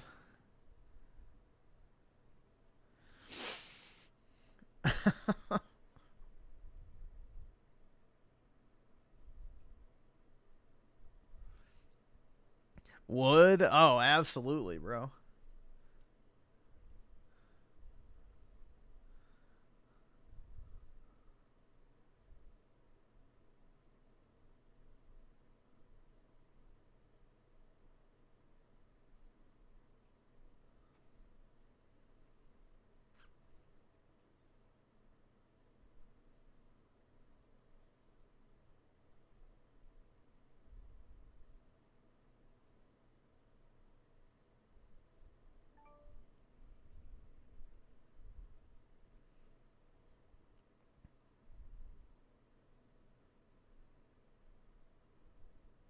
Why am I looking at your wife's YouTube page? Because she's getting a divorce, didn't she hear?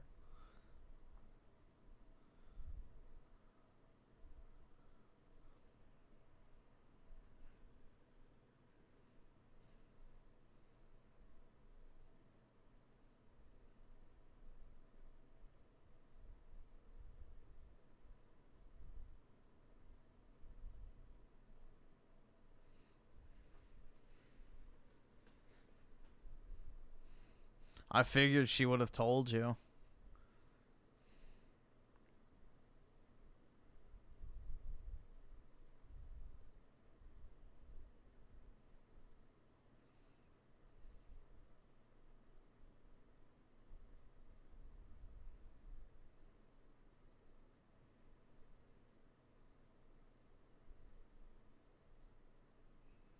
Women love Italy.